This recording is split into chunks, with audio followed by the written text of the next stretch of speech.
everybody? Welcome back. It is stream 3,382 here on the 30th of December. Playing, well, not playing, but maybe some later games later on. But right now, just chatting the end of the year tier 25 edition of OBG. I am your host, Brian. Hello. It's time to do that thing that we've never done before, chat. And that is...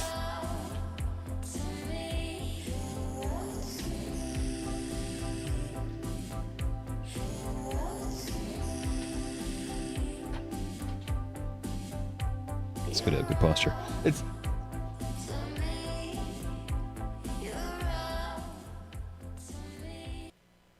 Sorry. Well, good thing I wasn't speaking as I was fixing my chair here. All right. Anyway, welcome back.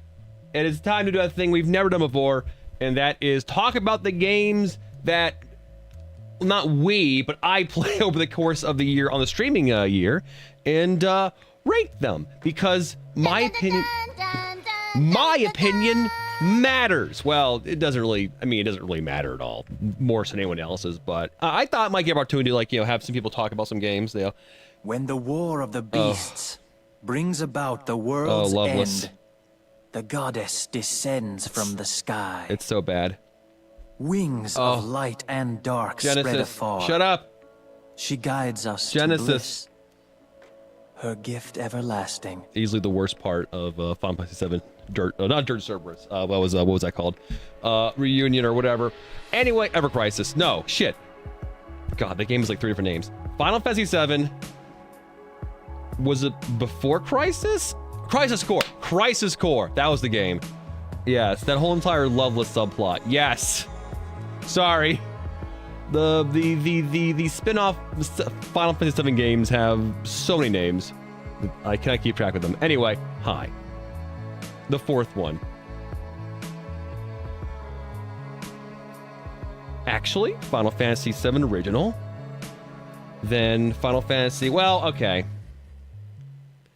I'm trying to remember what order those games came out in, because I think after... Snake, what have you done? You changed the future. You've created a time paradox. I'm gonna get the games in the right order, maybe, possibly. But anyway, what's up, SR? What's up, Adok, Saltius, Kadrian? Evan, how you doing? Red, Camaro Girl. I think I saw, That's all I saw today. Anyway, hi. So yeah, no, we're gonna just chillax today. And just talk about the games that were featured on stream over the past year. I'll go over like kind of like why some games are kept off, or some games are on there you might not see on stream, and also my attempt to rationalize my reasoning for picks of where they go, and to let you know why it is objective reality and why no other list matters. Before we do that though, real quick. Let's look at the schedule here for the rest of the week. Hi, Rig Song. The OBG Awards E3 sweep. Well, I only have like one, I don't have like category. I just have like a tier, I'm using like, you know, tiermaker.com for this, and I've been keeping a tally of every game that I've played on there as well. That was how he acquired a taste for blood. So that's why they call him Vamp. No, Vamp isn't for vampire. It's because he's bisexual. Unfortunately, the only Metal Gear Solid game on there is 5, but we'll see how I rate that one.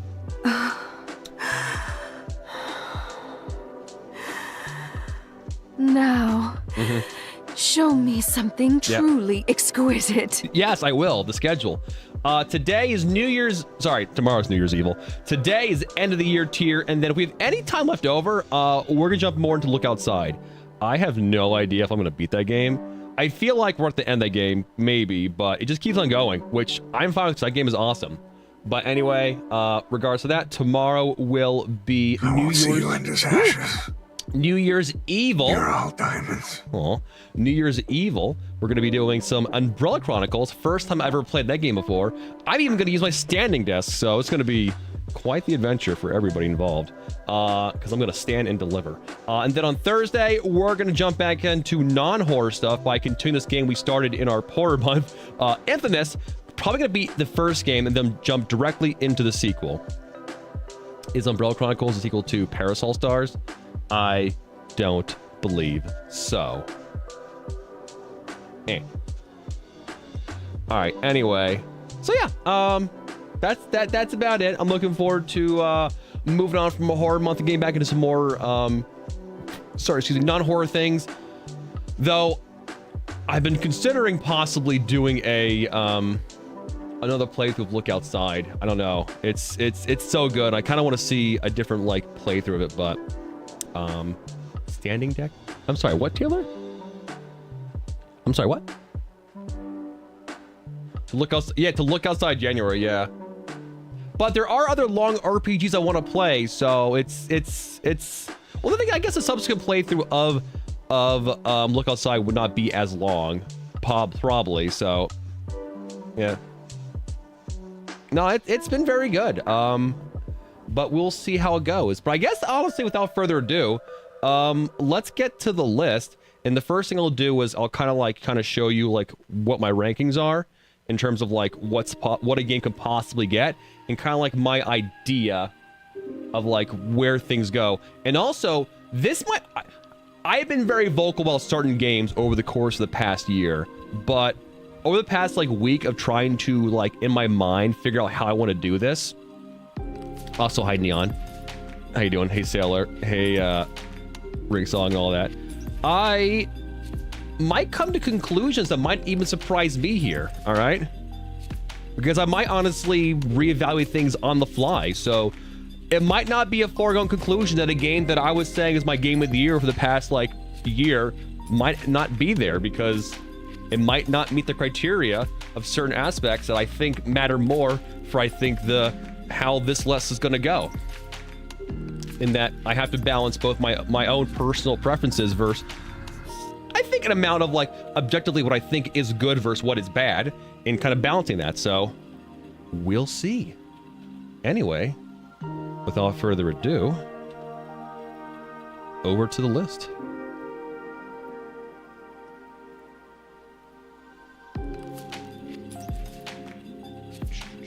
All right, so here we are over on OBG's 2025. I'm a shield for this area, and I will do my duty.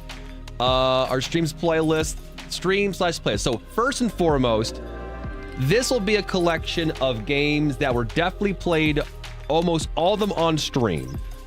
Any games that were played on stream but were not included here might not be included because I might not have played enough of it, I feel, to kind of like get a feel for it.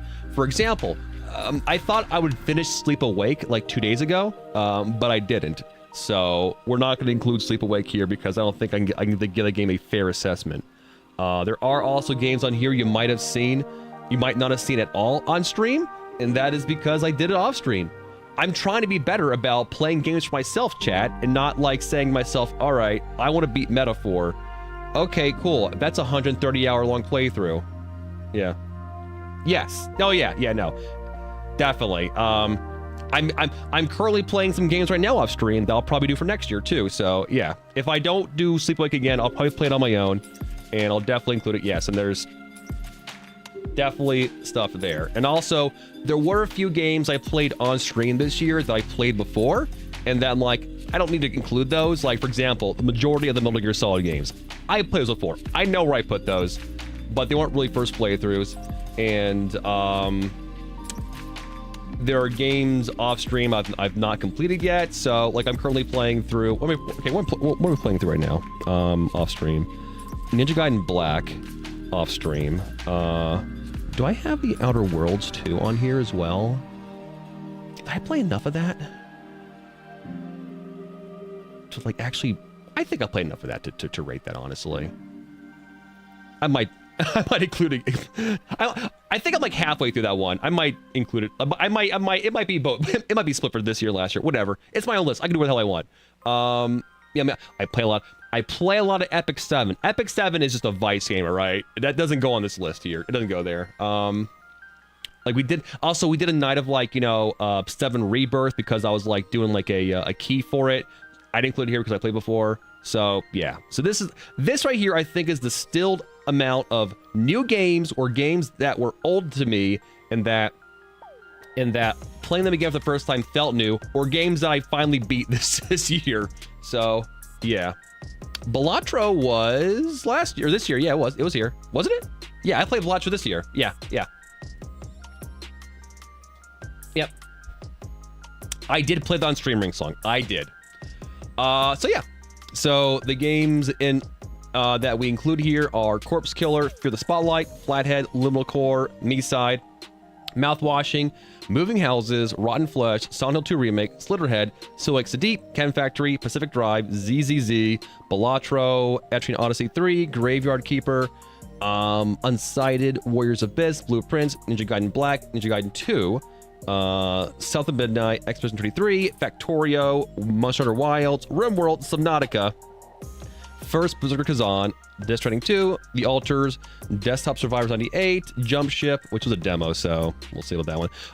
Metal Gear Solid 5, The Phantom Pain, Metal Gear Solid Delta, Snake Gobbler, Keep Driving, Operation Tango, Final Fantasy VII's 4 through 6, The Drifter, Onimusha 1, Onimusha 2, Onimusha 3, Onimusha 4, Unimamuse, Vending Dokkan, Ninja Gaiden Ragebound, Full Throttle, Fretless, The King is Watching, Gears of War Reloaded, Suikoden, Elden Ring, Night Rain, Chronos, Elden Ring, Night Rain, Chronos New Dawn, Hell is Us, Silk Song, Metaphor, Hades 2, Final Fantasy Tactics, Evil's Chronicles, Megabonk, Absalon, Ball Pit, Mortal Sin, Ghost of Yotei, Outer Worlds 2, Drive Beyond Horizons, Dispatch, Where Winds Meet, Visage, Eclipsium, Out of Sight, Ludo, Dead Take, Silent Hill F, Monument Valley 3, Routine, Isla, Unpacking, Look Outside, Her Story, and Infamous.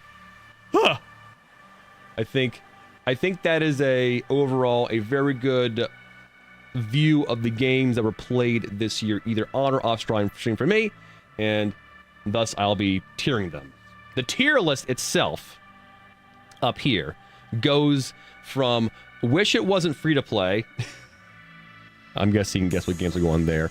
F, D, C, B, A, S, double S, triple S, and Game of the Year. No Pragmata demo? Nah, I mean, honestly, all right. I could rate the Pragmata demo.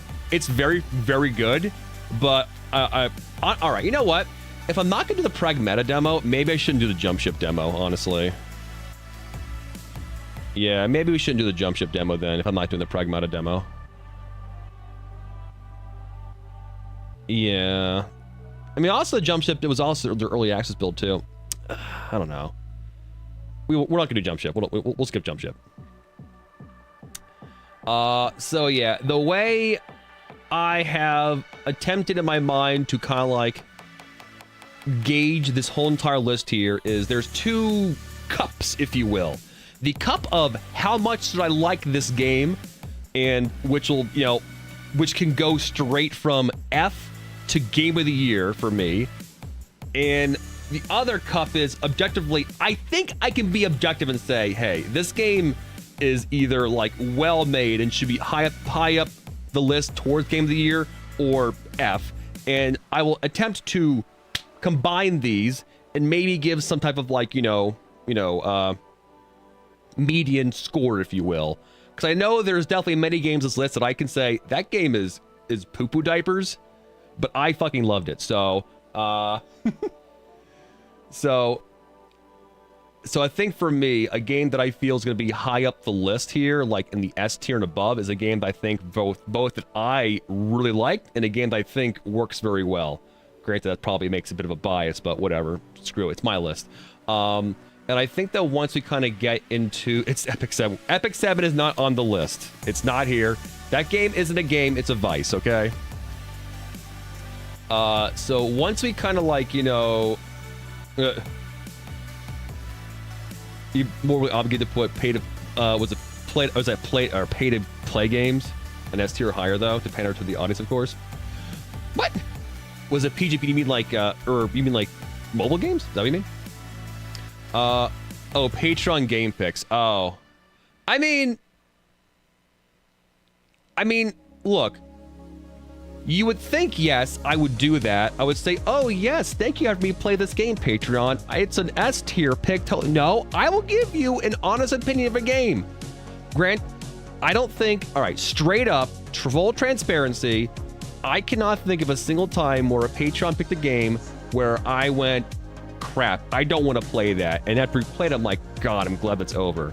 There might have been games where I'm like, I don't think that'll be good for viewership, but I think by now, guys, you know that like when it comes to like my enjoyment of games, I have a very wide breadth of tastes, right? I like character action, long-ass JRPGs, obtuse like, story games, horror, walking sim, RT. Like, I like everything, right? As long as it's good. Obviously, I have my preferences for certain genres, but I like everything. And I live a life where I think it's I think it's not worth it for me to play a game and like look for reasons to not like it, or honestly with any piece of media, to like watch a TV show, read a book, watch a movie, to look for reasons to not like it. I think that is such a very sad existence. Not that I'm saying criticism is not a thing you can do, but there's people who will just kind of sit there and just like their personality is hating things. And I'm not saying I'm a perpetual glazer of things, but I think it's much more healthy for my mindset to enjoy a piece of media, a piece of art, and look for the things that work and I liked, and cherish it and enjoy it for that, as opposed to just saying, that sucked because blank, and then disregard any of the good aspects of it. So I think in that regard, I tend to like things more than probably most people. And I hope that really drives the point home. When I don't like something, I'm telling you, like, objectively, that game is bad. All right, it's bad. You should hate it too. Yeah. So yeah, I don't think, again, in terms of Patreon picks, fuck you. Look, I can find good things about Visage, okay? But yeah.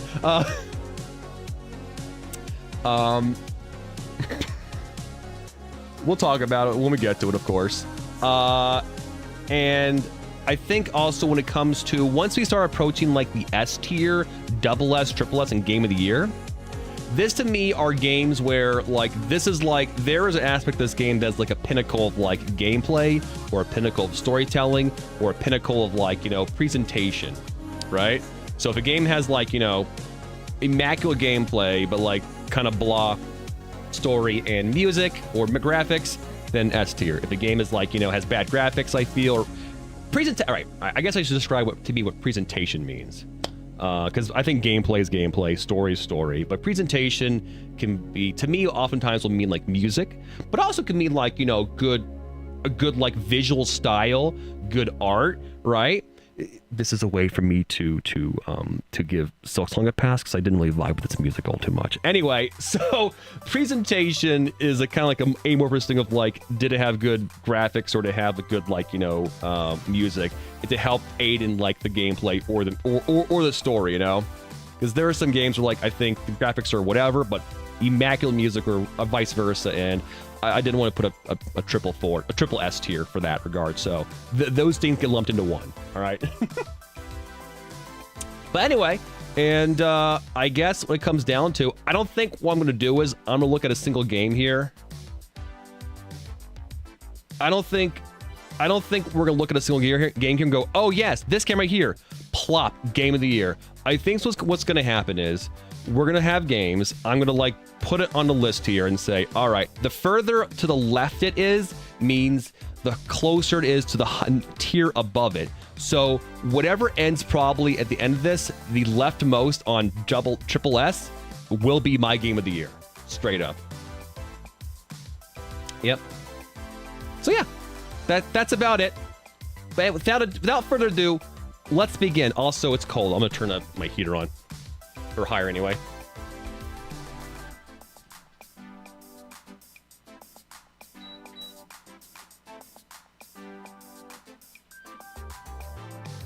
It has been the icy winds of Northrend today.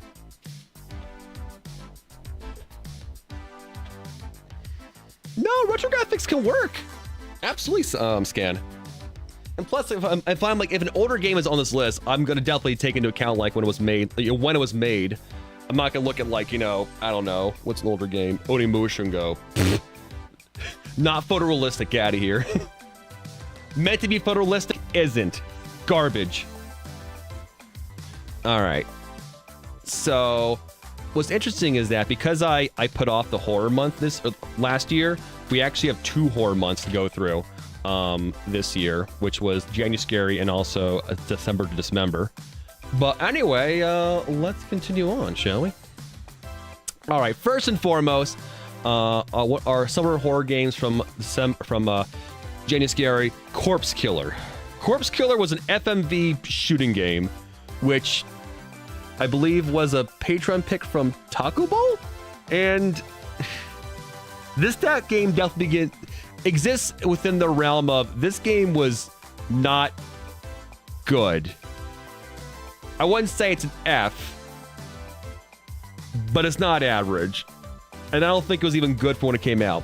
However, I did like it though, because I think when it comes to these kind of FMV games, and that tier, when they're cheesy, they work very well. And it was very cheesy, and that's about it. It was very cheesy. I didn't actively hate myself. Yeah, no, it was cheesy. I enjoyed it. It had some actually really fun moments. It was, so I would say Corpse Killer is a C. Is it the highest C? Probably not, but that's where it goes.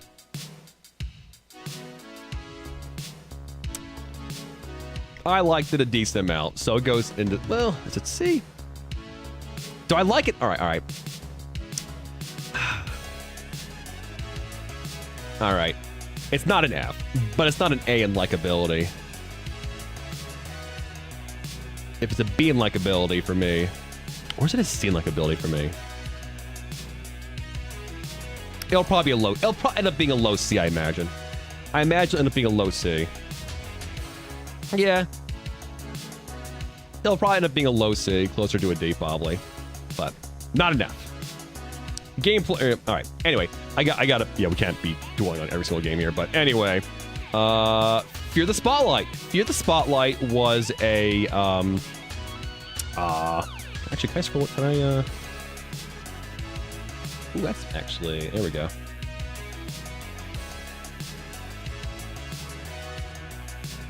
Sorry, I realized I can zoom in here.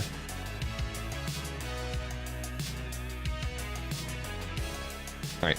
Here, the Spotlight was a Blumhouse game, kind of like it was a do puzzles in an environment, escape room type puzzles, Silent Hill type puzzles, kind of cutesy, had a cool PS1 kind of aesthetic to it. Overall, I thought it was a very solid game. I wouldn't say it's it wasn't like changing the genre, but I think solidly made. I think if you enjoy horror games, but don't want too many spooks, Fear the Spotlight definitely had some fun aspects to it. Also, the monster chase sometimes was literally a spotlight, which was a fun thing to try and escape, and a fun plot line. So I think that game goes to a B. I think it might be a mid-tier B overall. Flathead.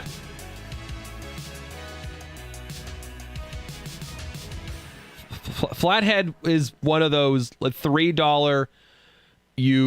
Your character is in a single space, and you kind of interact with a contraption.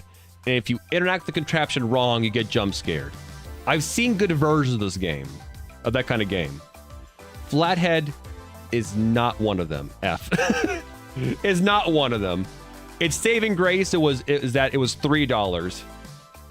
So, could not recommend. Very sorry. I don't know what you call this kind of games. Contraption games. Honestly, it feels like it comes F for Flathead. Yeah. It feels like it exists in the same space as maybe Five Nights at Freddy's, where again, your character's in a single spot, you're interacting with the contraption to not get jump scared. So So those games can work. Flathead did not, unless I was playing it wrong, but I don't think I was. So, because it made no attempt to kind of tell me how to play it. So, and figuring out how to play a game can be fun, but when you're trying to figure out how to not get jump scared and then end up getting jump scared over and over and over again as you're trying to learn the game, that kind of kills the game, as we'll find out later. So yeah, Flathead, get out of here. Next up, Liminal Core. Liminal Core is a experience. I, in theory, find the idea of backrooms, liminal space horror to be quite terrifying. Has there been a game to capture that? No, because I don't think video games, honestly, can be a good medium for it overall. I'm going to try more of these, but Liminal Core was not it. So, is it worse than Flathead? No, it's not worse than Flathead. Not worse than Flathead, though. So, it has got that form going for it. Yeah, no, more I think about it. Again, liminal space and backrooms horror is, I think, can be quite terrifying. But it's more of like a thought experiment horror, and maybe it works in a book, perhaps, but in a video game, I think if you're doing a walking sim, again, I never mean walking sim in a bad way, but walking sim in a horror game, a liminal space kind of game, when you start having jump scares, it goes against the ethos of liminal space, right? So, I guess this game exists in a space where if liminal horror really gets you, I guess it works, but it did not for me, and it's hard for me to even recommend it. So, unfortunately, Core gets down an F. Unfortunate. All right, Me-Side. Oh my God, Me-Side is amazing. Me-Side is probably one of my favorite horror games to come out in the past couple of years. Extremely inventive, meta in that it is about video games. It has great jump scares, great characters, had a very fun visual style. I think the game has actually got an update where it's actually now voiced as well. Honestly, had the best jump scare that I've experienced in the past couple years. Truly amazing. It's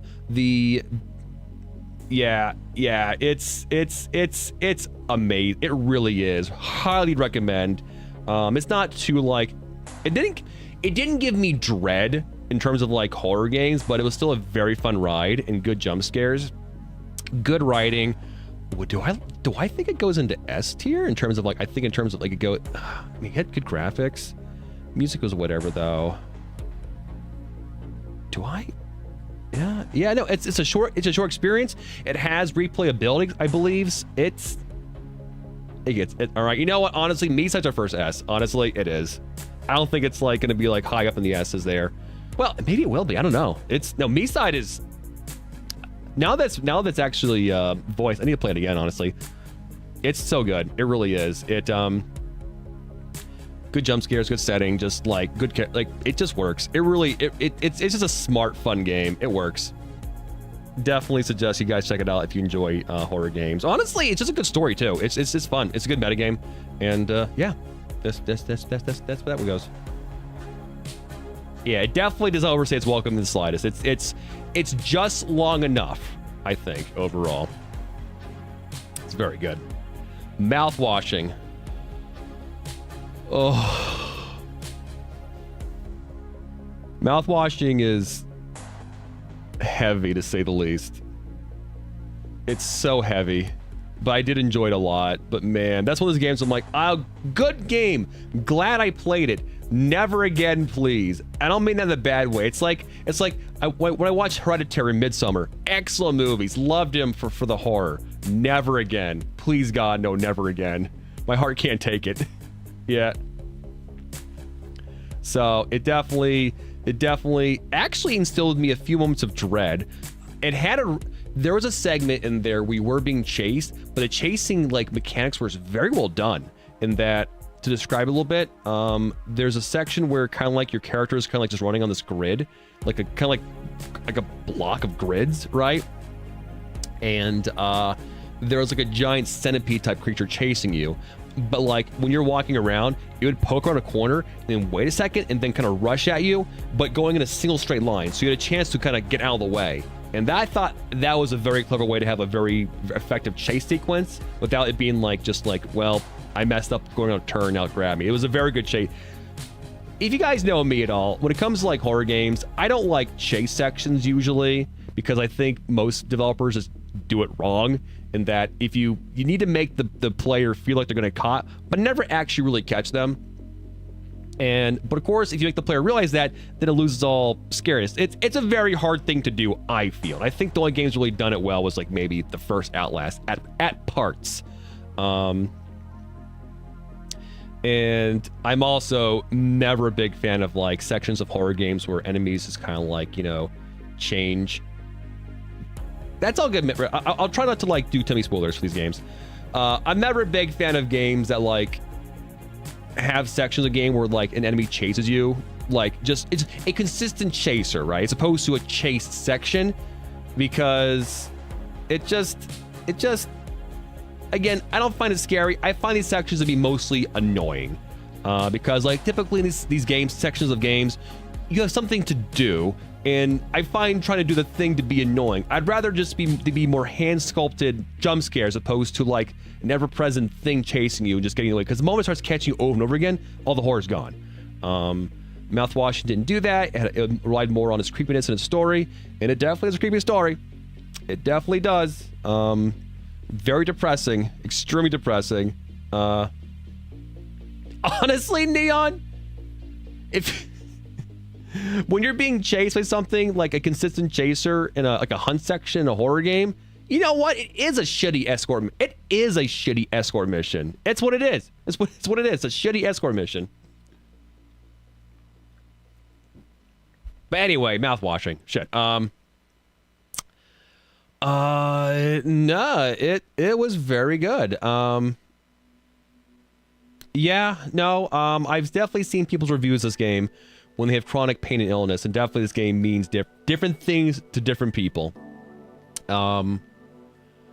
So, and I think if I had not seen, like, for example, the review of this game from, for example, Stephanie Sterling, they had a very interesting view on it that made me go, man, like, how chronic pain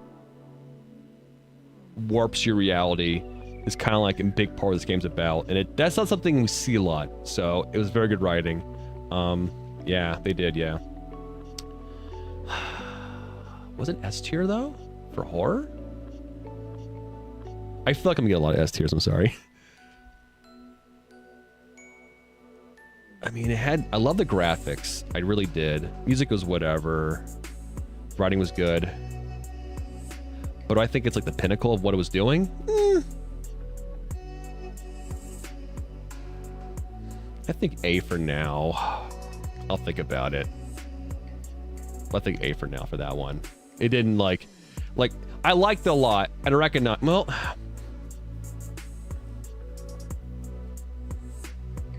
all right, maybe this way. Would I prefer most horror games to be of that quality, of Mouthwash's quality? Yes. In that regard, it goes A. It goes S tier. Then there we go. There we go. That's maybe that's another way for me to kind of do I want most things to be of at least that quality? Yes. Immediate S tier. So there we go. It's an example. Not the same material, of course, but quality, yes. It was very well made. So, okay. Anyway, moving on. Moving Houses was a cute little, yeah, more games would be better if they took more lessons from the game. I mean, maybe not from, like, their developers who kind of, like, seem okay to, like, you know, all right, we're going to probably get a little more. We're getting more. All right, real quick. I'm not the biggest fan of the developers or publishers themselves who seem to be fun to kind of like let a toxic aspect of the community of that game fester, but we're talking about the games themselves, not the developers themselves. So anyway, Moving Houses was a cute little horror game where The moving house. Yeah, this is one where your character is moving houses in, and as you're moving things in and out of the house, it started getting spooky and all that. And it was cute. I like that. And there was some, like, you know, I think some poltergeist moments where you turn around, turn back, everything's all messed up. It was cute. Yeah, I think it was fine. I think it had some okay jump scares. I think this one, honestly, maybe for what it was, went on too long. Though the song at the end was a banger, though. I did enjoy the song at the end a lot, actually. It was surprising. Yeah, it was fine. Better than Corpse Killer. Yeah, straight up. I think that's a solid, very average game. Better than Corpse Killer. Absolutely. Hey, Josh. It sounds like unpack. Well, unpacking was just pleasant across the board. Across the board, it was just pleasant. All right. Anyway, next game, Rotten Flesh. All right. We were just at this conversation about how I'm not a big fan of, like, you know, games where a monster chases you at all times, right? And there are a section of horror games where the horror game is literally 100%, it's not a story. Well, I mean, it can be a story, but basically it is, you are a character in a space. You got to find like a number of things keys to escape before the thing gets you. There's so many of those games on Steam. So many. And most of them are complete and utter garbage. They are almost always acid flips, 100%. Low effort, and yeah. Bunker? No. Bunker is all right. Bunker's amazing. Shut up! I love Bunker. Bunker, you can do things in the bunker, okay? Sorry, I got tangent. You hurt me there. But Rotten Flesh, though, is one of those games. But it had enough, like, visual style, yeah, it's like, yeah, yes, it is like that, but good. Yeah, that's true. It doesn't overstay its welcome like Alien Isolation. And actually, its replayability in that. Sorry, we're talking about a different game entirely. Rotten Flesh. It had a kind of PlayStation 1 style aesthetic to it. It was a game where once your character kind of went inside the space, you were hunted. But the hunting monster was never like, all right, I think I know why it wasn't too bad for me. Actually, you know what, Dan? I think there is a way I can link it to you guys. Live voting poll? Give me a second here.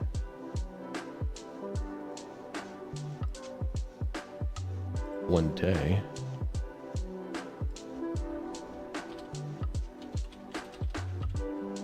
I think you guys could actually want to do that.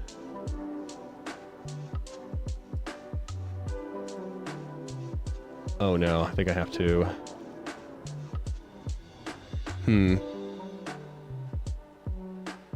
Oh god. All right, give me a second.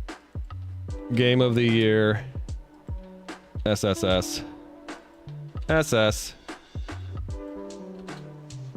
S-A. Oh no, I fucked up. Oh no. No.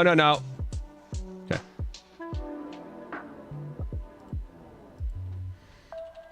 SSS. Oh no. Oh, mess up again.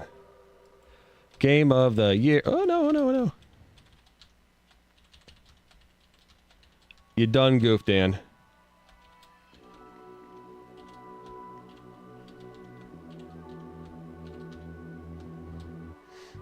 Wish this play or free to play game was not free to play or free to play.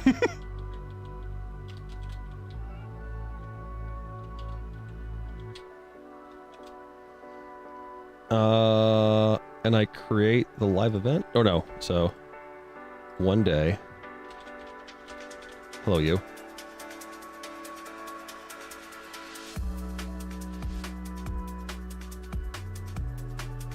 All right, I think I can send this to you guys now. Give me a second here.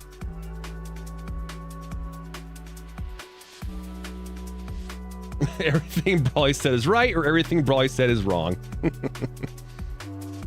All right, let me know if this works, chat.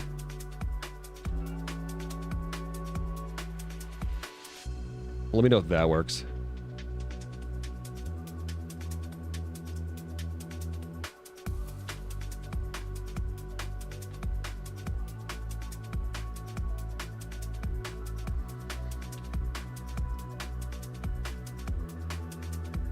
So I don't know.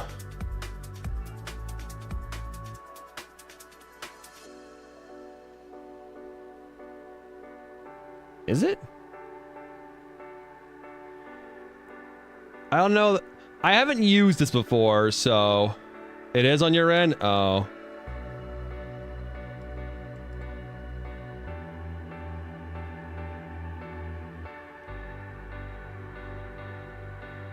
Yeah, I don't know. All right, maybe if I do this. Maybe if I copy this one. Try this one. Maybe that one works?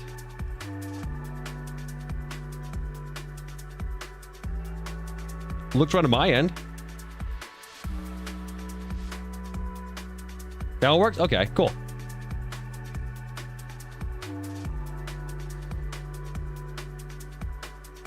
Cool, all right. Oh God, all right, I won't look at this then. I will not look at that. And I obviously think if there's a game you've not played at all, I guess just don't rate it at all. Because there isn't like a didn't play one for thing there. Okay, anyway. Wait, Templar, how you doing? Skip, oh, there is a skip button? Okay, that's great. But yeah, anyway, you played 4 of these, that's funny. Where were we at? Rotten Flesh. Rotten Flesh is a game where you're being chased constantly, but the game also has a component where you use your microphone. I didn't use a microphone, so essentially it came down to the creature only chased me if I made noise in-game with my character, which there were obstacles in the game to make noise with, and I thought that was well balanced, honestly. So I felt like I had time to look around, kind of like enjoy the environments, actually enjoy the jump scares, without like, a monster breathing down my neck 24/7 while playing it. The jump scares were like, honestly, for this kind of game, jump scares were fun. I liked it, actually. If you don't like those kind of games, horror games where you're gonna space, find 5 things, then get out, Rotten Flesh might work for you as long as you play without a mic. It might work for you, actually. I would put it above Moving Houses, honestly, as a C. Cheap game, too. Had a fun, like, PS1 style, visual style. It's the game where your dog goes missing. You have to find it beneath the, in the sewers, and there's a monster chasing you. It's some fun jump scares. Yeah, it was fine. It was fine. All right. Moving on to Silent Hill 2 Remake. That's a biggie. That's a biggie.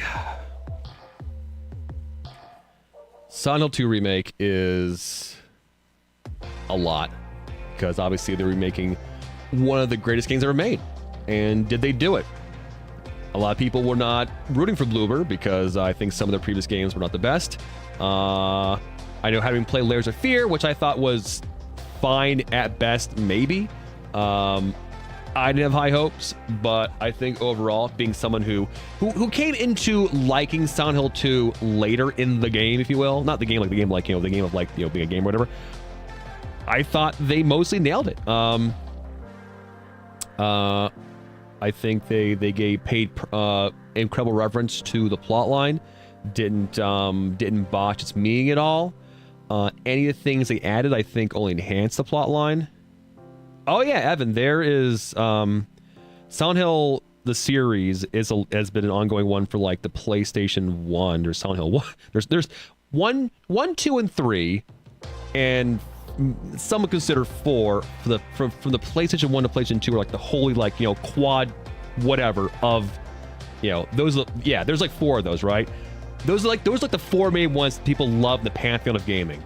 And then after those 4 were made, Konami started just like kind of shooting them out that were whatever.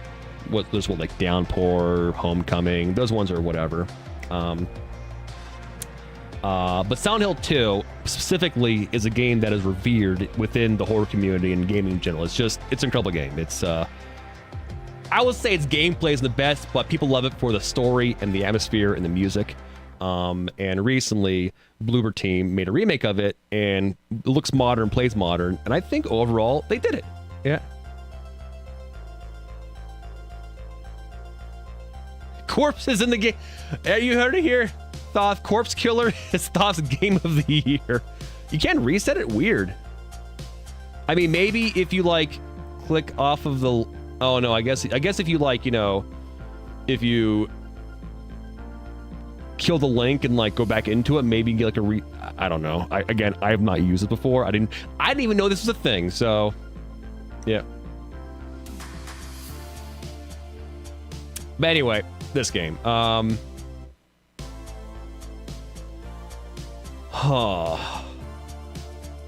to change it. Welcome to my sponsors, NordVPN. Change your IP address. You can redo your tier list choices. I don't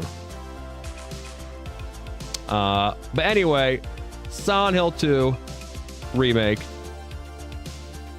They nailed it. Great music. The atmosphere is fantastic. I would say if I had to like sit down and think of a reason to like criticize this game, I think they definitely leaned a little harder into, it's weird to say this, the gameplay aspect of it, I think it's combat and it's like sections where it's just, you're just doing like gauntlets of combat, I think were too much. And for even though it felt good, for how basic the combat was, I feel that was a detriment to the game. Yeah. It's a blessing and a curse that they were willing to not make any new enemy types, because every enemy type in the game in Silent Hill is something that's important to James as a character and his experience in Silent Hill. The problem is that if you're trying to make a game with like decent combat, enemy variety is key, and so you can't reconcile those two things.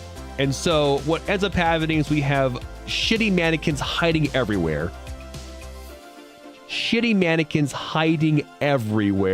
The most unscary jump scares imaginable, and it's just like, it's very silly sometimes how this mannequin hide. It sometimes kills the mood a little bit, I think. But regardless of that, though, Silent Hill 2, though, I think I sold the game about it fondly. I appreciate how they definitely paid homage, really badly, yeah. They paid homage to the original game with those little, like, I don't know, deja vu sections. And I think if you're willing to go down the route of the storyline, trying to consider how this game could play into and interact with the original game, that could be fun too. This game doesn't have to do that though for you. It doesn't have to. But I think there's enough meat there to chew on for that. Whether or not that actually detracts from James' experience within Silent Hill, again, that's up to you to decide, I suppose. But yeah, no. Yeah, I think the enemy variety definitely hurts a lot, though. And then when you have, like, long gauntlets and enemies, it definitely hurts it a bit in that regard. And I think the long combat section does betray a little bit of what's going on with the plot line. But, yeah, I thought, okay, for the first few, yeah. Banger Bot, all right.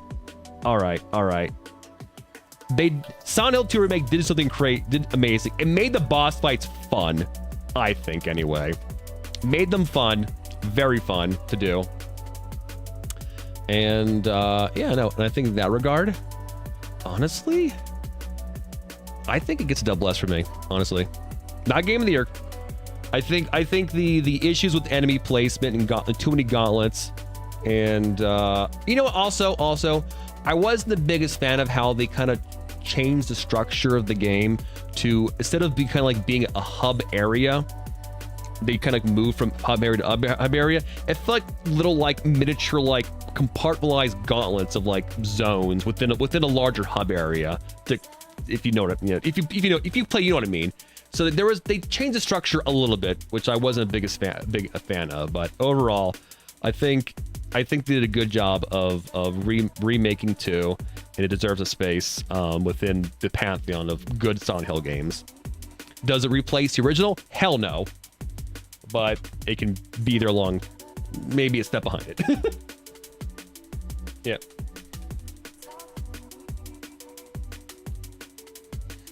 Yeah.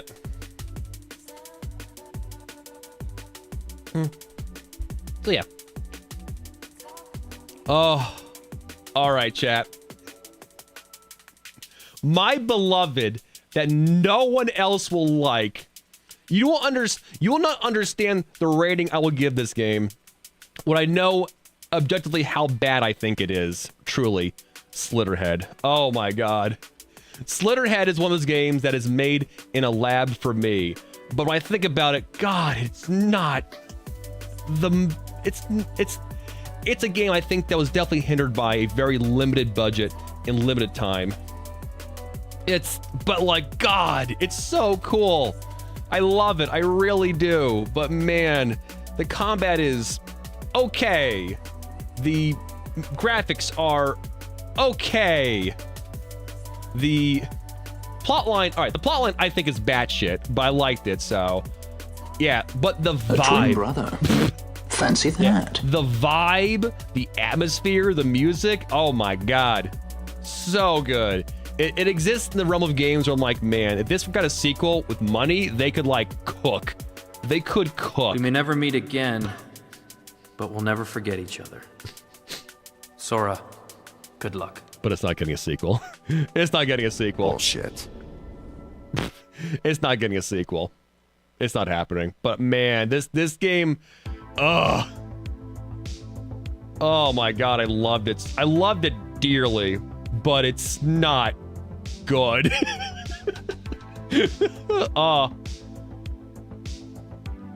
Like, this is a high A for me, honestly.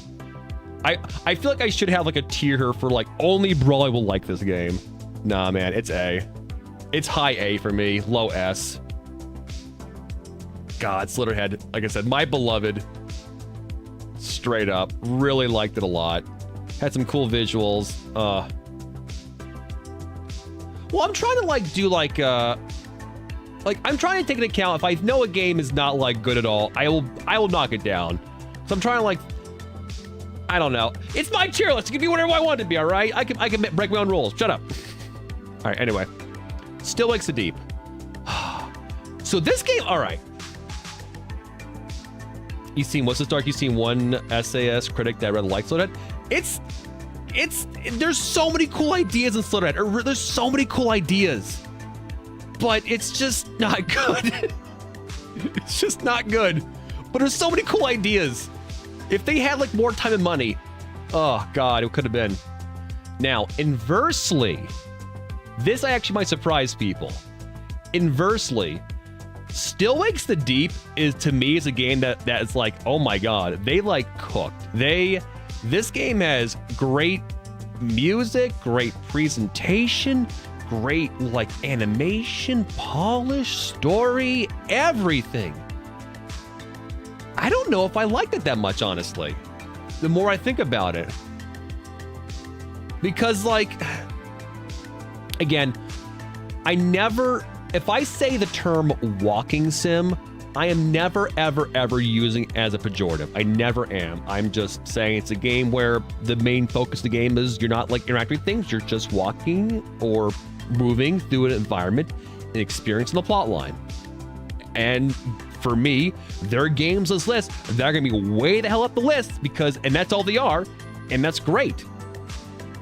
Still Wakes the Deep, despite having like, you know, very fast sprinting sections, is a walking sim. And it's a game where I feel like it should have been more, right? I don't know. Like, it's hard to explain. It felt like it wanted to be a difficult horror game because there's many like, you know, run and chasing sections, and that felt good, but like they weren't hard. I never felt like I was in danger. And I just, something about it just didn't work for me, even though like I look at every aspect of the game and go, damn, this was like it's body horror, cosmic horror. This is everything that I like, you know. It's in a very despondent area. Like it's cut off. It's on an oil tanker. Like they tie into like the fear of the unknown with this guy's like, you know, fear of going back to his wife. Like they tied it into the horror to like his personal issues. I wouldn't call Blueprints a walking sim. You're literally doing puzzles and shit. You're making meaningful choices for gameplay. But like, Still Wakes the Deep, I know for a lot of people this was like the premier horror game like last year. I for me, it just did not, I don't know. I just like, I feel like a jerk. Yeah. Like, just something about it just did not work for me. I mean, when we played it and finished it, I'm like, I like that. I enjoyed it, but the more I think about it, I'm like, man, I never did I feel like I was in danger. I didn't feel I had any sense of dread. I don't know. Just something just did not work with me at all. Even though I look at it and go, this was a extremely well-made game. Incredibly well-made game. So, in that regard, high B, I guess? It's breaking through my kind of dissatisfaction with it. I'm so sorry.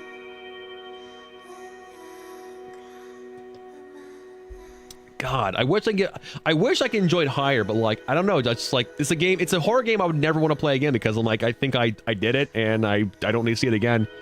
Well, B-side, I could play B-side again. I could do mouth washing. Even though I said I couldn't, I could do mouth washing again. I don't know. Something about it just did not work for me at all.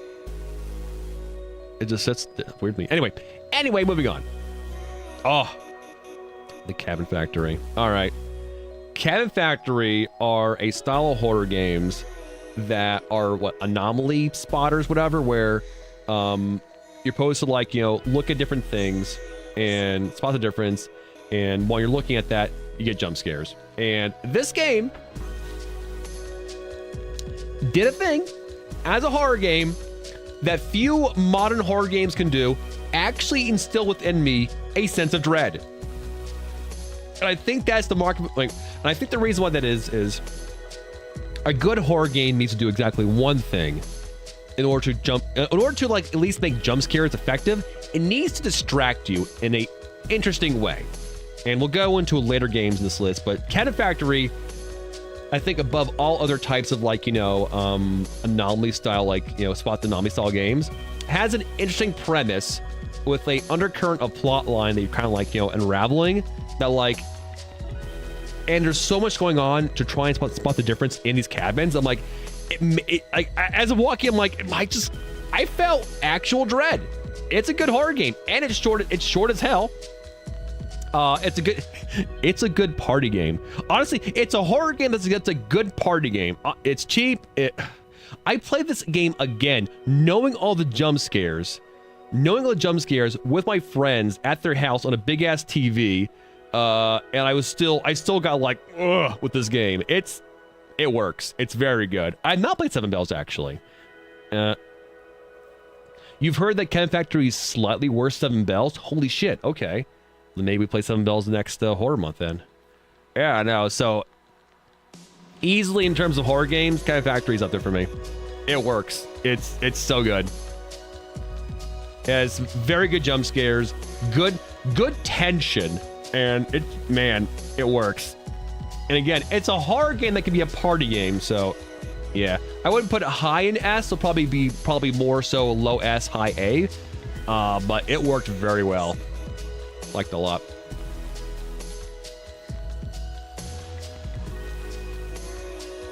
It might be the people prefer which one they played first. Same kind of tricks. Yeah, that's fair.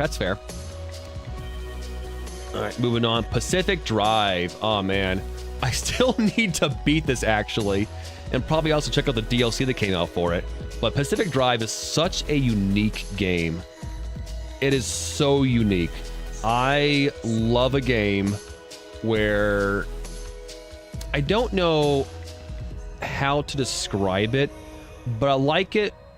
There is a balance of a game feeling tedious, but also feeling like I'm in the moment and I'm like experiencing the game's mechanics, and like it feels deliberate and it feels like I'm immersed in it.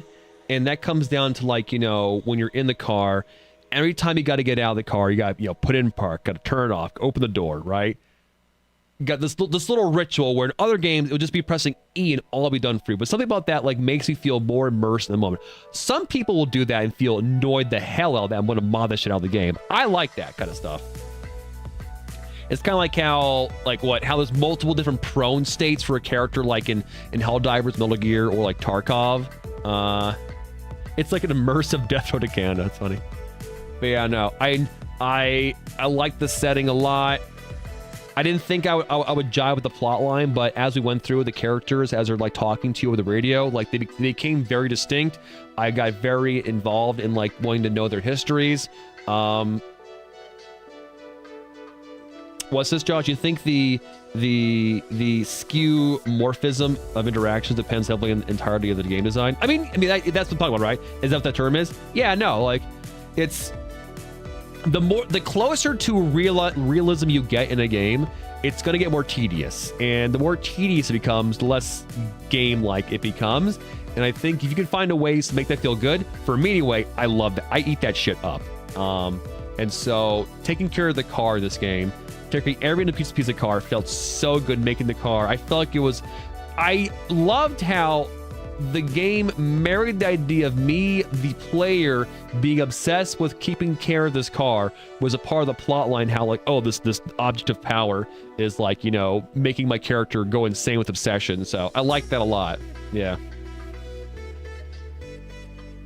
What's this? You think those little things will go when it gives you a routine that interacts with the Luda narrative and the pacing? Having to do little things immersive when you know that sometimes it's going to be critical? Yeah. Yeah. It's kind of like doing when you're playing Helldivers and you're like, oh, I gotta input this code to like call down an orbital strike. It's not just pressing a button. Like I feel like I'm in the moment, like trying to like, you know, press the button, like I'm there trying to like, you know, do the code to call a thing down. Or like if you're playing GTFO or Get the Fuck Out, and when you're like on the computer doing like a little like trying to put in code while like everyone else in your party are fighting off monsters next to you. Like just something about it feels so immersive and real. Yeah. Yeah.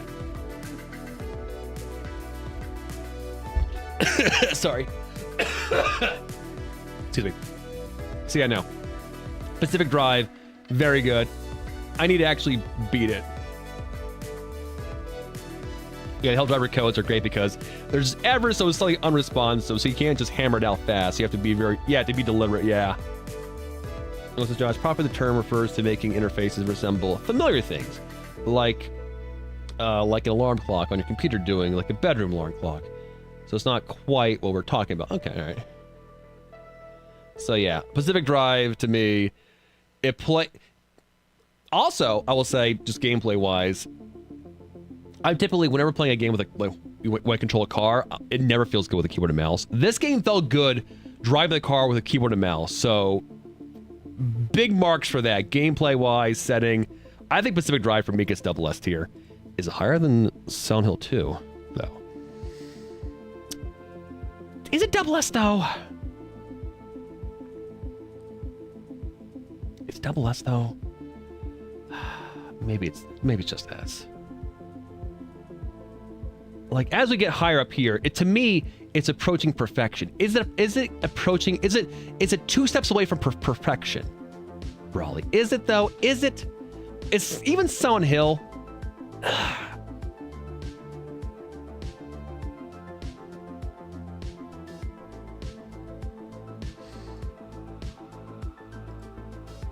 Things are going to move around as we play this, okay? Or as we do this, all right? Ugh. I don't know.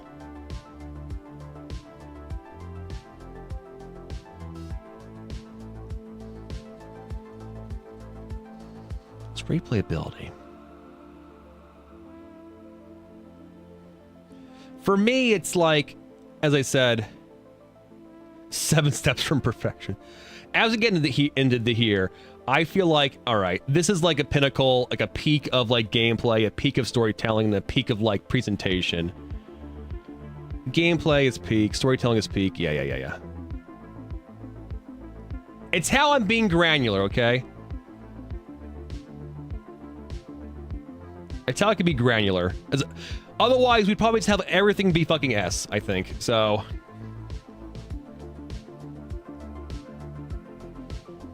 Pacific Drive, I think it's gameplay wise, it's really effing good in that regard. Presentation wise, yeah. The atmosphere, yeah. Story, yeah. That's where it goes. ZZZ. Wish it wasn't free to play. Anyway. Boom. Easy. Wish it wasn't free to play.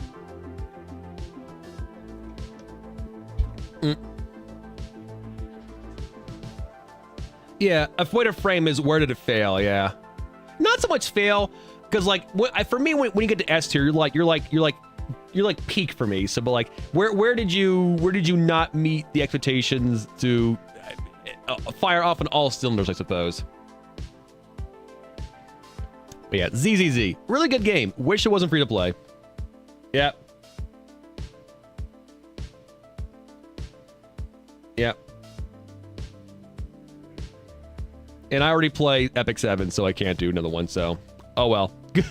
Down into wish it wasn't free to play it goes. You got other granularity? Yeah, your rating's an 18-point system, Dark Twinge. All right. Fair enough. Balatro. F, no. Balatro is good. I play a lot of it. Though Balatro, I think for me at a certain point I was like, cool, I'm good. But man, until I got to that point, it was such a fucking ride. The graphics are just the graphics look so good in terms of like what they're conveying. They feel good to play. The vibe is awesome. Numbers goes up. Yeah, the game feel is perfect. Yeah, it really is. I wish I could have like, I was trying to basically play it in a way. I was just essentially trying to like, you know, I guess, what was it? Try and get all the tiers of every deck type, but at a certain point I was like, cool, no more for me, I'm good. And I think it's okay. Yeah. Well, I think card feel, I mean, a card game in a game I think matters because the way like they move around with your mouse I think is important. No, I think it matters. Yeah, no, game feel is good. But the game does not have any like, you know, story to speak of. Not that's a bad thing, but like, you know, for me, I kind of want it all for a game of the year game for me.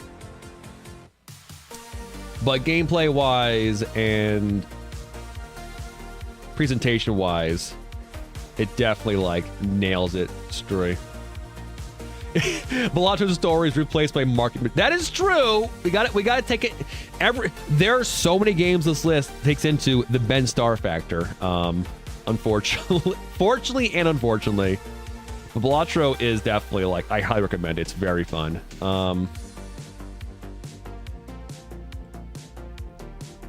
Yeah, making little like interactions like feel good when you're using the mouse or if you're using a stylus or a finger on mobile, whatever. It's very important, and Balatro feels so good. And the way like the cards, like when you finish like you placing your cards in Balatro and it tallies up your score, the flips of the cards, it makes my brain feel so good. But yeah, so that game won Game of the Year, right? Like last year, I think. Yeah. Like at the Game Awards, yeah, it earned it. I wouldn't say it's like, you know, Triple S or Game of the Year tier for me personally, because like I would like my rogue lights to like maybe have some. All right, it's all right. No, it's my subjective list. All right, I like it when a rogue light or rogue like has a reason for the game redos. I like that. When there isn't, I feel there's a bit lost there. And granted, granted this is a one-person show, right? Well, last year, okay, my bad. Was the year before? I forget. It was a one-person show, so I know it's a lot to ask for it. Yeah. I could have sworn, didn't Balatro? I thought it did, or maybe I don't know. Maybe I'm crazy, but no, it's very good. Very good game. I bought it on PC and I bought it on my phone.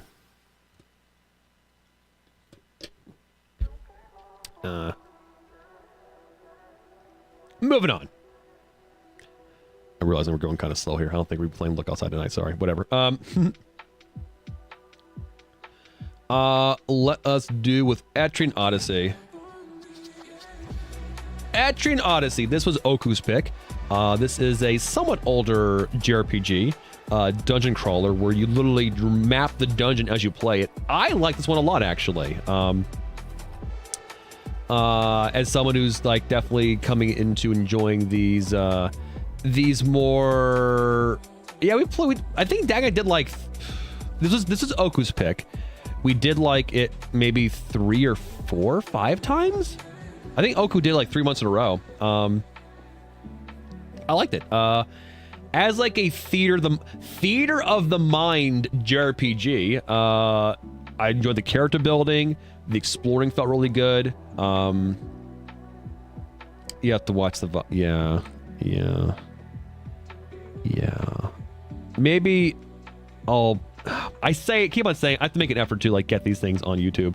They don't exist at the moment. I'm very sorry. I have them. They exist physically. Well, digitally, physically, but not a way for you to view them. I'm very sorry. Okay. Blames, yeah. But, you know, Etrian was overall, I think, a fine game like this. I like the aspect of drawing the what do you call it, the map as we did it. The characters were cute and fun. The plot line was very basic, though.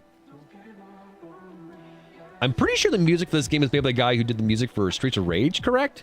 I did like most aspects of that, too. You know, it was very solid. I wouldn't say it's like it was groundbreaking, but it was very solid and very fun to play. So I think this definitely goes in the A tier for me, anyway. Does it go above Slitherhead, though? No, it does not. For me, anyway.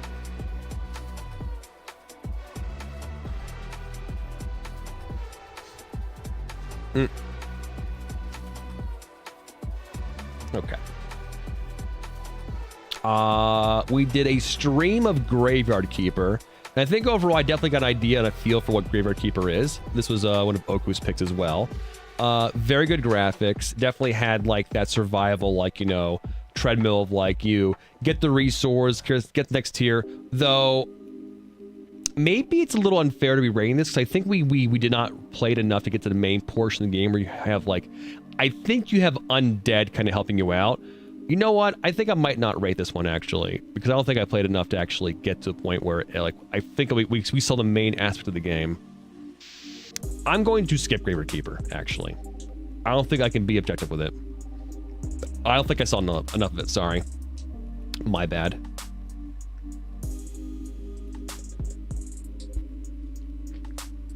Alright. Moving on. Another Oku pick was Unsighted. This was a fun one, actually. This was a top-down Metroidvania style game where you are a character who is trying to, there was resource management trying to help out a destroyed world, and you're I think also a lesbian robot. Very combat focused, very parry focused, very cool pixel graphics. Music was very good as well. Only did a day of it, though. One, I think I probably should go back and play it more of it, but I think I got a general gist of it. I think I overall enjoyed what we did of that. You know, I think, again, this one definitely goes into the A tier as well. Very strong, very competent, but I don't think it's like a S tier for me. I think it was definitely above Etrian Odyssey in that regard, though. It was good. I enjoyed it a lot, though. I'd say that having, you know, had a Patreon pick, I played it for a day and then didn't go back to it. But, like, again, I have so many games, but, like, it was very, very competent game. So, good aesthetic, good graphics, good music. Had a very, I think, like, you know, reactionary parry-style gameplay for combat. So, very fun. Warriors Abyss. Oh. I like this one. But I don't think it's a particularly like good game. It feels extremely cheap. This game felt extremely cheap, but it definitely scratched an itch. So I can't deny it was not fun to play.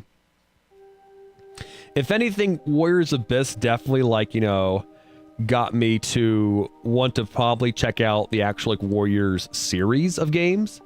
But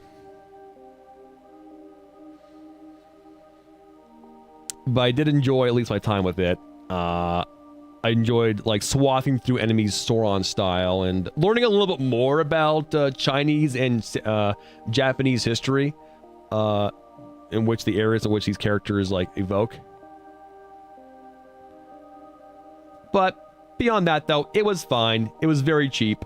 It felt very unpolished overall. But I did enjoy it. I think either probably a low B or a high C. Buy that for $1. Yeah. High C or low B? I think it'd be a high C, honestly. For me. Oh boy. Here's where things start getting interesting. Blueprints. Blueprints is a very good game. Oops.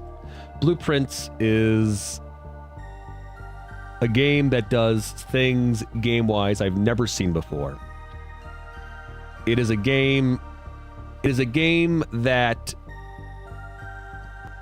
has puzzles that range from, you know, very simple Resident Evil style puzzles to ones that span the entirety of the game that I haven't even begun to finish. Things where they'll show you hints for a puzzle that you will understand hours upon hours later. Things will be basically staring you right in the face. As someone who's coming to love puzzles more and more in games, and was deeply let down by other games, which we'll get into later on, that were marketed, I think, as puzzle games, but definitely did not deliver the slightest. Blueprints delivered so well for me.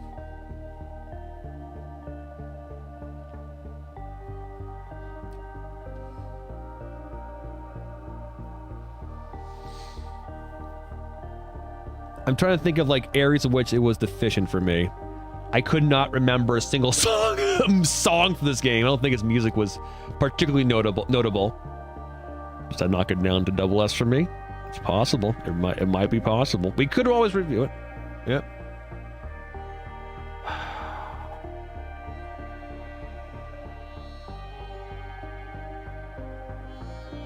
Yeah, I can't.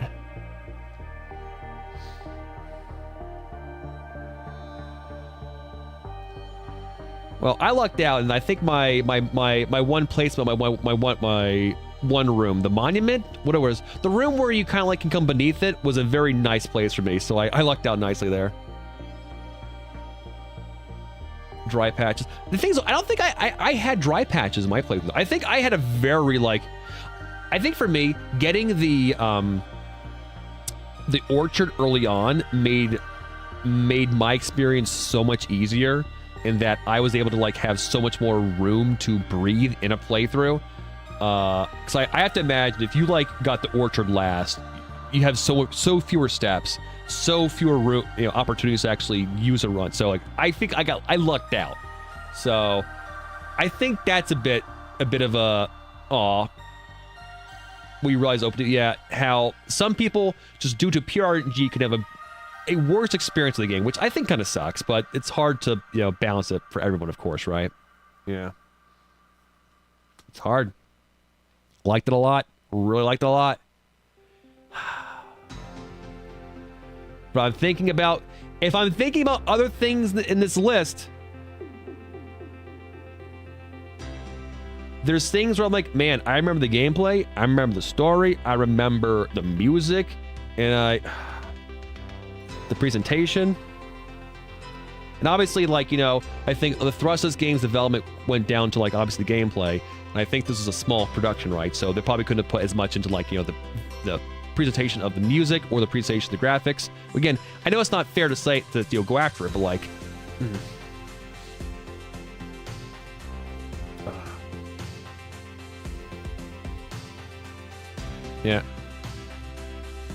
yeah.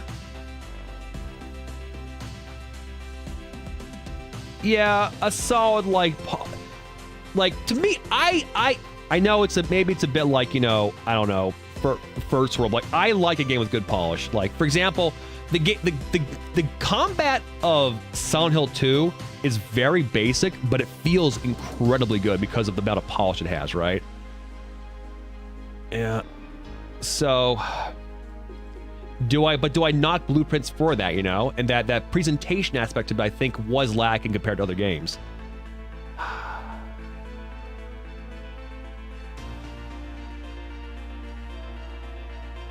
Like I said, I said when I was thinking about how I wanted to rate games during this whole entire thing, I might surprise myself, and I think Blueprints might be a surprising aspect for me, because I think I agree. I think that it could have, again, obviously it might not have been able to receive it, and I understand that, but having another pass at art, the art presentation would have elevated it even more for me, right? So I'm willing to revisit it later in this list here, but for now, I think it's high double S for me, low triple S. Yeah.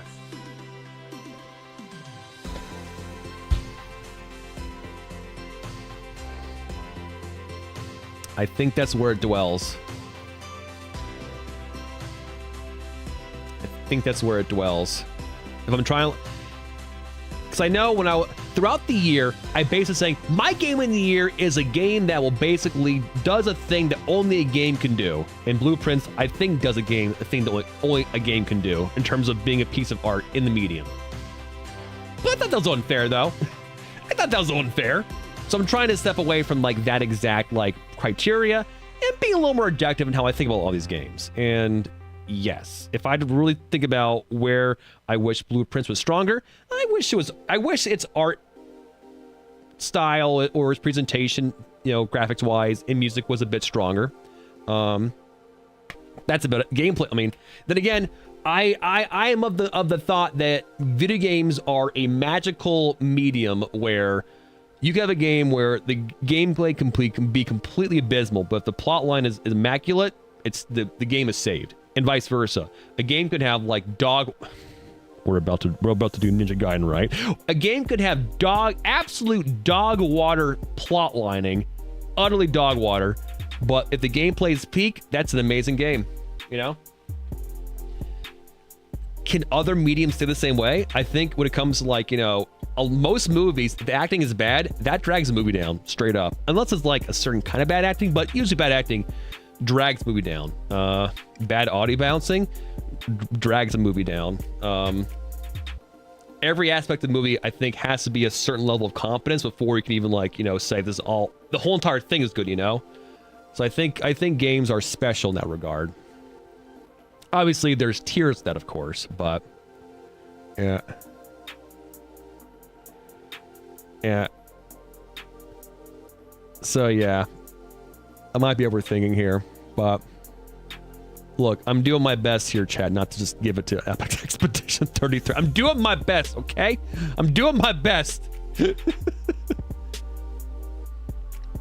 All right, Ninja Gaiden Black, game of the year. No, all right. Anyway, Ninja Gaiden Black. Huh, amazing. Fucking peak. Ninja Gaiden Black and Ninja Gaiden 2 are games, when I played them, they made me go, holy shit, why aren't most games, character action games like this? They, like, all right, straight up though, both these games are probably wherever these games end up being, Ninja Gaiden 2 is going to be above Ninja Gaiden Black, but they're going to be in the same spot though. Plotline is whatever. Music is whatever. Graphics are actually pretty good for the time. But the gameplay, like, there's an expression of character skill in this game and what you can do, like any fight, that is deeply unlike most modern games. And I wish modern games did what Ninja Gaiden Black and Ninja Gaiden 2, and I'm guessing what Ninja Gaiden 3 Razor's Edge does, in that every individual like mook fight feels like I'm fighting for my life. I feel like I have to utilize every aspect of my character kit in order to actually surpass the combat. There's a flow to the defense and the offense, right? Like there are games where they're very parry focused, where most of the game is you, like Sekiro. That game is just you waiting to parry then attacking back. Or there's games where it's just pure offense, kind of like Devil May Cry. Oh, hey. Thank you, Frozen Throne, for making the unwise decision to go open for 139 months. Holy shit, thank you so much. Hi. Excuse me, sorry. Ninja Gaiden Black and Ninja Gaiden 2 are games where it truly felt like I was a character in a fucking brawl, and I had to scrape by and use everything at my disposal, and it never felt like a moment in the gameplay was just me like being compartmentalized within like now I am dodging, now I am parrying, now I'm attacking. It feels like all those things are happening all at once is the best way I can describe it. It's why I loved God Hand so much. It feels like I'm using every part of my character's body in combat, and it was truly an amazing feeling. And I can only say, if you guys can like play these two games in any capacity, don't play Sigma. But they exist in a design space that blows me away. I wish more games are like them. More modern character action games. Not that I don't like modern games, but man, there is just a philosophy here that feels so much. I feel so much more connected to the character in the combat that, like, God, yeah, no, both, and Ninja Gaiden 2 being even more so than the first one, I feel. They were peak. Amazing. But let's just, we're just gonna put these, like, yeah, we're just gonna put these, like, right there. Actually, all right.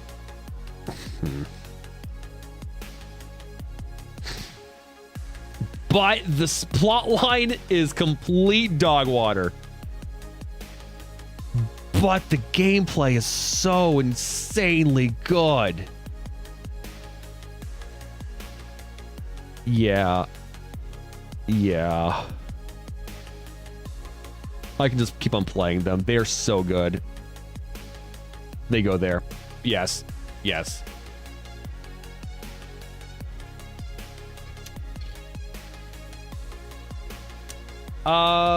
They chose streaks? I don't know, Frozen Throne. I mean, it says subscribe to tier 1. They subscribed for 139 months, and that's all it says. Oh no.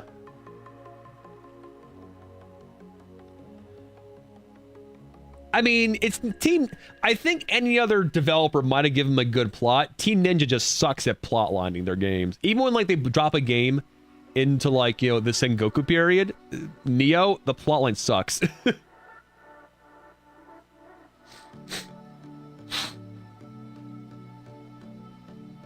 Yep. So yeah, to me, Ninja Gaiden 2 and 1 Black represent the pinnacle of, like, action. They really do. The absolute pinnacle. But I'll hold them back because they couldn't give me, like, you know, they couldn't be the whole package of, like, also having, like, a good, like, you know, presentation. Well, they have good presentation, honestly, for the time. Good story, so. All right. Anyway, truly amazing games. I need to play it 4. So I need to play 4 at some point, and I need to play 3 Spiritual Edge and 4 at some point. South of Midnight, man, South of Midnight. God, I was so hyped for South of Midnight, and very, very hyped for it. And overall, I did like it. Its visual style is immaculate, incredible music. But the gameplay itself was... I feel like it was one step away from, like, actually being kind of deep. But unfortunately, it fell more into the area of, like, Alan Wake 1, where kind of like once you kind of like understand how it works, there's no really deviating from it, you know? And depending on, like, how deep that pool is, you'll either, like, be okay with it. Or in the case of Alan Wake 1, a game I still like, I find the combat of Alan Wake 1 to be nigh on insipid, honestly. It's for me, it just, luckily South of Midnight never got there. It was just deep enough, but like, man, it makes me upset. I'm like, this could have been just a little bit deeper. It could have been something like, then again, I think that was beyond the scope of what the game wanted to be. So I can't expect it to be Devil May Cry. But for me, the bigger flaw of South of Midnight is that there was this emotional core in the game, right? Yeah, deeper mechanically. Yeah. Mechanically, gameplay-wise. There is a emotional core in the game that I thought was leading to a certain point. It was stereotypically how they kind of lead, and then it didn't. The loss of a particular character, it didn't do it. But then instead of that, nothing happened. It kind of ended a little anticlimactically when I feel like this game, it was building up to something extremely profound, and then it just did it. It felt like it just kind of like they ran out of money and had to end it. I don't know. So I felt that the ending felt extremely deflating when it had such emotional arcs throughout in its own plot line, and also the like, kind of like mini arcs of like the individualized plot lines within like the different zones of the game itself. So it definitely failed in that regard. So I was rooting for this game, but definitely did not work at all for me in that regard. So it definitely goes in the A tier for me. But below Slitterhead, but I think above Unsighted and all Netry in there. I was rooting for it, but man, gameplay wise didn't quite get there for me, and the plot line just kind of just like deflated right at the very end, which is the last thing I'm gonna remember when I think of the game. I think of the game like, what's the last thing I remember of the game? Oh, the ending. Oh, okay.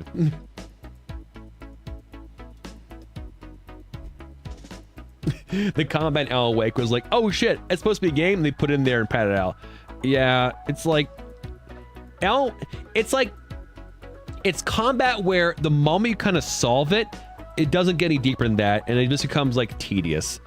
I will say you can definitely solve South Midnight's combat quickly, but it has just a few things going for it to not make it feel entirely tedious.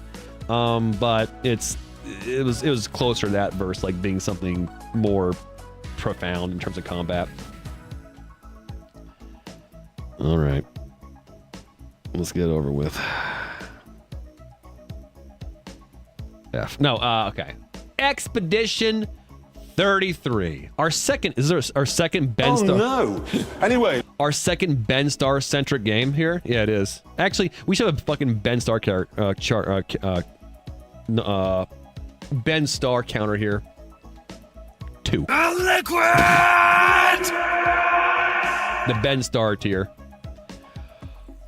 But anyway, as someone who like me some turn-based JRPG action and like me parrying,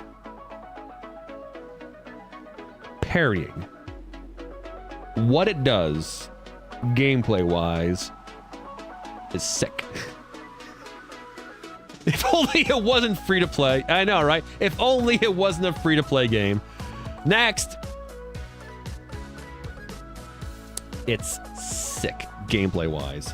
Now you add that to having incredibly awesome animations, and also having extremely varied character builds, with a system that is obviously based off of Final Fantasy IX, but a lot more faster to kind of get into, very, very sped up, without feeling like it was just a gimme of a system. It's a shame they use AI. I mean, I hate that conversation. It's, you know what?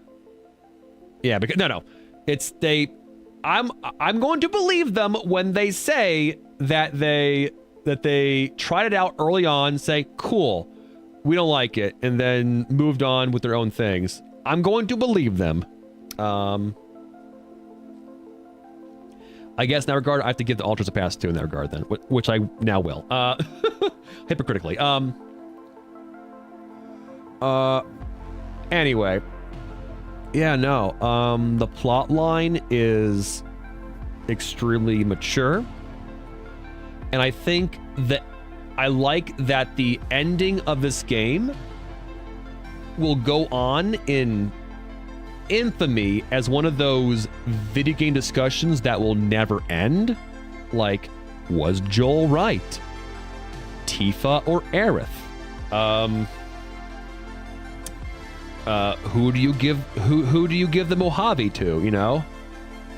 I think for better for worse, the ending of Extra 33 will live on in the gaming lexicon as something that will just be a talking point forever.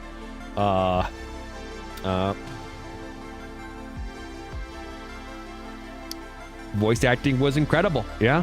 I was blown away when they didn't like offer it to or give a thing for Andy Serkis. Like, all right, I like Ben Starr a lot, but I think he had mostly one standout scene in this game.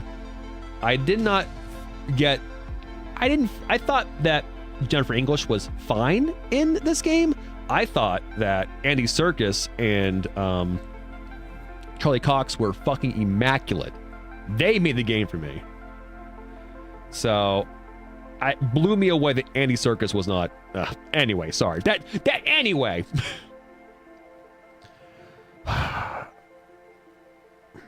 So, gameplay wise, immediate S tier. Music. I remember when we were playing this game on stream, earlier in the playthrough, I was like, this music is fine.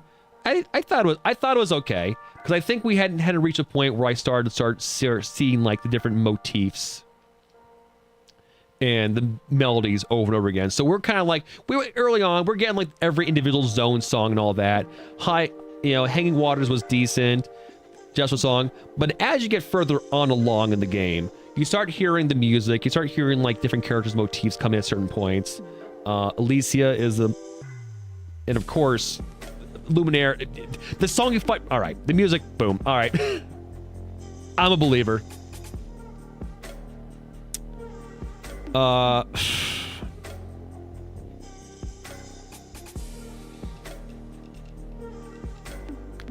Yeah, I mean, for my other criteria I've set here, I think it's my first triple S for the year. Whether or not it'll be game of the year, though, I don't know. But like, it fired on all cylinders except for Act 3. I had not tried the DLC though. Except for Act 3. I think Act 3 really fucked up in that game. Because gameplay wise, again, we're not doing any spoilers here, but like when you come out of Act 2 in this game, the game, I think, really wants you to go to a particular point and finish the game. Thematically, it feels good. Gameplay-wise, it feels good. Granted, that is a sliding scale because some people like being as OP as shit. Because when Act 3 opens up in this game, you can kind of just go off and do whatever you want to do and come back to the ending area and just like completely stomp it, which I don't know. I feel like that might detract from it. I feel like they should have maybe had a little more. I feel like Act 3 should have had a little more guidance to it, you know? Yeah, it's messy.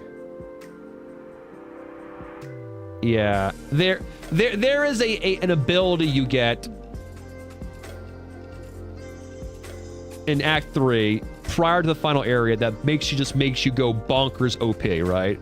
And I think that detracts. But of course, though, there are game players who enjoy being OP as shit. So to say that they are wrong is wrong, right? So this is like my own perspective, in that I want to be able to like explore.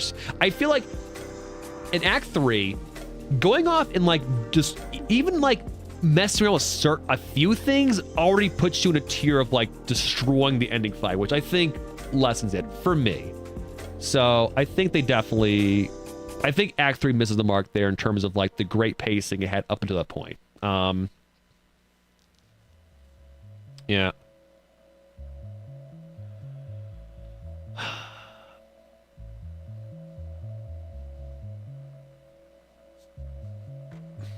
But does that like detract it for me though?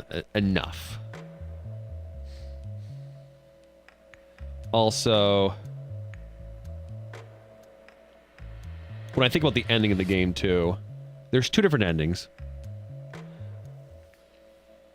And I feel like they wanted both endings to be bittersweet. But I feel like the presentation of one of them might feel less bittersweet. And I think they missed. I think they skewed it a little too much to feel less bittersweet. So you get a section of people who gravitate towards that ending, which is fine if they do. But because of that little less bittersweet feeling, I think it makes it feel a little more official and ending, and that kind of like taints some of the experience because I have personal reasons why I chose my ending. And I don't detract from people who choose the other one, but man, I feel like the same people who picked Verso's ending are the same people who think Joel was fully justified. I'm like, it's annoying. Sorry, again, that's not. Sorry, now we're getting the full entire discussion with the game.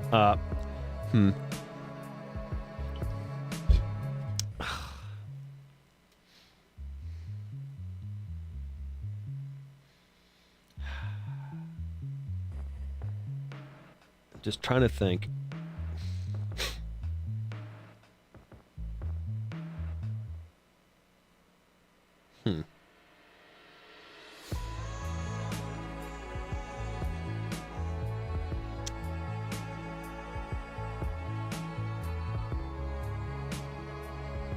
No, I agree. I agree, Josh.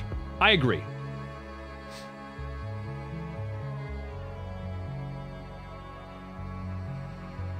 Yeah, both endings suck in equal measure. 100%. They're bittersweet. It just matters what means more to you in the end.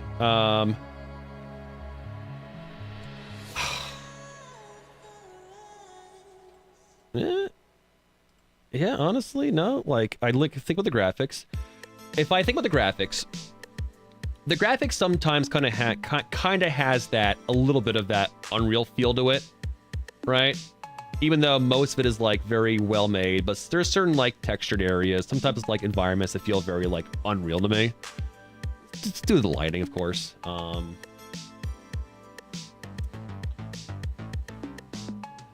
that's like not a lot though. Like when you go into the Hanging Gardens, oh my god. Where's the Underwater Gardens? The underwater area? Oh my god, it's amazing. Yeah.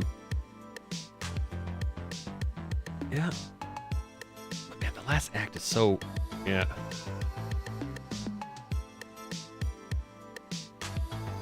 I wouldn't go that far with exploration because like it was, I mean, it's like if you played like any type of like, you know, RPG where, you know, you go into a zone where like this is like the Enchanted Forest.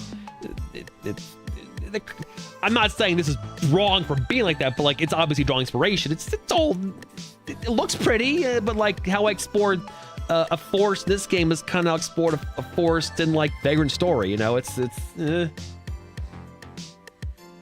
I'm not saying it need to be innovative in that regard.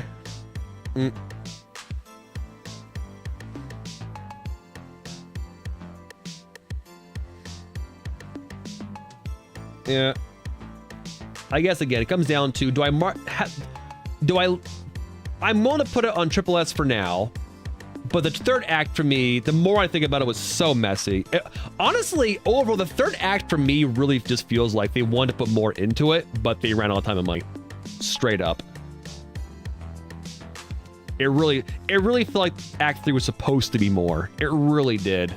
And I think it suffered for that. It really did. It's just such an oddly paced experience. It's like the anti ruined world of Final Fantasy VI. It's like the exact opposite of the ruined world of Final Fantasy VI. Actually, the more I think about it.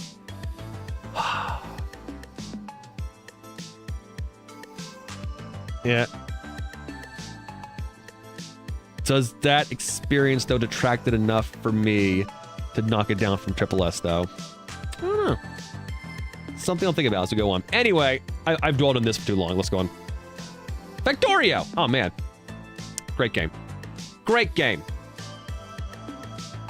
Great game.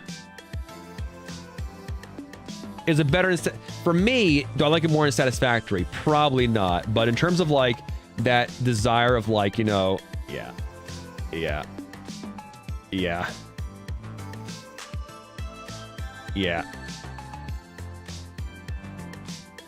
You think Act 3's weaknesses highlighted... Sorry about the Expedition.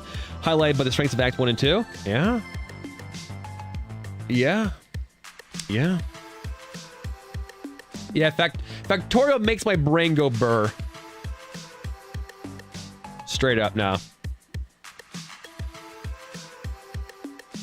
Factorio is a game of infinite possibilities. Definitely, double S there. Triple S, I think despite playing so much of it, I still have issues with this UI. I still do. I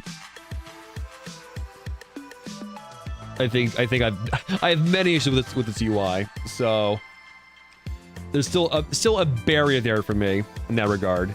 So that's why it remains subtly in double S there. But yeah, that feels good to me. Sorry, I don't have much to say about, like, I think how much I enjoyed it just came through as we're playing through it. Yeah.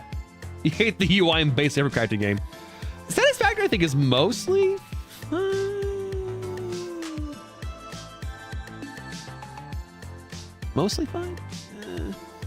Possibly.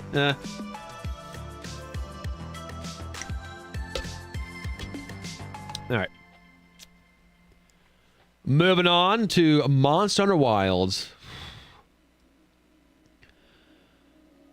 I thought Monster Hunter Wilds had the best, like, great sword gameplay I've ever experienced in the game until I played Kazan, so... Alright, gameplay-wise, Monster Hunter Wilds is fun as shit, but... While I've... There's a difference here. Gameplay-wise, I liked it a lot. Did I like it as much as Ninja Gaiden's? No, but I thought it was very good. However, Ninja Gaiden is so good, and its plotline is so there. Its plotline is inoffensive. I found the plotline of Wilds to be actually kind of like offensively, like in. Again, for me, if you like it, please enjoy it. I found to be insipid. I feel like everyone hypes up that final moment in the plotline where your character goes, I authorize myself. I'm like, why the fuck does this matter? My character is a know-nothing individual. Like, it doesn't mean... This is an aura farming moment that built up nothing to make the aura farming mean anything. So, it just... Also, they removed, like, all of the hunting from it, which I thought was unfortunate, because I thought that was the whole kind of cool thing about the hunting, and also the optimization on PC was not good at all. Pretty though. So by hunting, like literally, like, you know, hunting it, like as opposed to just like clicking on the monster and just having the monster your secret like just walk towards it for you. You have to like actually like you know, look for it, like in Worlds. There is this whole entire like actually looking for it, you know, that just didn't exist in this game. Game would go, oh yeah, it's here, and you just auto walk to it. So yeah, Monster Hunter Wilds was fine. I would say it exists in the B tier for me.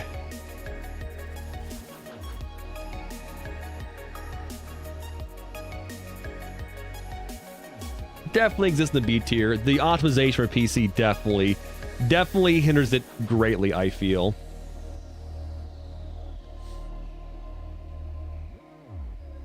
And I feel they yeah, that's another thing too. The gameplay was very good. It felt good to play.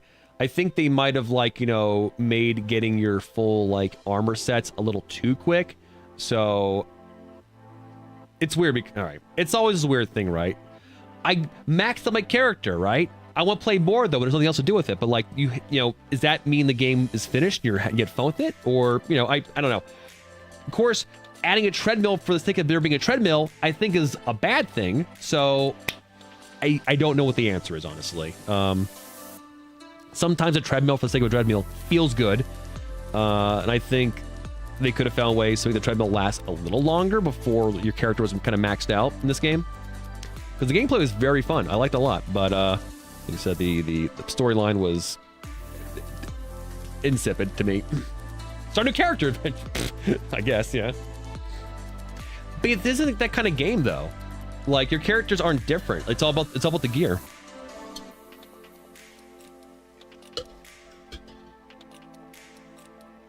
All right. Anyway.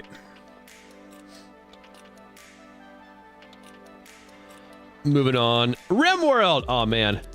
RimWorld. RimWorld, I think, in me, exists in the same space as Factorio. It goes even higher. I just wish I had more time to play it. I know if I played more RimWorld, I would go insane for it. I really would. I absolutely would. This game is peak for me. I mean, it has character automation. You know I'm gonna love it, right?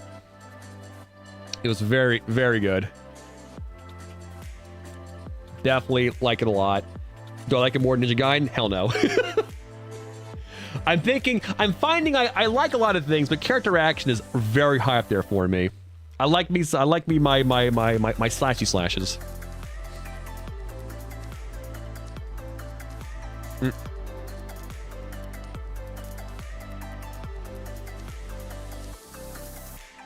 Really? Ring Song? We get so few of these kind of games.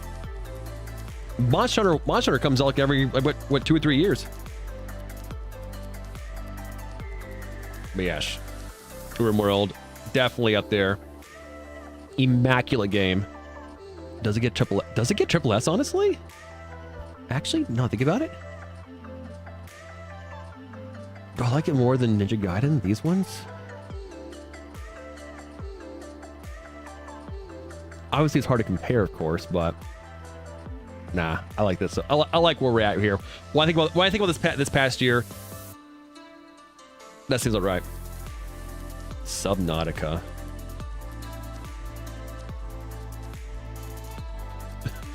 Do it, or your house gets raided by 500 rabbits. Or what about 500 fucking boom rats? Subnautica. Oh man, Subnautica.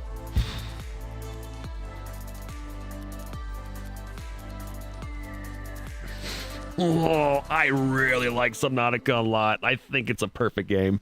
Oh, man. Oh. Just the right amount of storytelling. The atmosphere. Yeah, OG Subnautica, yeah. The crafting always felt like it was never, like, impediment to, like, you know, doing things. Other than, like, when, like, obviously we started needing larger scale stuff. Hey, Templar. Oh man, Subnautica. Ooh. When we got the what was it, the submarine? Oh my god, that was so cool.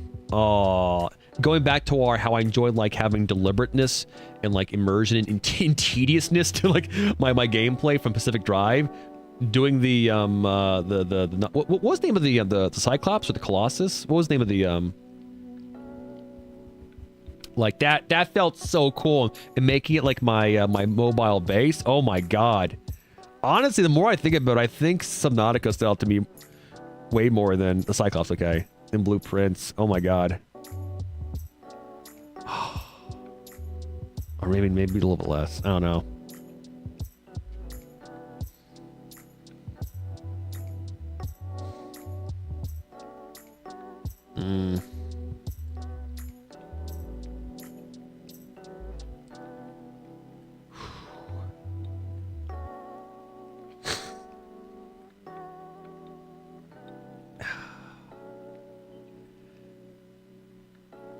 Oh, yeah. Oh, yeah. That is, you know what? All right. The tedious of certain aspects definitely knock it down. Though there are mods for that, but yes. I live in a world where I think all modern crafting games should have the, if you're like within the zone of your boxes with your stuff, you should just be able to craft in the boxes. Granted, you lose the aspect of like organizing your stuff, but I don't. I lived that life for like 20 years of kind of games. I don't want to organize my stuff, all right? I want to just like dump it in there, it auto sort and craft, all right? But I guess it depends on the kind of game though. This game was very not survival based in terms of like, you know, other like survival games. That this game is more so the focus of the plot line, right? So I think they don't want the crafting and the survivaling to be as much of like a thing to get in your way. They want you to be focused on like, you know, your objective of like figuring out what's going on this planet. And I think certain aspects of the crafting does get a little tedious. So I will knock it for that, actually. I will knock it for that. Granted, it is something you can mod and fix, but, you know, I'm talking about purely vanilla playthroughs here. Less than blueprints? Yeah.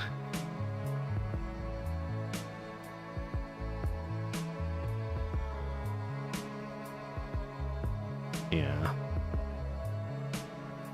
Yeah. Yeah. Ninja Gaiden, though? Ooh, I don't know. I don't think you guys understand just how, like...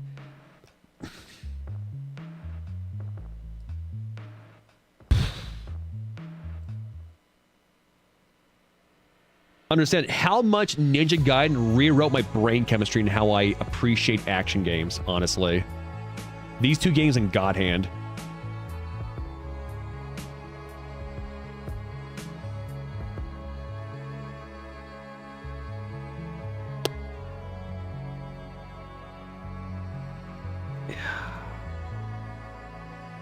That was I was sad. Honestly, if God Hand was this year, Adok, that was last year though. I looked it up. If I played God Hand this year, oh my god. God Hand, like I said, God Hand and Ninja Gaiden 1 and 2 rewrote my brain chemistry and how I appreciate action games. It really did. Yes, I think I would compare the other game. The reasons why I enjoyed Subnautica and Pacific Drive do overlap. They are very different games, but I think the reason why I think we played Subnautica first, right? And then I'm like, you know what? I think Pacific Drive is kind of like this. Yeah. Subnautica between the Gaidens, be cheeky. That's funny. Honestly, all right. There might be a game that goes there, honestly, though. Speaking of. Oh, man. No, it doesn't, actually. All right. Hello, everybody. I'm the only person who played the first Berserker Kazan this year. I can tell you, it's a bop. It's a bop. First Berserker Kazan is a game that exists in that space between Souls-like and character action. Yes, Ninja Gaiden 2 before Black. Absolutely, yeah. Yeah, Kazan exists between character action and Souls-like. It's definitely a game that's inspired by Nioh 2, and it is very good. It has probably the best greatsword, two-handed greatsword combat I've ever experienced in a game. And it has, you can be extremely expressive in terms of your aggression and also your defensive abilities. Not quite as much as Ninja Gaiden, of course, I feel overall, though I might have, no, it's not double S though. No. I think Kazan's gameplay is peak. It really is. There are, God, when you are doing parry-like sequences with the greatsword, you could have mid-parry sequence attacks. It's so expressive. It's so good. But the plot line is insipid. It's existent. It's existent. And the world design, when you explore areas, is somehow not as good as Neo, which is saying a lot. But the bosses are so cool. The bosses are hype. Loved it a lot. I definitely go as high S for me, low double S, but yeah, nah. Unfortunately, it's the not goodness of the plotline of Ninja Gaiden did not get in the way of it. I didn't find them to be insipid. I just found them to be present. I found Kazan's plotline to be just kind of like, but the gameplay was so peak. So peak. Felt so good. Loved it. Hopefully they do more in that series. I'm sure they'll be probably played just the same in that really good action game with just whatever presentation in terms of areas and storyline.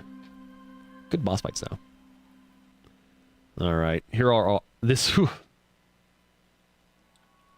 This is a run right here. Oh my god.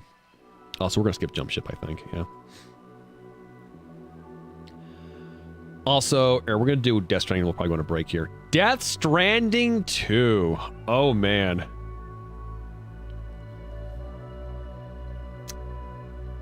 Death Stranding 2 is a game that is, I feel, better than its predecessor in pretty much every way possible. It is. It really, well, all right, almost every way possible. I think the only downside of Death Stranding 2 is the fact that it's a sequel. In that Death Stranding 1, one part that makes it so evocative is the mystery of it. You don't know what the hell's going on. And there are people out there who will say that the plotline of Death Stranding 1 is incomprehensible. They don't know what the fuck they're talking about. Because I will say, Death Stranding 1 is one of Kojima's most overly explained games, especially if you start delving into the games like, emails and character interactions. It really is. It's overly explained.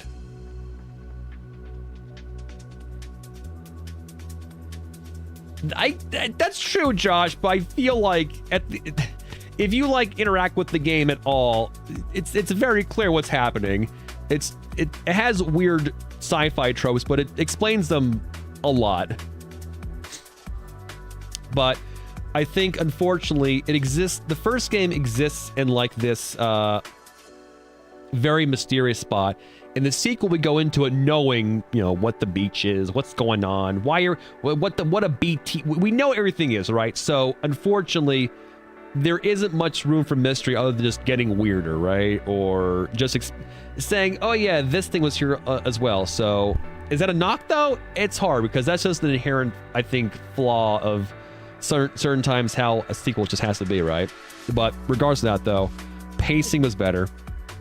Across the board, I always felt like I was engaged in the plotline of this game. The first game, you can go 10 hours without seeing a single cutscene, which, some people actually be a good thing, but I feel like it needed more guidance. This game had more guidance.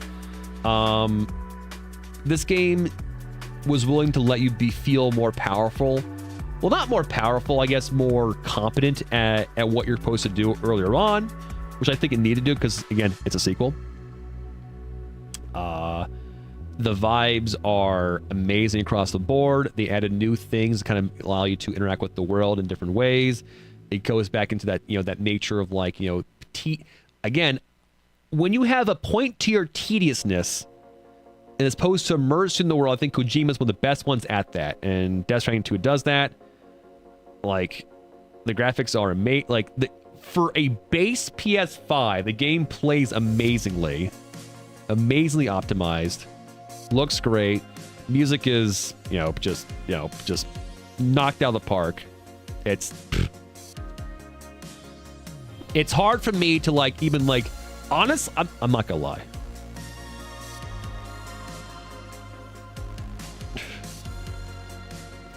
I'm trying to think of any downsides of this game for me personally.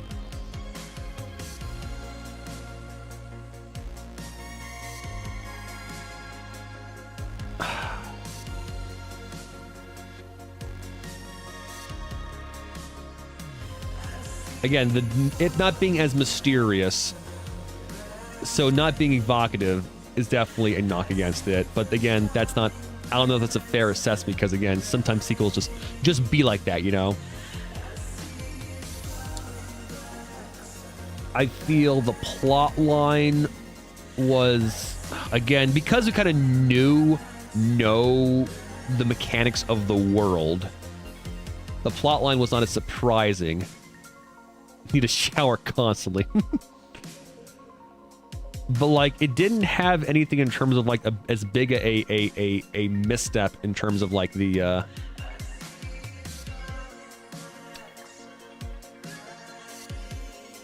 Act 3 that Expedition 33 does. No, like, it's a game that for me fires on all cylinders at almost at all points. Huh.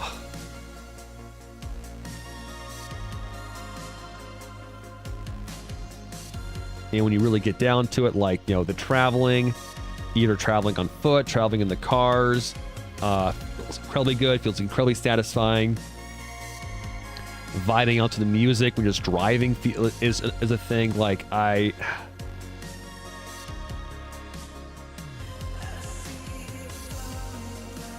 I did like the story. Did I like it more than Expedition 33 story? Probably not.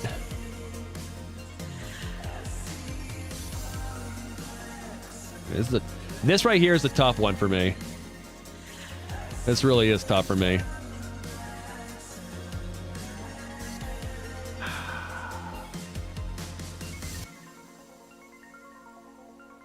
That's really tough.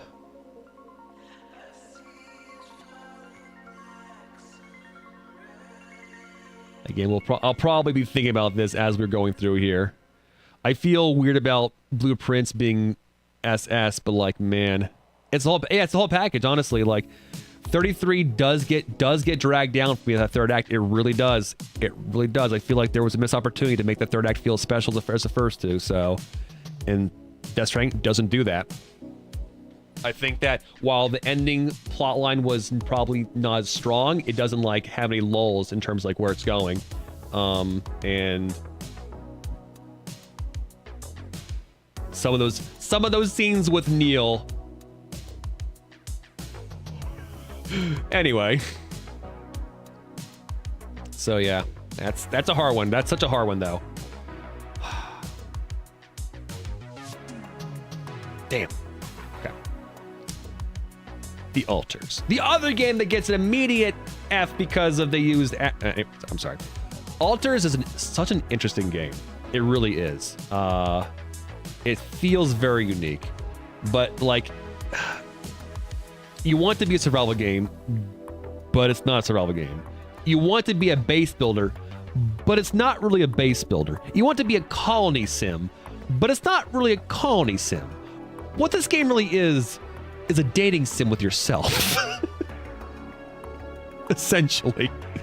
And I found that to be extremely interesting. Extremely interesting, honestly. All right. To give you the general plot line of the Altars, your character... Yeah, conceptually, the Altars is amazing. Your character is crash landed on an alien planet, doing some kind of like excavation of a resource. But unfortunately, he's the only one that survives like the crash landing. In order to like, you know, get more people to help him survive, he needs to make clones of himself. But you can't just make a clone of yourself. No. A clone of yourself won't do because your clone won't have like brains, right? So what do? Well, what you do is you use the resource that exists in all points of space and time and pull other versions of yourself from other universes, copy their brains and put it into your clone. So you might get a version of yourself that at one point in your past walked out on your wife when you stayed with her. And despite this person being you, it's a different person entirely. Do you like yourself? And I felt so, and so that's like the premise, but it's couched in this game where, again, it's kind of a colony sim, it's kind of survival, it's kind of base builder, but none of those are fully like developed as like a full like, you know, survival game like Subnautica, or a full colony sim like RimWorld, or a full base builder like I don't know, what's in the game that's like that. Anyway. So like each of those particular aspects are not strong, but they exist. They're not bad. But the aspect of like interacting with your character's alter egos, I thought was incredibly interesting, and I thought that writing was very good. The voice acting is from one actor; he did an incredible job representing the characters, and I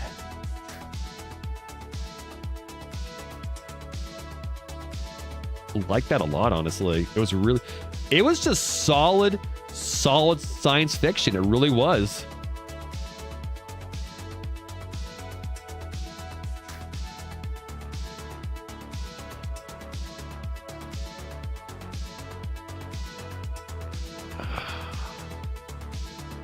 I don't think it breaks this barrier though. This right here is gonna be a hard barrier to break. Does it break Silent Hill 2? I think so. Does it go past Factorio? No. I think that's as far as we go. Yeah. It was just extremely solid acting, good vibe, good music, with gameplay that was serviceable enough, I feel. Yeah. That's where it goes for me. Absolutely. All right, yeah, that's where it goes for me. I like that a lot. Extremely memorable, but this is gonna be a hard barrier to break around this area here of my list, I feel. Moving forward, Desktop Survivors did it for one stream. This is a fun little game. This is a game I got at PAX East. It is like, you know, it's a vampire Survivors like. The cool thing about this one is that it's a very like Windows 98 kind of style to it. But it's a small game. It's, you know, it is what it is. I thought it was cute. Has limited bosses though, so that hurts it. But the upgrades are very cool. It feels good. Honestly, in terms of like those kind of like, you know, mass killing games, I think it's a way more inventive than Warriors Abyss. Absolutely. Does it get the B tier? I don't think so. So it goes there. High C, low B. Oh, all right. All right. We'll have a lot to say about these next couple ones here. Yeah, we're getting the Metal Gear, we're getting the Final Fantasies here. Onimushas. All right. Let's take a quick break. I'm gonna stand up, stretch, go to the bathroom, get some drink, come back, and we'll continue on with more with this end of the year tier, which I'm about with this. I'm like I said, I honestly, I mean, I could go back and like reevaluate, but like, man, I really thought I would really want to like, you know, just give it a Blueprints immediately. But man, the more I think about it as a whole package, I think I did enjoy Death Stranding and Expedition 33 more. I know, I'm sorry. I'm completely and utterly betraying my criteria for the majority of this year, but if I have to look at all aspects of it, there'll be Ds, don't worry. I already know what game will be a D. Yeah. Oh no, my subjectivity isn't objective. Yeah, no, I guess, again, for me, it's just how close to all cylinders firing do we get up on the list here? And I think these two, all cylinders, are mostly firing the entire time. Yeah. Is it going to be Umusume? We'll see. Either way, I'm going to go on a quick break. I encourage you all to do the same. I'll see you all in a few minutes for more OBG and for some more of the end of the year tier. See you in a few.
All right, Chow. Welcome back for some more end of the year tier. Let's crack on, shall we? All right.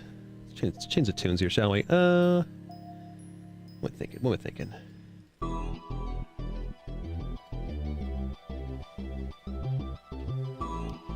All right. Where were we? Just harangued over Death Stranding there. Looks like, yeah. All right. Metal Gear Solid 5.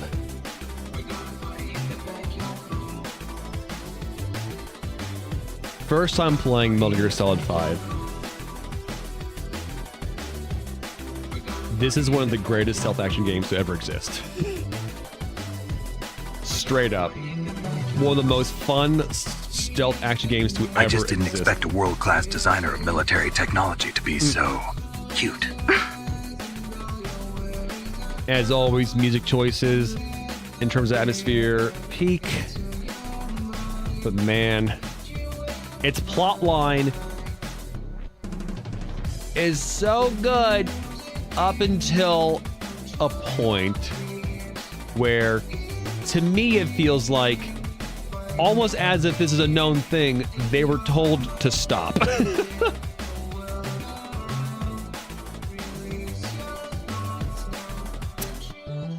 It breaks this barrier easily, I feel, for me, as a memorable experience.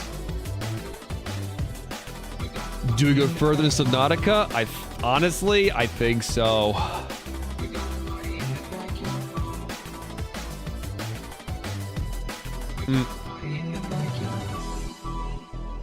Yeah, I didn't do much with the multiplayer, but that was not something I was really interested in doing to get all the stuff there. But like, man, like, just the ways in which you can approach missions in this game are truly immaculate. They really are. They cook so hard, and the tediousness of it all, again, to me, works in the favor of immersing me and making me feel like I was Big Boss. No, it's just what this game does not have going for it is that at a certain point when you're playing it, there's a cutoff. There's an absolute cutoff in terms of plot lining, and then it just nosedives, and it's deeply unfortunate because I really do feel like if this game probably been made the way Kojima wanted to be making it would have been probably Game of the Year for me, honestly. It so close, but unfortunately, it definitely succumbed to probably development creep, the scope creep, I guess.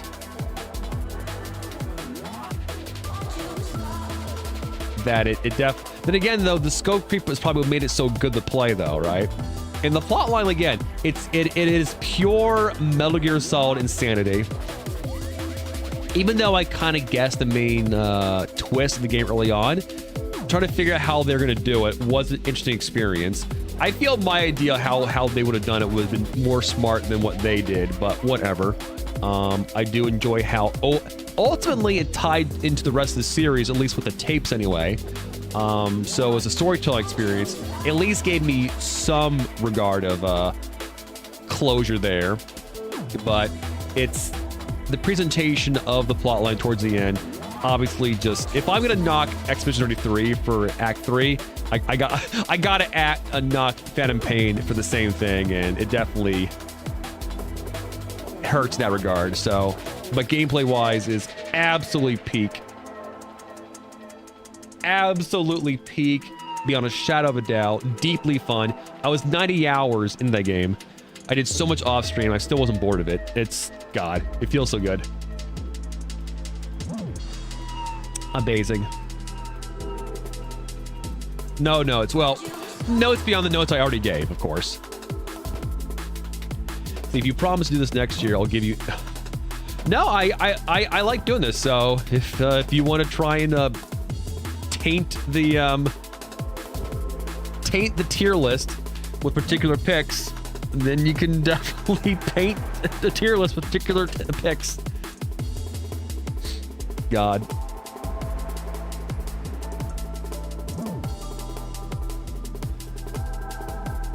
Yeah, this feels good to me. This feels pretty good so far. All right. Moving on to Metal Gear Solid Triangle Snake Gobbler. So, here's something you might not know about me, chat. I'm definitely one of those Metal Gear players where I enjoy 3. It's not my favorite. Honestly, I think I enjoy 1, 2, and 4, definitely 5, way more than 3. Not that I think 3 is a bad game at all. I like it a lot, in fact. And in fact, I think it has probably the most important scenes in the series. The fight against the boss at the end is like one of my favorites in the series. It just overall, it kind of like exists in this realm where like Metal Gear Solid 1 and 2, and I guess Metal Gear 1 and 2 exists. I love the space where the game is like, those games are, you're exploring an area, looking for key cards and all that, right? And 3 is essentially just a straight shot through the game. And so it's very linear, which I was not a big fan of. 4 is linear too, but I think 4 has got more going on for it. So, and I like 4 more for that. So 3 definitely takes a hit for that for me.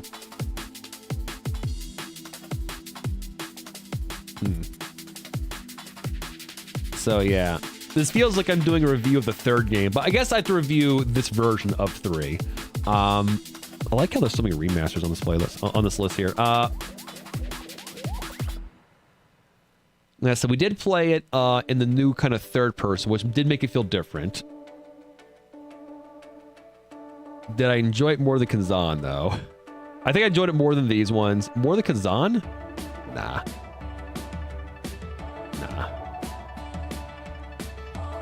Solid S tier. Solid S tier for me. Below Kazan. It's clearly Konami. I mean, is it though? I mean, everything here is being made as art / to make money, right? And there's enough things in Delta Snake Gobbler that I'm like, I think when they made this, they gave a shit.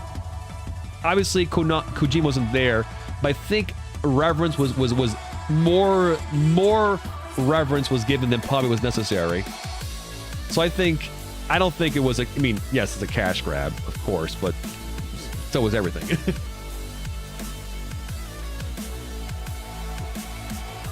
Yeah, crap. Yeah, I hear cash grab. I think crap for profit. I don't think Delta was crap at all. I think offering you to play the game legacy style, this music is a lot right now, was very important. Yeah. I think there are a lot of things in the game that definitely were meant as like homages to like the old game. Like, I thought it was super cool how all the pinup girls, instead of just showing the same pictures of the pinup girls, they contacted them and say, hey, can we have a new photo of you? Any photo you want. And just use that for where your photo was in the original game. I thought that was incredibly inventive. How they redid the Guy Savage demo was really cool as well. Yeah, Metal Gear Survivor was a cash grab. That's a cash grab through and through. Nah, I think Delta was made with love. I think it was made with care. It just is not my favorite. It's not my favorite Metal Gear game, so.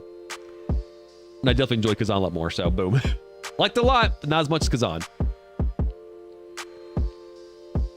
Optimization was a bit rough at times. All right. Next game is Keep Driving. This was a Patreon pick from Okuraku. This is a fun one. Roguelite game. Light? Yes, light one. Very unique. Extremely cool vibes. This is a game where you're in a car, you're listening to music, you're trying to get to was it a music I think the thing we chose was a music festival, but like the way you do encounters is extremely unique in that, like, you know, oh, you're driving, there's someone trying to, you know, do like, do a turn on you and like while you're driving. So like this is represented as like this weird, like, you know, game where you have to, like, you know, use different aspects of your character's personalities, the cars, like, you know, to like it's a very unique game. Incredible soundtrack. I liked it a lot.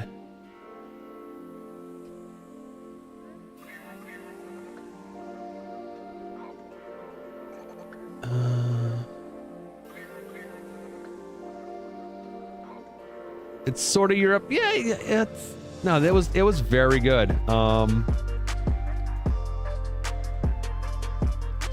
Yeah, I think that's a good spot for it right there. Go to playability. I liked it a lot.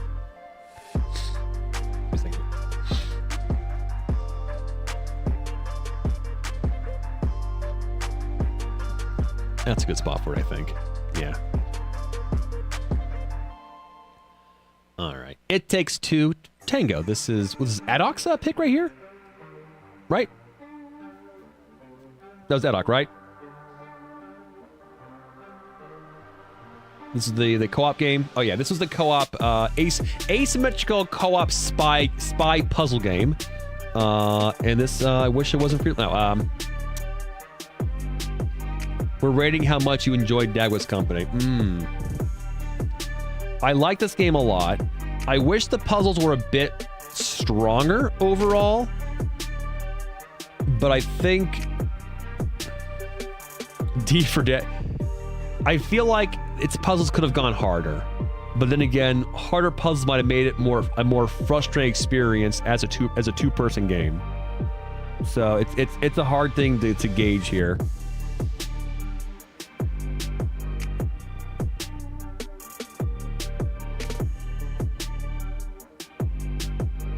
Yeah. I feel like we could have handled more intricate puzzles, and I guess it's more so when the puzzles weren't intricate. I think we kind of just blew past them, and then like for puzzles that where it was a little more difficult to kind of communicate, it kind of felt like we weren't really puzzling. We were kind of like arguing, which made the experience feel a little bit less for me. But overall, I enjoyed the experience though.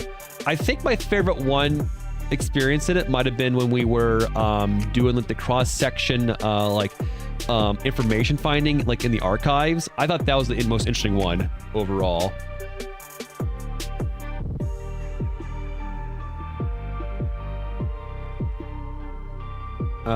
We did not. No, we did not. I don't even know what chance of Sonar is.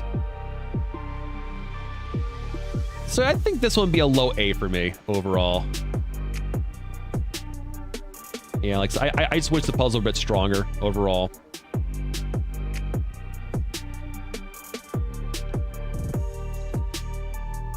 Overall, liked it. Maybe it's more so I wish there was more. I wish that if you replay it, the deviations were stronger.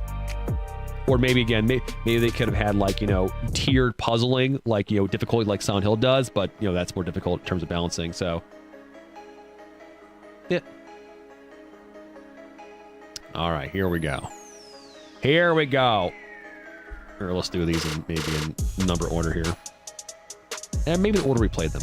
4, 5, 6. All right. Final Fantasy 6, 5, and 4. Here we go. We played 6 first. Funny. I'd always pictured you as more the Chocobo type. I'm not going to play Chocobo Dungeon unless someone pays me. Maybe I'll play it eventually. Also, give me a second. This is a little loud. Also, I want something else. All right, Final Fantasy VI. This game deeply surprised me.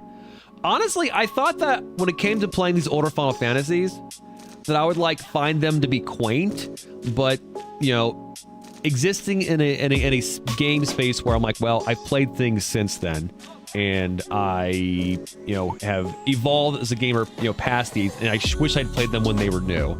And I was pleasantly surprised that for the most part, these felt fresh It felt good now. Honestly, there are many aspects of when I was playing 6. I'm like, oh, this feels like there are aspects of this game in like Epic Expedition 33 here. It was so good.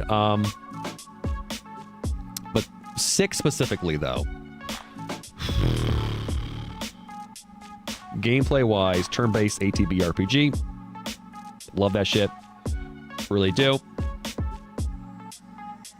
Yeah. Like the music, top tier. Having never even played this game, I knew multiple songs from this game. Multiple songs. The sprite work was amazing. The gameplay in terms of like character builds felt very competent, felt very fun to actually make builds. However, the story of the I might get pilloried here, chat. I'm sorry. I like the Ruined World. I like what it does. I like that it kind of, without even knowing what the hell it is, you're dumped into it. I like the emotion of I'm sorry, what's her name? Ceres? Her on the island alone. I like that a lot. And then I liked how you can kind of go wherever you want. You could breadcrumb yourself to any direction, collect any party member in any order. Celes, thank you, sorry. But yeah, I felt like that was a part of the game where it felt like I lost out on playing it when the game was new, because so many people hyped up Kefka as like such a cool bad guy, and I think if I'd played this 6 when it was new, I would have been in agreement. Kefka was cool, right? Mad clown, wants to destroy, bad guy, mustache twisting bad guy, and I'm down for that, honestly. I like some bad guys just being assholes. That's perfectly fine. I think this game deeply suffers in that once you get to the Ruined World, Kefka just disappears from the plotline entirely. And like, that could be a fine thing, but literally we learn nothing about him as a character at all. And I think the only thing we can learn about Kefka is like one random line from a random, NPC you might miss in one town. So it makes the whole thing feel a little deflating at the end, because I'm like, why do I give a shit about Kefka? Like, you didn't have to make me like, feel sorry for him, but like, I knew nothing about him other than he's just a guy that appeared, right? Yeah, he's not even a character, At least we know that Exeth came from like the 100 maniacs got like murdered under a tree and they coalesced to an evil dude, Yeah. So gameplay-wise, the Ruined World was something that deeply surprised me for a game of that era, of that type of that era. Loved it, really did. But storyline-wise, it just kinda, I know, his backstory. He tough, he mean. But, yeah, it definitely... I wish I could put it higher. I really do. But, man, I think better than this remaster here. You can, but you... Yeah. I think if we... Honestly, if we just if Kefka had any presence in the Ruined World, I think that would have been perfect for me. Like, any presence whatsoever. But he just disappears. Yeah.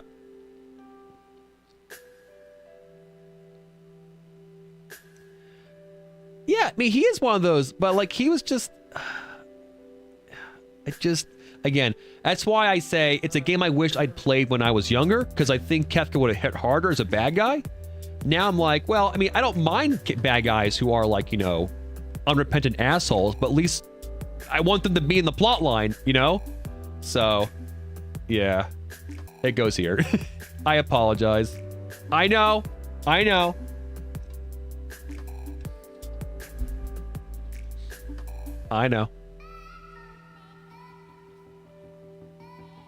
Yep.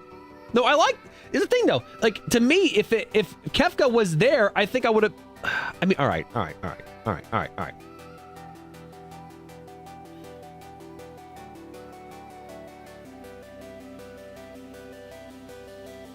but it's all right. You know what?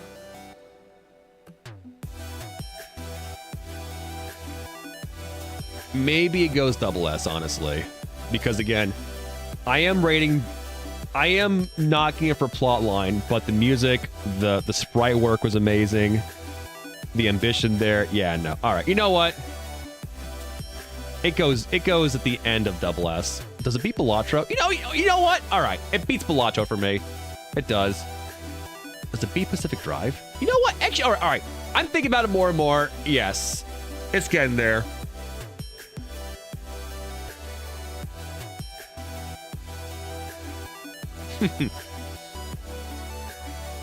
Does it beat Silent Hill? All right. There we go. How about the altars, though?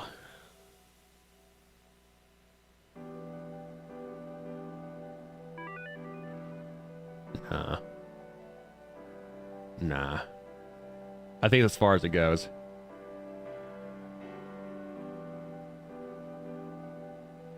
Things as far as it goes.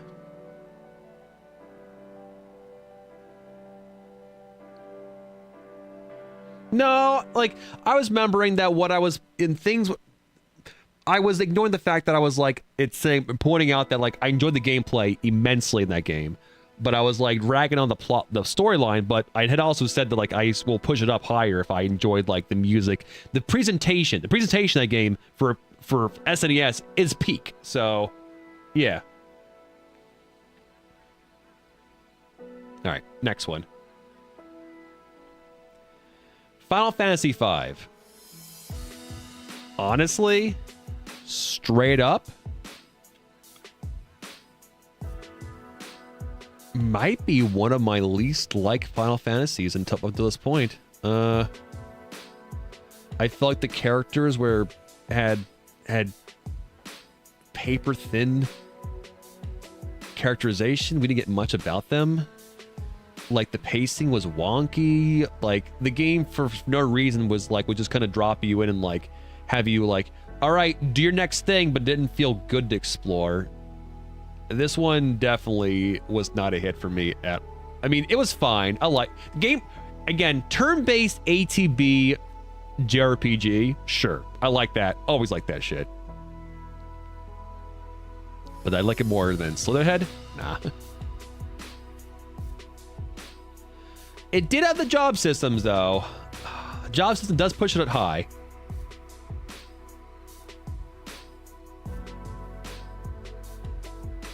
But, man.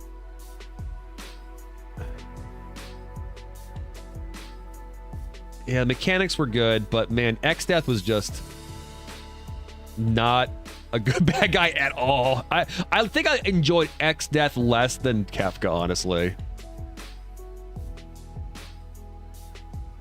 More I think about it. Even though I said like, oh, with Exdeath we at least know where he came from, but like I think at least Kefka, while having like nothing going for him in terms of story, at least had style and pizzazz despite not even being there.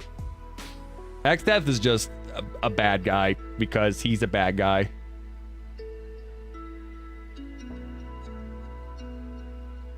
I found the character like I kept wanting to know more about the characters, but I just didn't get anything.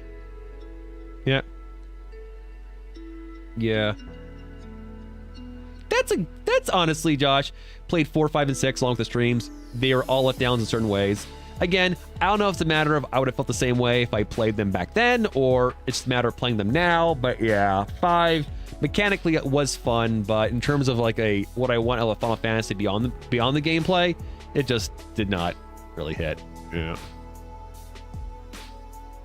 I don't think they're like need to be living in memory. I don't think they're like the X-Men animated show, like don't go back and watch it kind of thing, but I definitely enjoyed it more than these ones. Not more than Slitherhead though. You know what?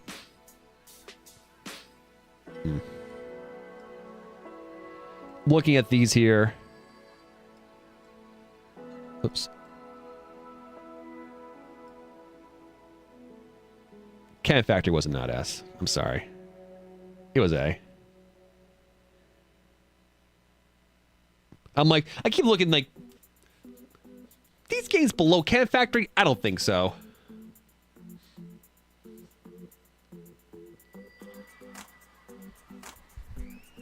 Yeah, that seems more accurate for me. All right. Final Fantasy IV, though. The more I think about 4, the more I like it, honestly. 4 had good 4, like, I think had things to say. Rydia was cool. Like...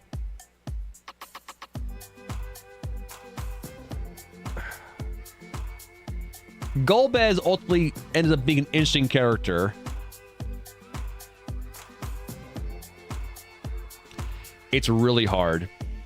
Because I think the reasons why I like 5, or the reasons why I don't like 6, 5 did better, and the reasons why I don't like 5, you know, vice versa, right? Oh, it's hard. Gameplay-wise, of those 3 games, 6 is the best one for me. But plotline-wise, 4 was like the best of those 3, I think. As a full package. So it comes down to this. So I think I weigh them equally. 4 had good pacing, good characters. The 6's gameplay and the Ruined World are very fun. Yeah, damn. Honestly, it is a hard pick for me between 4 and 6. It's a hard pick for me. I really did enjoy the Ruined World a lot, though.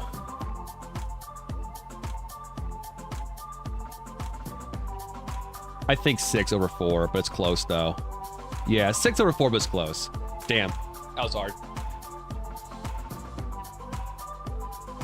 I enjoy them more than the altars. So I play them again over the altars. Honestly, you know what? Yeah, that feels right to me. That feels right to me.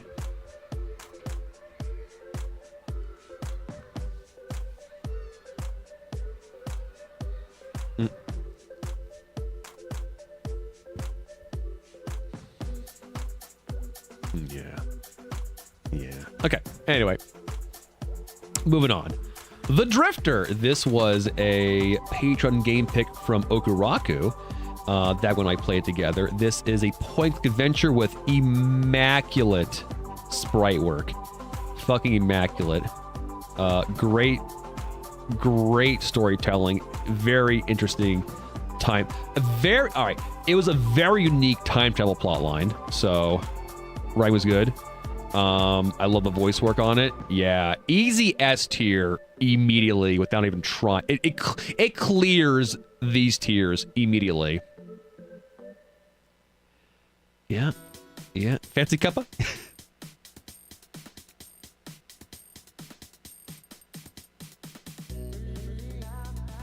Give me a second here. More than Metal Gear Solid 3? Oh yeah. Better than the Kazan barrier here. I mean, yeah, honestly.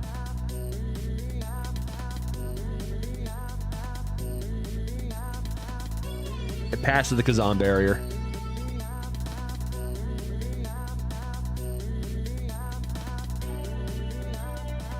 More than Balatro? Honestly, yeah.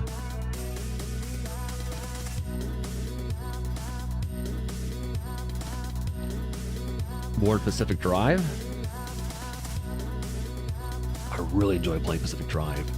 But Drifter's like storyline is so unique and interesting. That kind of actually surprised me at many points as well.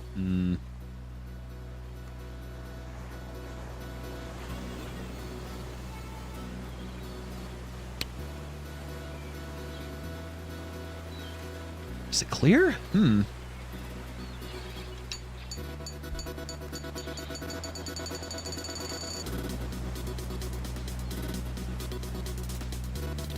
No, this is where things get very hard for me to kind of like, you know, differentiate, but man. I think I like it here for now. Again, I'll mull it over my mind. Oh boy, here we go. The Onimushas. I feel like my take on the Onimushas is going to be a little controversial here with people who enjoy those games. But anyway, first we played was Genma Onimusha. We played the Xbox version of the game. It was actually pretty difficult. This game was 100% Resident Evil in the Sengoku period Meilang, and it was very unique and very fun.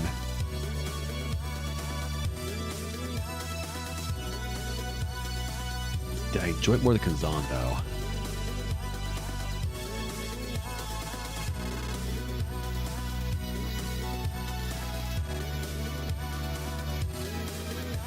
Yeah. Let me say it was a difficult game. Enjoyed it a lot. I think Kazan would definitely felt very fun in that regard, and I think I like it there actually. Definitely love it. It exists in that realm of like these are all the offshoot, like, you know, we have a formula with Resident Evil. Let's try other things, and that game worked. It was very fun in that regard. Yeah, no, yeah. I like that.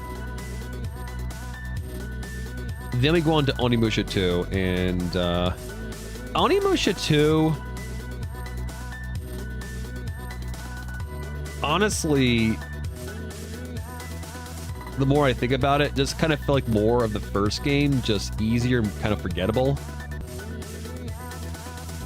That was the one that also kind of had like the gift giving stuff that can, you know, kind of change like your experience with the game, and it was fine.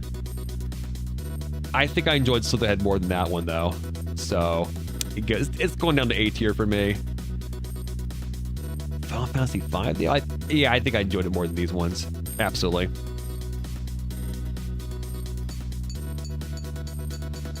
You know what, Monster Wilds. The gameplay is very solid. It goes up here. Sorry, we're still massaging here. I look at the list, goes, you know what? I think I enjoyed that more than I thought I would.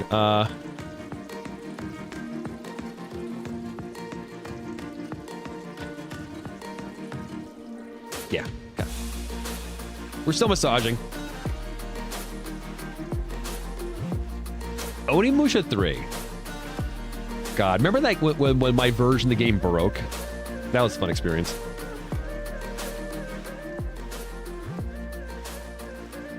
So Onimusha 3 with Jean Reno. That one was, at that point in the series, starting to move away from kind of like the way the first two games felt. It felt a little more towards character action. And it was definitely enjoyable. It felt good to play. But I don't think I would place it above the first game in terms of just my enjoyment of the game overall, because again, I really enjoyed the unique way in which the first game felt and the way it looked and handled. Like, it was just a very unique experience. I think the second game mostly did, but for some reason just did not hit quite as well for me. So Onimusha 3, I think, belongs in the A tier.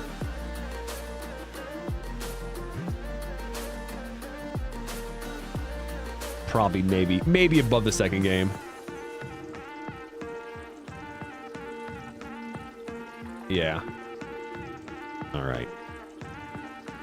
Onimusha, Dawn of Dreams.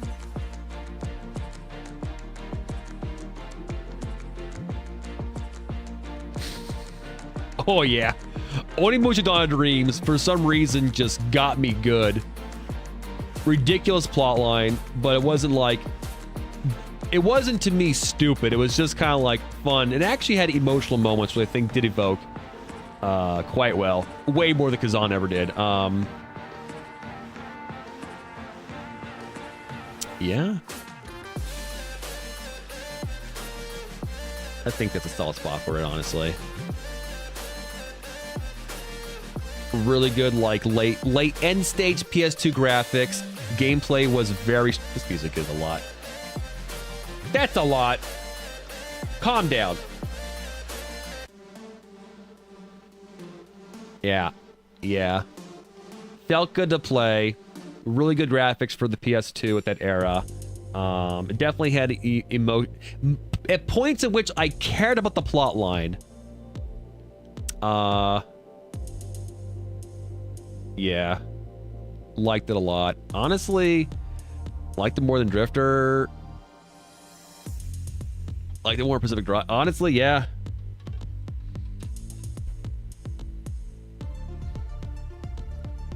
That was double S for me. I wish more games were like it. Straight up. Yeah, that's it worked very well for me. I know as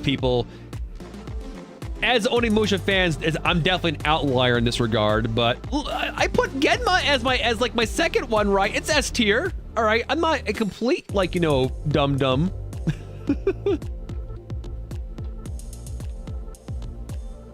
All right. Moving on here. Oh boy. Uma Musume. Horse game. Such a weird game. Like, I want to not just dump it into wish it wasn't free to play. Yeah. Because, I like many aspects of it. I like Princess Builders. G for gotcha, yeah.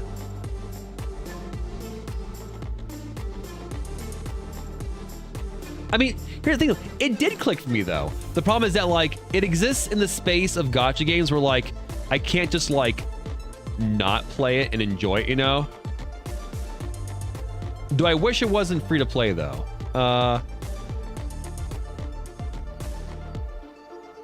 Would it be? I mean, yeah. Honestly, it could be a game I mean, the way in which you build the characters of the game, it's a princess builder, right? So it's you know what a game, you know what game a lot of us loved that it plays a lot like? Dispatch. 100%. 100%. That the way in which you build the characters and then send them out to do shit? Yes.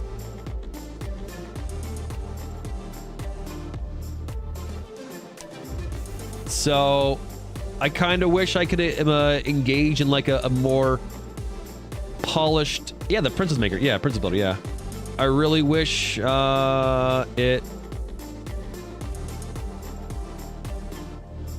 was a polished... what's there I do like.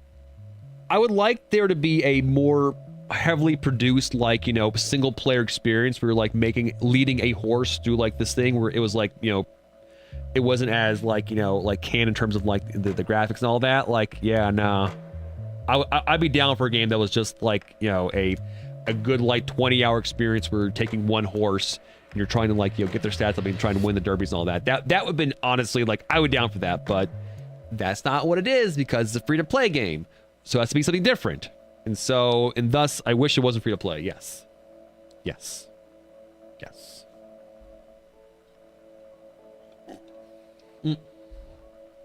In short, bring back Monster Rancher.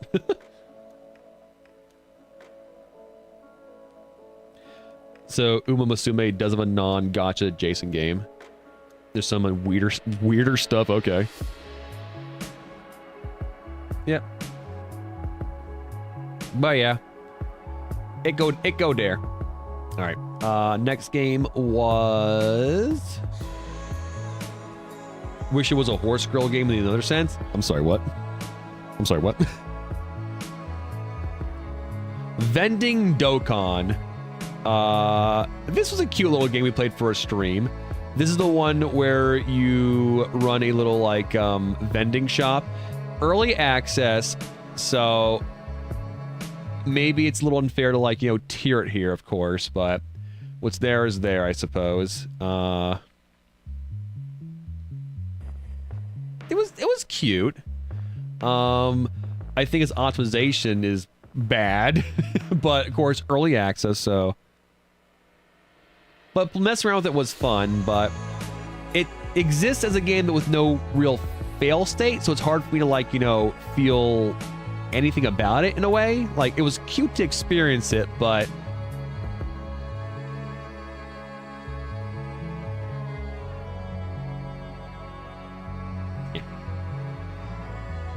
Honestly, the more I think about it.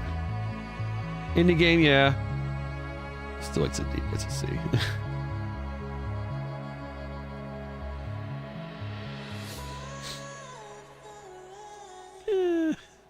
Sure.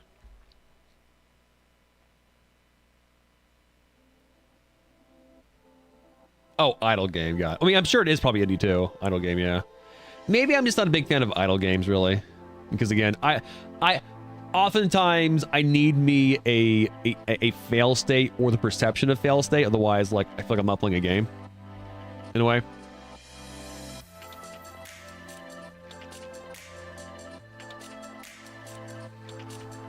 It was so cute though. I did enjoy like messing around, making my little setups there.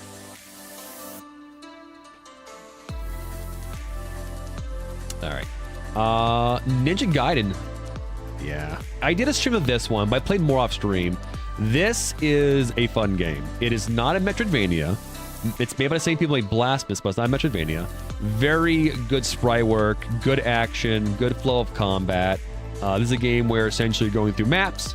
You're utilizing all your abilities to kind of like, you know, just like one-shot enemies. I mean, honestly, it's very close to the old school Ninja Gaiden games, just, you know, made in a modern era. Very strong game. Fun music, good bops.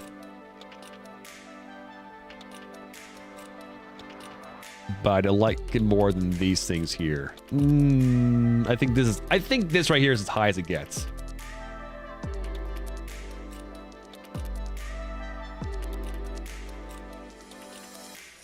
What, Ninja Gaiden Ragebound? That said, I have not fully beaten it yet, but I think I've played enough where I think I can probably give an estimate of it, how I feel about it, and be accurate with my own perceptions and feelings of it. And it's very good. If you enjoy side scrollers that aren't Metroidvanias, that are like, you know, just like levels, you can kind of redo them and all that with different, like, you know, not two different setups, but like it's just more efficiency. It's very good. Yeah.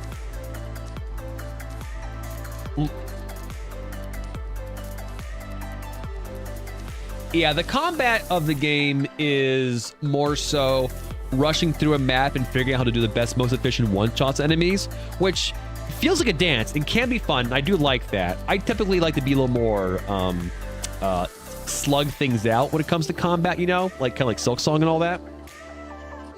If we're going for like, you know, side style kind of games, but it's still fun though. Which one, Mr. Door? Ragebound or different game. Moving on. Full Throttle. This was a point-and-click adventure game. Okuraku had to play this, right? I mean, Dag? This is a older one that came out, I think, in the 90s, but this was a remaster. I think Mark Hamill was in this. It was a fun one. I liked it a lot. There wasn't too many moments of moon logic in this game. I felt like it kind of ended anticlimactically a bit there.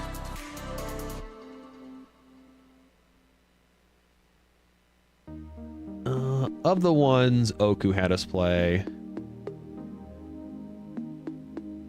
That is true. It did have... I'm not putting my lips on there. I think B for me, honestly. Yeah. Yeah.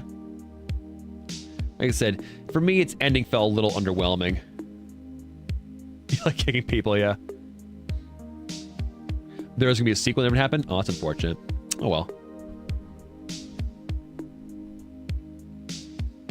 Alright, cool.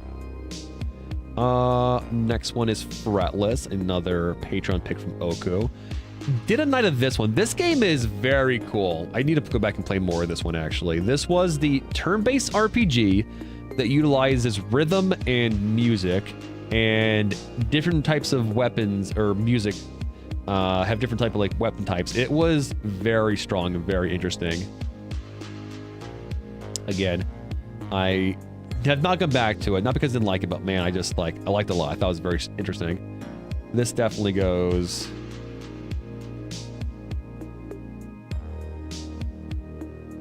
Yeah, Oku is like, you guys are very good at like, you know, kind of picking like this A tier games for me. You're so close.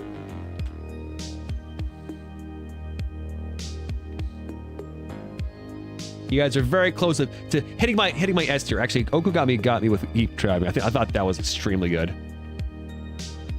And the Drift, I suppose, as well.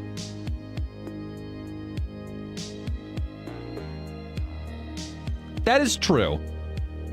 That is very true. Things that like hit for me, I'd probably end up like gravitating towards anyway. So these ones I might not consider. So. All right. Next one was The King is Watching. This was a very, very interesting roguelite game where it was kind of like a base builder, sort of like an idle game.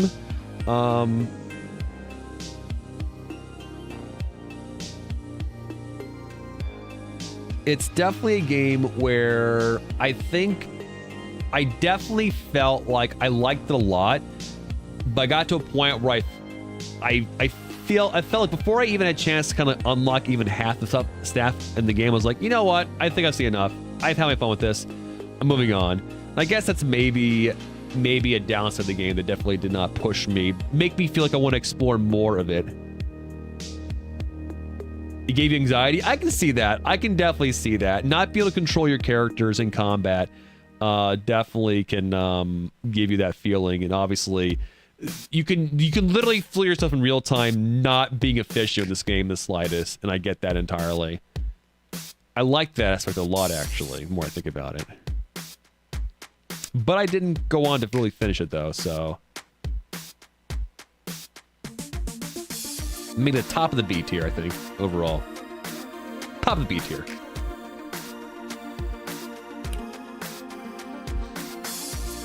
Yeah, top of the B tier for that one.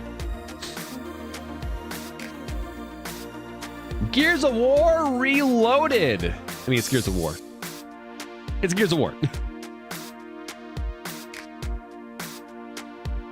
It's Gears of War. It's pretty, and it plays 60 FPS. I really can't ask more from that. So I think it probably goes somewhere near Metal Gear Solid 3, probably. Yeah.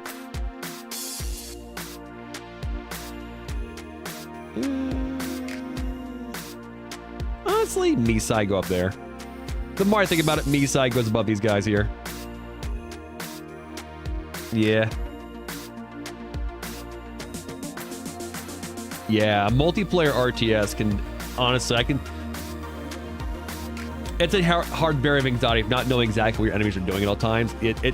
Yeah, I get that entirely. I'm someone who enjoys multiplayer games in PvP, but multiplayer PvP RTS makes me just go, Oh, and here's Josh's dumb pick, Suikoden. Get this in the, I wish it was it wasn't a free to play, no. I mean, you know, considering I emulated, I wish it wasn't a free-to-play game. No, all right. F, no. D, no. C, no. B, no. A, no.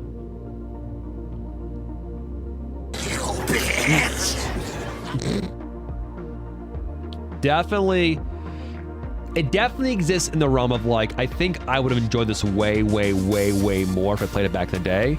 But I found a lot of value in it playing it now and had enjoyment in the gameplay, in that it was simple, but wasn't simple enough to make me feel like it was boring. Obviously, it wasn't as deep as like the Final Fantasies, but I like my big parties in RPGs. So being able to have a big party of people and fiddling with their armor and gear was fun.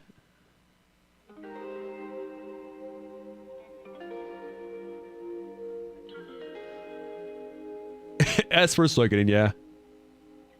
Yes, we did finish it. Yeah. Weren't you there? I thought you were there. I could have sworn you were there. We got 107 of those assholes. Can you guess who we didn't get? You don't remember? Can you guess who we didn't get? I think this is probably... Yeah.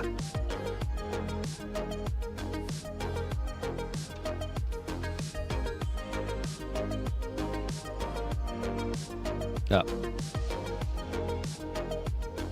You lucked out. Yeah, it was Matthew, because once you get like towards the end of the game, you can't give him the letter from his brother, I believe, right? It was Matthew. Unfortunate. But yeah, no, this was very fun. I liked it a lot. Definitely will get to the sequel at some point in the near future. Yeah, the thing is, the lockout for getting Matthew was like so early on. It feels like there is a massive gulf of like, oh, at a certain point, you just can't get Matthew for like a good swath of the game. It's wild, actually. But whatever. I YouTubed the actual ending anyway. Oh, the scene with the Emperor when he grabs Wendy. Yeah, that was just where I thought we were gonna fight Wendy this entire time, and then all of a sudden we fight a dragon, which actually was a cool fight. And then he goes, "All right, Wendy, we're just." Wow, that was actually kind of a hard scene.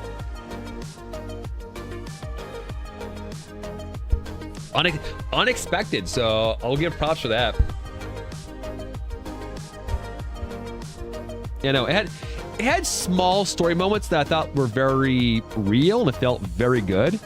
And yeah, no, it definitely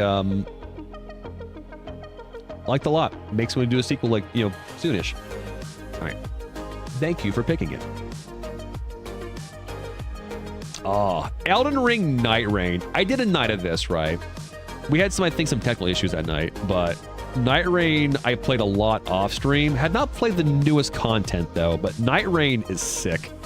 Night Rain to me represents, I do hope that From Software definitely explores this idea with more depth, because while Night Rain is very fun, I think the treadmill of progression in this game is very small, which, you know, for some people is an extreme plus for it. But my brain has been rewired. I like a decent progression system in my whatever kind of game, and this game just doesn't really have that for the most part. But regardless of that, though, it's very fun. Like, it feels like I'm playing Elden Ring or a Some Software game with the weighted train clothes just taken off, right? It is so fun. Honestly, yeah. More than Kazan? I mean, you revive because you hear Night Rain. Yeah, no, Night Rain, is such an interesting design space. Music is good. Plotline is wherever the fuck not. It's more nonsense than anything else. Yeah. More than Balatro. Yeah. More than Drifter. Yeah. More than Pacific Drive. Yeah. More than Onimusha. Dawn of Dreams. Yeah. More than Silent Hill. Yeah. More than Altars? Yeah.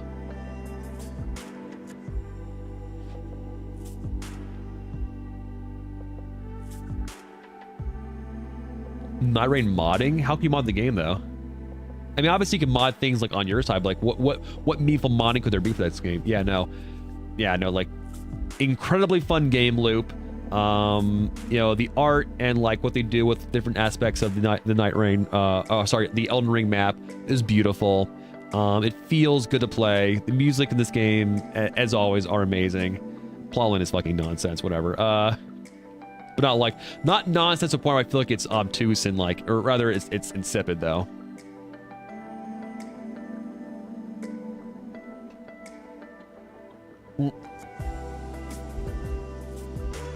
Yeah, like I said, Delphi presents a game where I really do hope they revisit this concept with more refinement and maybe a little more progression for the characters.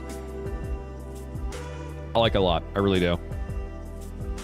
Immensely so.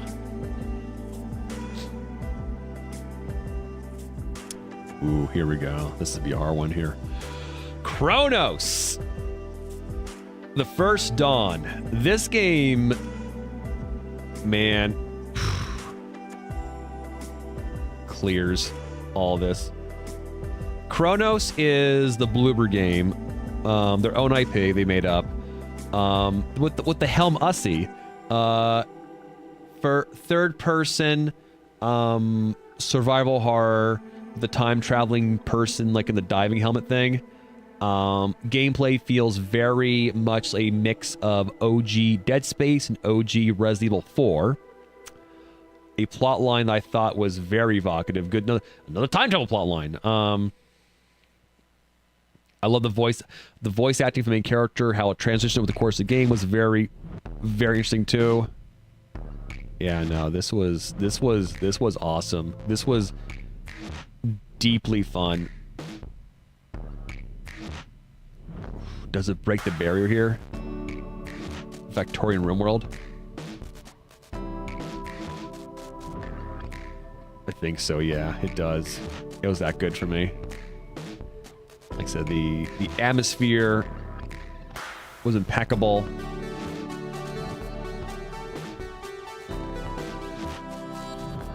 Just eerie, good sound design.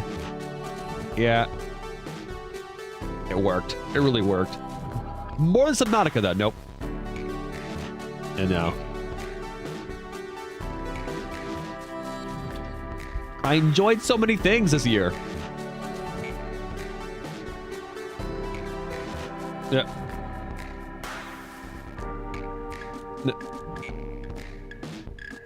Was a Stephanie Sterling when a tirade of surprise that Bloober, which they've torn down in the past, produced a game that... Yeah, no. I mean, Bloober's trying to do interesting things. Like I said, my experience with Bloober has been Layers of Fear, which... Layers of Fear is a game that exists. It is one step above, like, Spooky's jump scare factory or house, whatever. Or Spooky's mansion of jump... Where the hell that game is, right? I know people misalign the medium, which I have not played, so I can't really talk too much about it, but...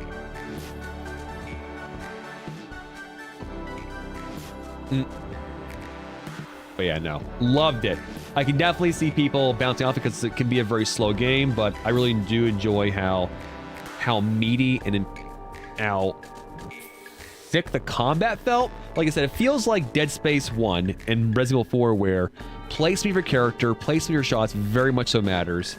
And, while the combat was simple, there's a lot to do in it, I feel. Yeah. It was great. Oh. We're getting very hard now. Hell is Us. God. Hell is Us.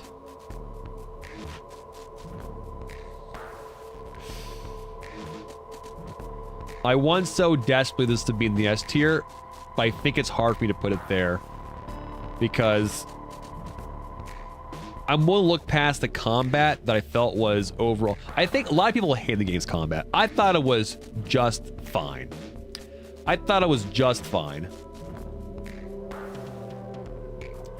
Graphics were fine. It has Elias. Immaculate world building. I don't think I've never seen a world, or rather like a section of the Earth in its history so fleshed out and realized the hell is us. Like, I feel like I had a degree in the history of this. I forget the area it was called. But regardless, though, when we were done with this game, right? I really did, and I love the old school approach to this game, where it was a game where they say it straight at the bat. You will not be handheld. You're going to be basically thrown into here. No mini-map, no map. You got to figure things out for yourself. I thought to myself, man, this is going to be old school, right? And then it had the most dumbest fucking puzzles imaginable. Either puzzles that were so simple that I'm like, really? This can't be the solution. Or puzzles that use complete moon logic, I felt. Yep.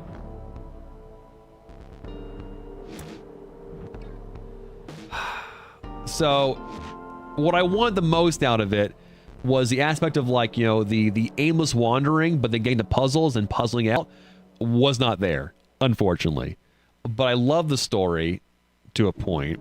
I loved how it used much like, honestly, Metaphor and also Look Outside, how it used, like, the anxiety of people as a representation, or rather, it used, like, magic and monsters as a representation of the anxiety of human beings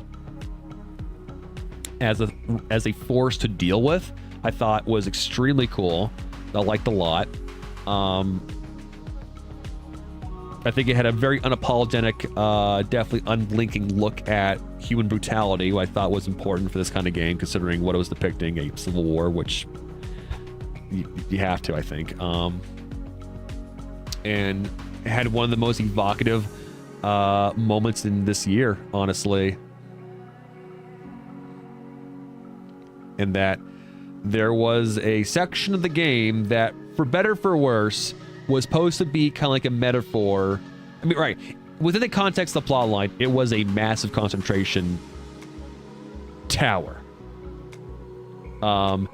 And beneath the tower was a mass graveyard of bones of all the people that were killed. And I don't know. I had a moment where I'm looking at this giant pile of bones in the context of how the people were killed in this place. I'm like, man, this is like just a drop in the bucket in comparison to, like, you know, what happened to our real world. And I think it did a good job of just trying to contextualize, saying people suffer for these insanely stupid reasons in our real world. I don't know. And, like, obviously I'm not trying to, like, compare someone going to, like, an actual concentration camp in our real world to, like, me just seeing, like, a bunch of, like, pixels of, like, skeletons. But, like, when you see that pile of skeletons, I deeply felt something in this game, and it worked there. And I think that's important, and I loved it for that. But then it kind of just ended. It didn't really have an ending. It was extremely anticlimactic in that there was, like, we had a goal, we kind of just did it, and the main bad guy of the game was kind of killed unceremoniously in a cutscene. And the game was playing this idea how our main character was, like, apparently he was sociopathic, so he didn't have emotions, so he wouldn't have, like, these monsters, like, spawn off because he had no emotions. But actually, in the end, he did. I'm like, what? And then it kind of just ended. So it definitely felt reeked of, ran out of money, let's just end the game now, which kind of sucks. So it's a game where I feel like if they were to give a sequel with money, it could definitely be refined as something truly amazing. But it definitely had some shortcomings. But that world building was immaculate, and its way in which depicted a civil war in this kind of context was harrowing. And I think it's important. I liked it a lot. Lower than sorry. Now,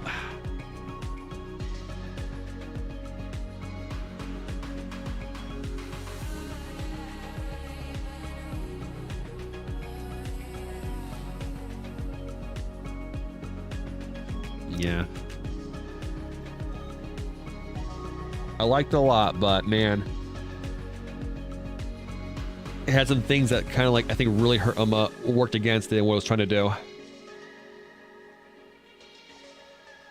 And what's this? You want to peek? You might want to peek at Lisa, Lisa the Painful Sunday, not the stream. I've seen Lisa suggested me a lot, actually. Hers pretty good.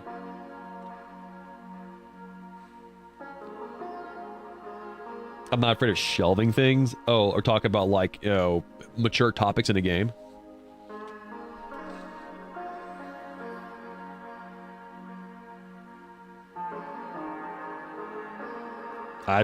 I'll talk about mature topics in the game, straight up. Oh, too unpleasant. I only play more. I don't think I've ever experienced that with a game, really. My heart is stone. I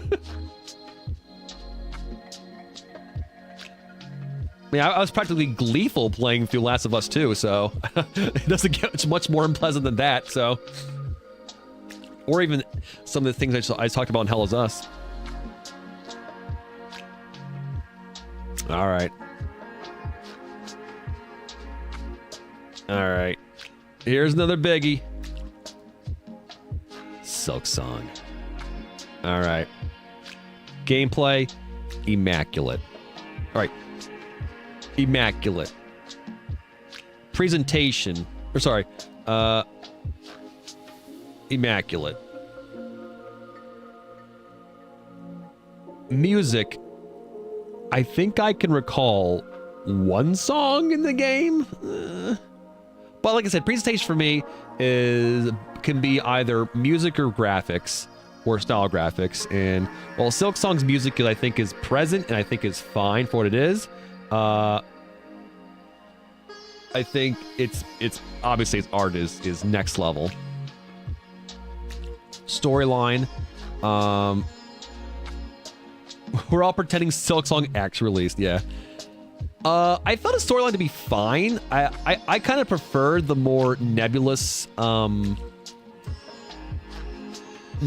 nature of the story of Hollow Knight. This one, I think it comes down to nature, the fact that Silk's or Hornet is an actual like character, so she actually can interact with the world, so he can't be nearly as obtuse and like, you know, aloof as Hollow Knight was, which I think I kind of preferred. But it's still fine. I still enjoyed the world building. It's definitely triple S for me, easily. Now, how is it rate against Expedition 33 or S and Death Stranding?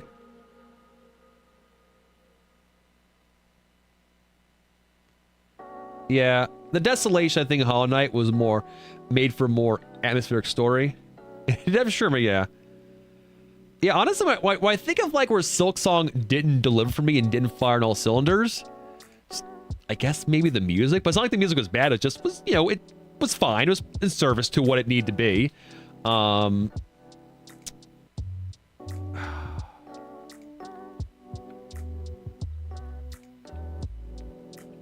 For my skill level, I didn't have issues with it for the most part. Obviously, I had issues with Grawl until I locked in. So, yeah, no, I think if I'm gonna try and like, you know, really get granular here, it doesn't have any big glaring things for me, unlike the third act in Expedition 33, which again, the more I think about it, I'm like, man.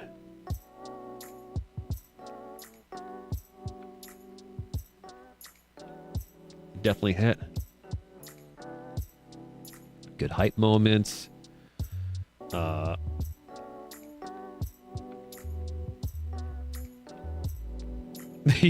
You lost half an S when you filmed the maggots in Biowater. That's fair.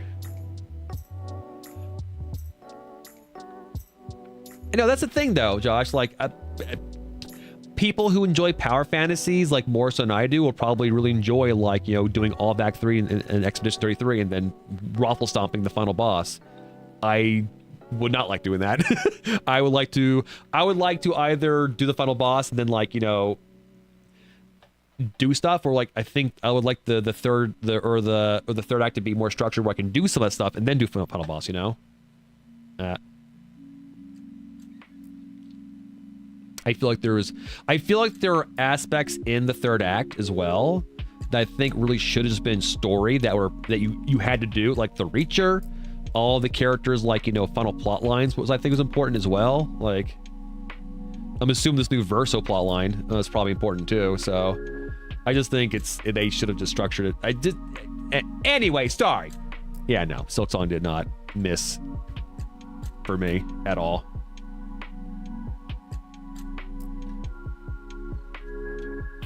Now, did it miss less than Death Stranding 2, though? Whew.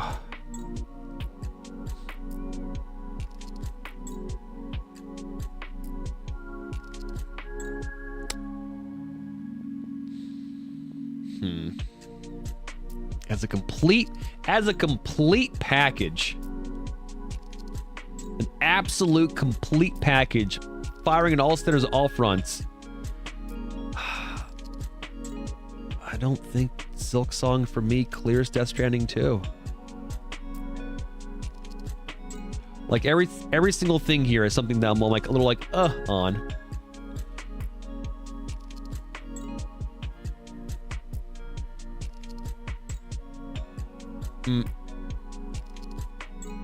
Yeah, that was good. I think that's where we're at. Time for the dark horse. All right. So off stream, chat, I played through Metaphor ReFantazio. I had played a bit of it on stream and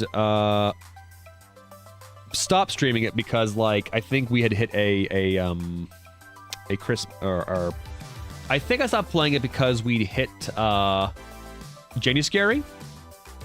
And then all of a sudden I'm like, I realized I don't think it was a good game for stream. Because while it's a good game, I think there are many portions of this game where nothing is fucking happening, and I could not make it interesting, so I stopped playing it on stream. I liked it a lot, but yeah. But regardless of that though, around I think September or so, I started hitting it hard.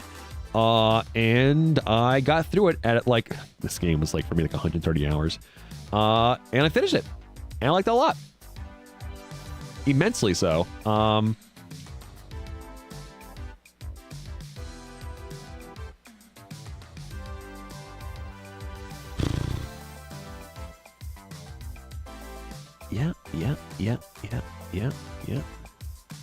Yeah.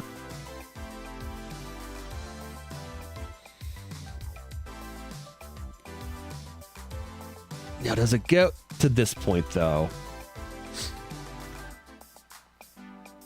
Where it fails me as a full package, I think.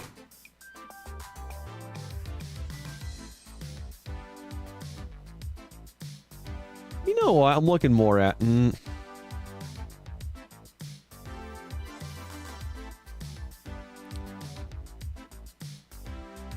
Sorry, I'm looking at this thinking, I'm trying to think my thoughts aloud, but like oftentimes my thoughts are just, what were the emotions I was feeling as I was going through this game here? Metaphor. All right. I like the gameplay a lot, but at times it definitely felt a bit sluggish to me. And at times I was definitely like rushing through an area trying to get to the point where I can just like one-shot them out of combat, which... I guess kind of defeats the point of it, even though I enjoyed the combat itself. But the plot line was very good, and you should love the characters. I love doing the social link stuff. And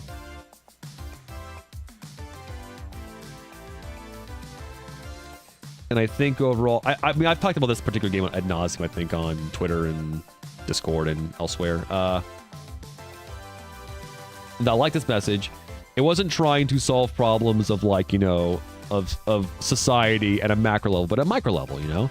I think it was trying to, you know, use a metaphor of human anxiety to express, like, you know, a fantastical thing, but overall, you know, when we try and fix our problem, it must come from within, and I like that a lot. Resonated well with me, especially during this year where, you know, society fucking sucks. But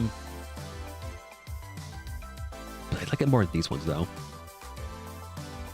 What I go back and play, or do I want other games to be like it? In that regard. Music was amazing. Its graphics are okay at best. Yeah. It's a solid double S for me because graphics were okay, but the music was good though.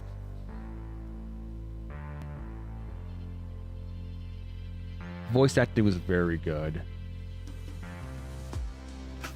I feel like I definitely got a deep sense of the characters. Excuse me, sorry.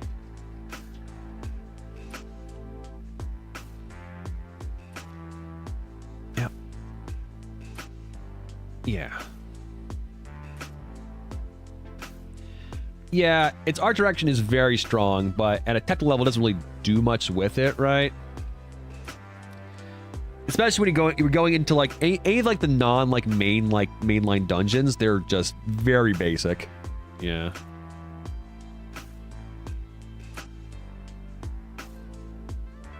Yeah. The class system was fun, but I didn't find it nearly as deep as like something like Tactics though. because oftentimes it just felt like, oh, eventually you want all characters to kind of be like their top end type, right? For the most part. So I just kind of felt like there was an end game for every character as opposed to like other games where like I feel like you just kind of like, you know, there's a little more variety comes to like a class system. But I liked it a lot though. It was up there for me. But I like it more than Final Fantasy 4 and 6. It's probably where does it clear, and I don't think it clears there though.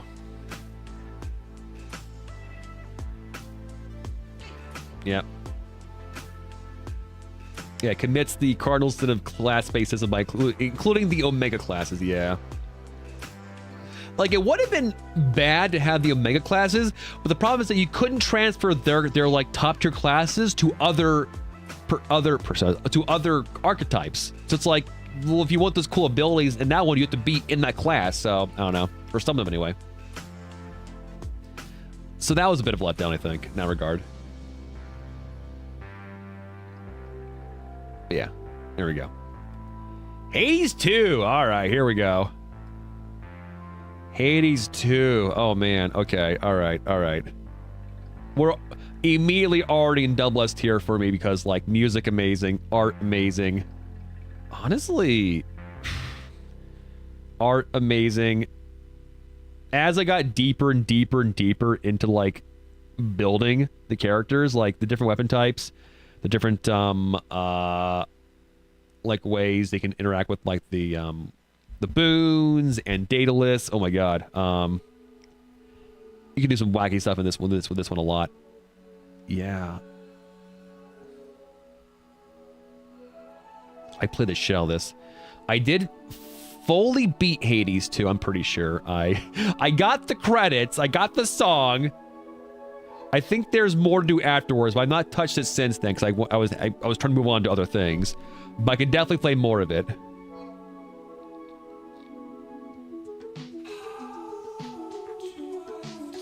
Yeah, no, I'm trying to think, and I love the plotline way more in this game. All right. If I played Hades 2 with the base ending, maybe, but I saw the ending. I think that was fixed, I think.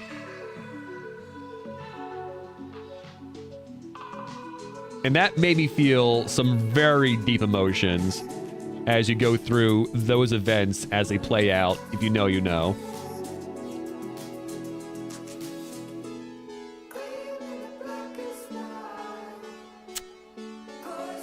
Yeah.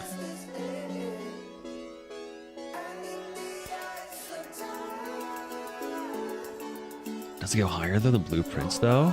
Maybe. I mean, I was 80 hours in. Is there another like set of credits after the first set of credits? But the game told me you need to kill this person and this thing this amount of times, and then we did it.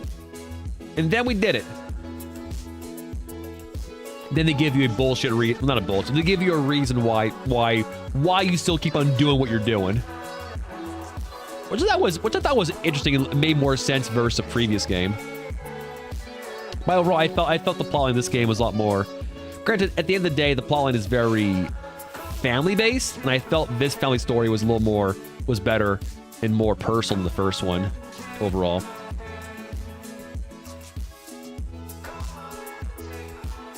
That is true.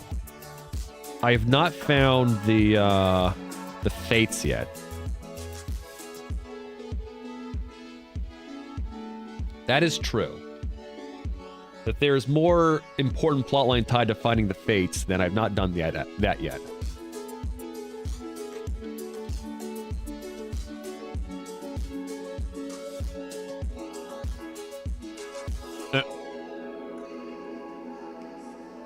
But man,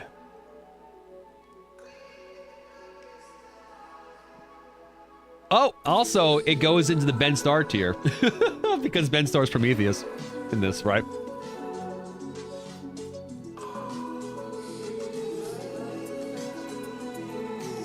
Yeah, what are our Ben Starr games here? So far, we have Expedition 33, Hades, Balatro, and we'll have Dead Take as well down here somewhere. Yeah, no, but do I like it more than... All right.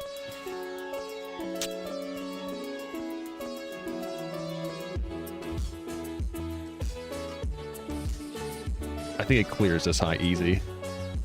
Oh, yeah, he's Dice Dog in Tactics. He's Dice Dog in Tactics. You're right. You're correct. That's funny. Yeah.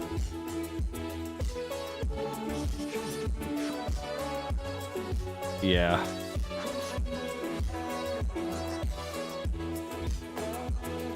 That feels good to me. All right. The year's 2029. All characters are Ben Starr. Oh, and fucking cause... Oh my god, you're right. All right. Expedition 33. Hades. You sure he wasn't a bug in this game?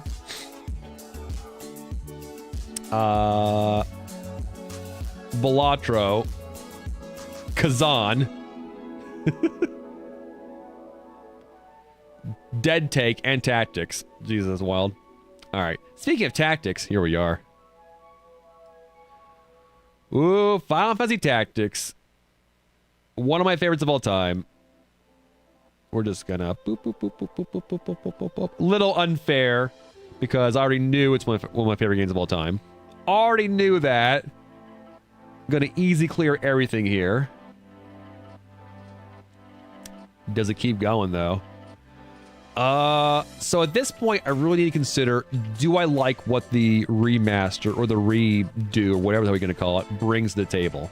I really did enjoy the voice work a lot, actually. Immensely so.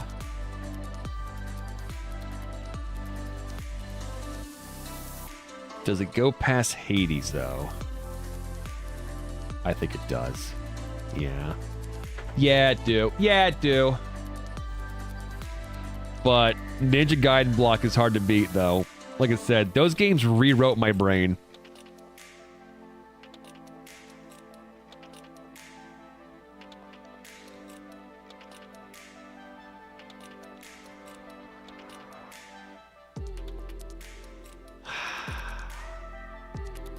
Ben Starr and the Troy Baker trajectory. Well, so far, Ben Starr seems to be an alright dude. Troy Baker can be a bit of a knob. From what I've seen.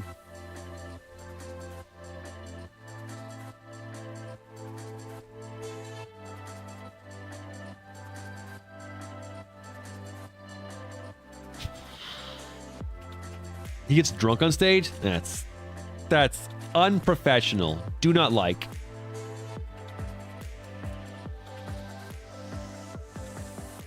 Yeah.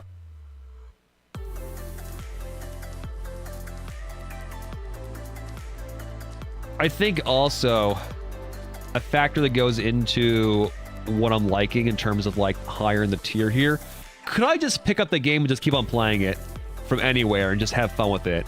And the Ninja Gaiden games, yes, I can just pick them up and start playing.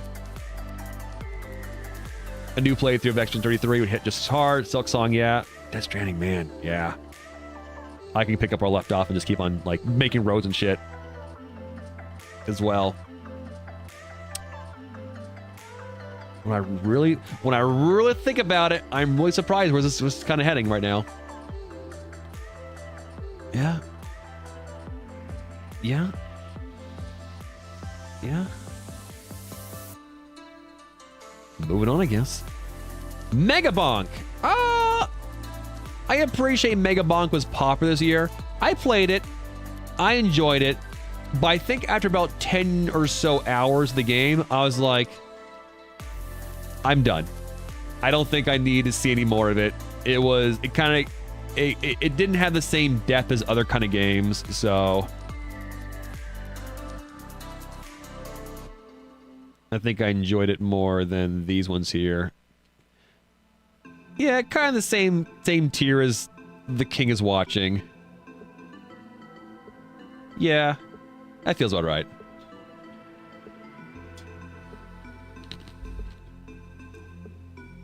Fun game, but obviously, I don't want to say disposable, but it did its job for its dollar value, I'd say. Absalom. If you guys have not heard or played this game, it's fucking incredible.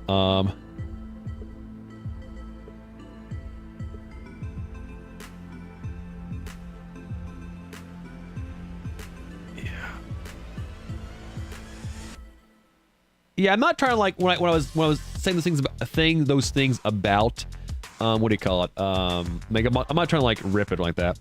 What game is this? Absalom is made by the people who made Streets of Rage 4. It is the 2D beat 'em up rogue light game, and it is exquisite. Because if Absalom wasn't even a rogue light game, it would still be fucking immaculate. It really is. But they found a way to kind of like weave in the replayability with the different like ways in which you build your characters in a Subnautica. Metal Gear Solid 5. Yeah. I find the combat ops way more satisfying than Hades. Yeah. Oh. Tactics though. I think it's at this point where I think Absalom, the music is so good, but like the plot line, I say Heismay's in this game actually.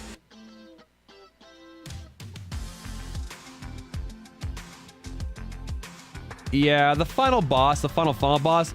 I'm at a point with the final boss where I'm like, cool, I learned new mechanic. Let's go fight him again. Cool, I beat the mechanic. Oh, a new one. I died again.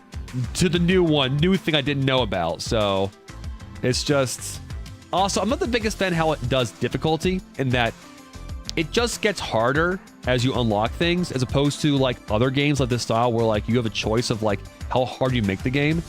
So I found that to be like, because I had a few good runs where like I got really good like stuff, and so I kind of blew through a lot of stuff and then got some unlocks. The game's like, cool, you unlock these amount of things, the game is now this harder, and I wasn't ready for that. So I had a couple runs where I just felt like I was just getting just like completely just ass blasted. Yeah, it just made itself harder as it progressed, when these types of games typically have a thing where they go, cool, you can unlock a thing where you choose how hard you want it to be, which I think is a good way to kind of balance that. And you get resources based on difficulty. But this game's resources seem to like kind of just peter out early on. So yeah.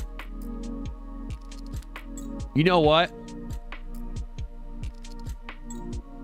The more I think about it, this game feels so incredible to play. Its music is great. The art is immaculate. But I think they failed in terms of metering out like long-term like progression that Hades does perfectly. So yeah. The more I think about it, the more mad I get at this game's the more progression, the more mad I get at it. I'm like it kind of like, for like a roguelike game, you max things out extremely quickly, and then like the game is just at max difficulty. I'm like, what do you mean I'm at max difficulty now? I'm not ready for that yet, you know? Yeah, and I think that was a misstep in this game's design.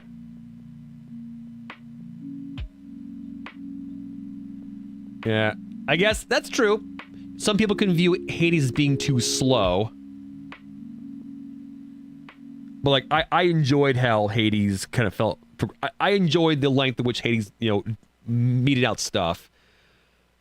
But I can definitely see how some people would say if it was too long. I just felt Absalom was way too quick. Yeah. But regardless of that, though, Absalom is still peak. Like, the combat feels so amazing. It feels so good. Yeah.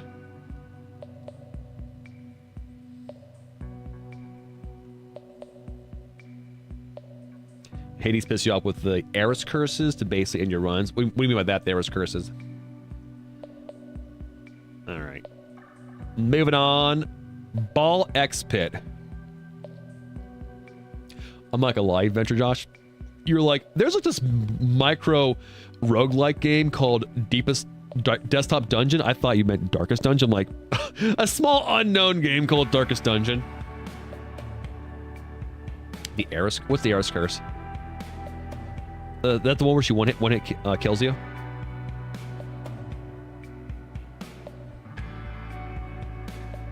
So each time you get through one of the major bosses, she gives you a blessing that makes you take 5% more damage and stacks another 5% after fight.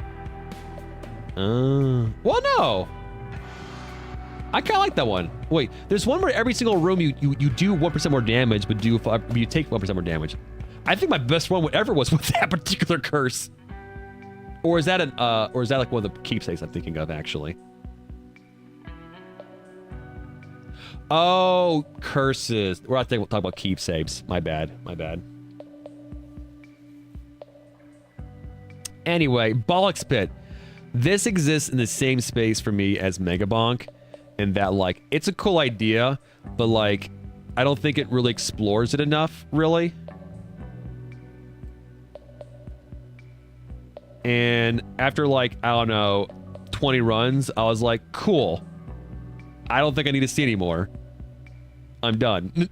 Which is fine. It was like a cheapish game. I think I got for free, but yeah. So yeah, definitely. I know a lot more people definitely were. This was a bigger hit for them due to the feeling of it, but yeah.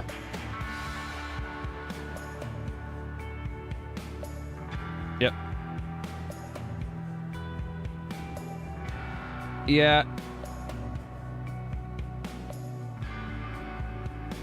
Yeah, I like the idea of how you build your town, but it doesn't feel good overall. Yeah, I also too wanted to like Bollocks Pit. It never got crazy to me. It never got insane.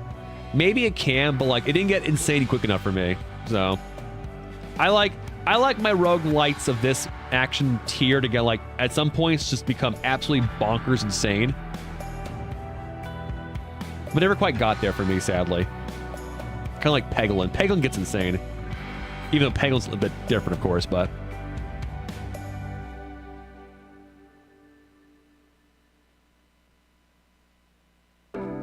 Start playing yourself? That's what I like! when I luck into or at least I choose a thing where it starts playing itself. I don't know. I never got there, though. So it definitely exists. Like, it's definitely a cool idea that I think was fully realized, but did not work for me. Oh well.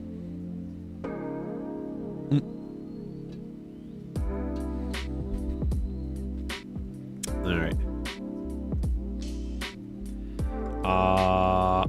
We'll do one more, then go on a break, and probably our last leg of this whole experience. Mortal Sin! A game I'm pretty sure I'm the only one who played here, but it was fun though. This is an interesting indie first-person melee-ish kind of like roguelite game where you go through just a gauntlet of rooms, beating the shit out of things, and there is like 16 different character classes, each have their weapon types, and it was fun. It definitely, like, you know, I guess I was just complaining how I kind of wish that Bollocks Pit would let me go crazy. I think Mortal Sin let me get crazy too soon, so I kind of got a little bored of it. I don't know. Like, the design is cool. I mean, it has a character that's supposed to be just like Berserk or Guts, so but it definitely exists in the space here of like, I think your idea was fully realized. I appreciate it. But I got out of it what I wanted within the... I played full release, yeah. I think I enjoyed it more than these other ones, though. Yeah. Of these ones here, definitely enjoyed it of, like, yeah. That's fun. Decent music, decent art design. Liked it enough, but one night of that was good enough for me. Also a review code as well.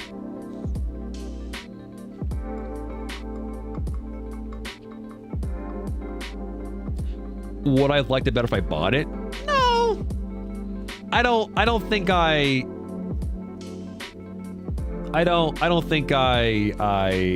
let a game affect my preference for it, whether I like it or dislike, or whether I bought it or not.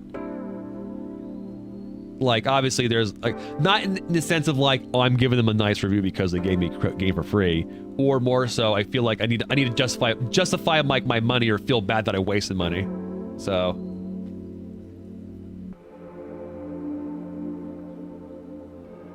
I'm not with. Oh well, I mean, again, this is for gotcha games that, you know, another similar games that. Where is it? Where When Meats is gonna be popped in there too, probably when we get to it. Where the hell is it? Oh, there it is. Oh, okay. No, Adventure Josh is joshing. All right. Anyway, we're gonna continue on with more of this. We're actually almost done here.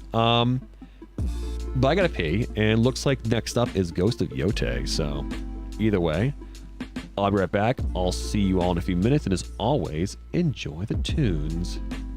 Let's play some of this stuff.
All right, everybody, welcome back for a bit more OBG and a bit more of the end of the year tier.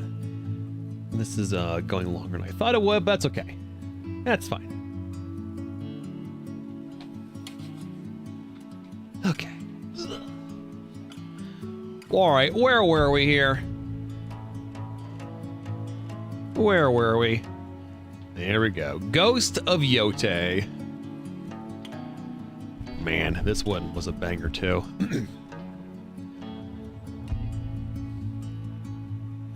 Some trash ghost game. Yeah, I think for me, this immediately goes into SS territory. Mostly because I love the world. I love the art, the music. The gameplay was very, very strong. Honestly, extremely strong. I enjoyed. Yeah.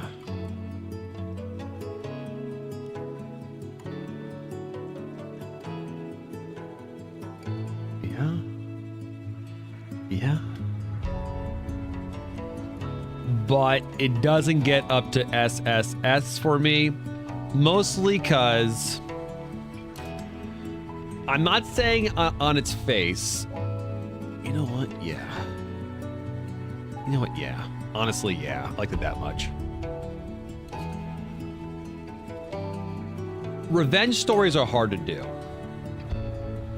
They really are. Because unless you do something insanely out of pocket, which probably won't work, a revenge story can really only end one of two ways, right? Either the character gets revenge. I get right. Some permutations. Gets revenge. I feel good. Gets revenge. I feel bad. Or doesn't get revenge. I feel good. Doesn't get revenge. I still feel bad. Yeah. So, I'm not saying revenge stories are done. Gets revenge. Yeah. It's not done. It's that a revenge story is, I think, hinges on basically the intensity of the emotion and the acting of the experience, right?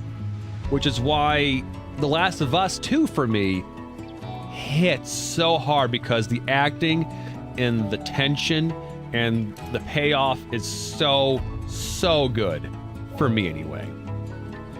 I feel like in Ghost of Yotei, I saw where they were going with A Mile Away, and I don't think Erika Ishii's acting was good enough to support what they're doing with it. I love her. Sorry, I love them. I really do. But I think she's a good actor. I'm so sorry. They are a good actor. But I don't think they're strong enough to what that game wanted to do.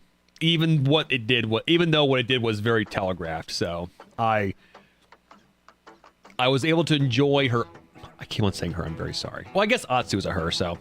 I did enjoy Atsu's aura farming moments a lot, and they were earned. But in terms of like being a revenge story, it did not hit for me.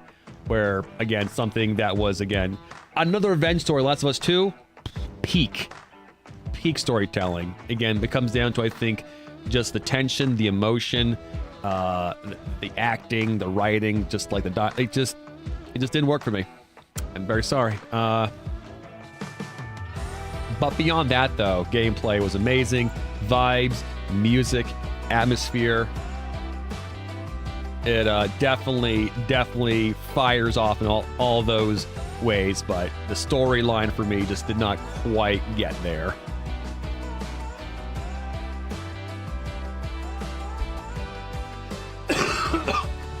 Again, that's not me writing off revenge stories, but they have an uphill battle, I think, overall. Very sorry for that cough there. Uphill battle, but yeah.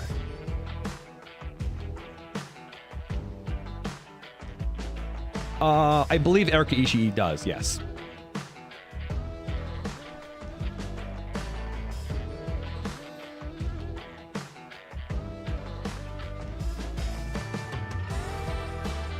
Yeah, that's what I'm saying. Like, that's why for me, games are a magical piece of art, Neon, where you could have a actually really bad story, but the gameplay is peak, then good game. Or you can have a game where the gameplay is kind of meh or bad, a good story can save it.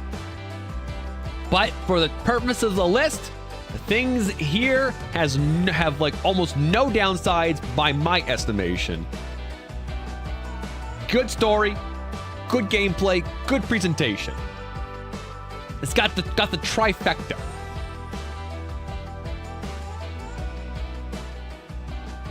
And I would love to put Ghost up there, but I feel like its writing did not reach the heights of other similar revenge-based stories.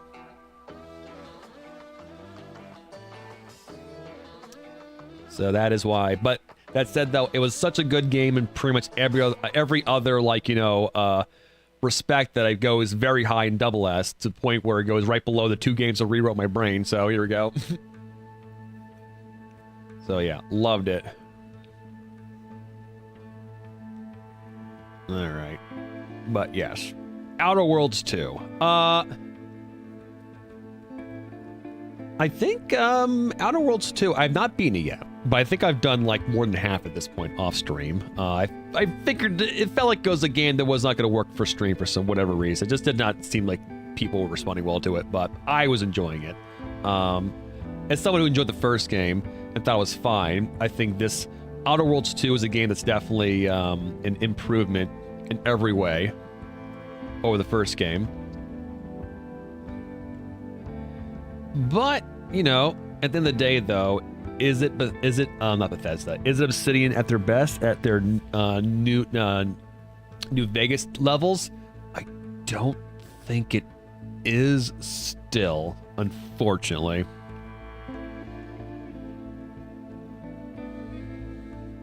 And so the gameplay does feel the gunplay does feel very good, though I will say it definitely exists in that realm where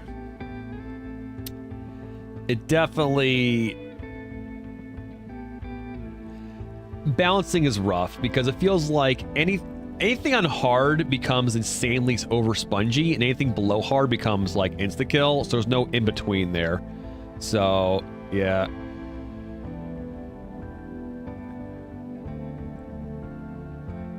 So I think it doesn't quite hit S for me at all. I think definitely A tier. Good work. I think I definitely enjoyed Slither way more.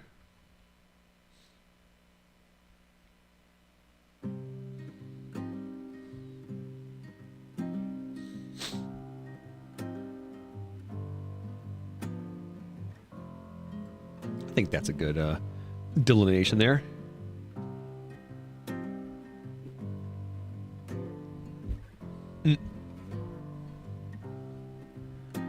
Yes, give me a new Revengeance, please.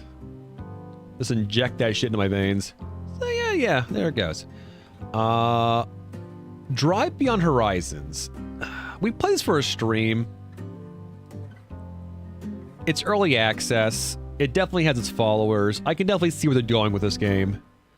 But it definitely needs... It needs so much more work. I don't even know if it's appropriate to even rate it here, honestly. If I'm not going to give like a review for Jump Ship because it's a demo, and Graveyard because I feel like I barely even scratched the surface of the game, I feel like Drive Beyond Horizons, I feel like I maybe shouldn't as well.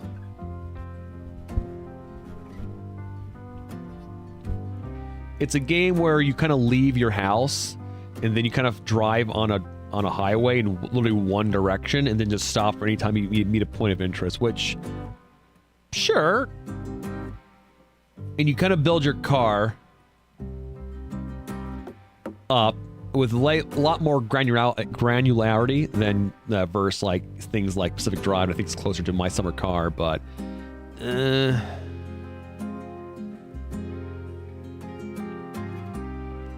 know, I'm inclined maybe to not rate that one, honestly. Not until I played it again, where it's in further development. So yeah, I'm gonna skip that one. Where Winds Meet? Oh.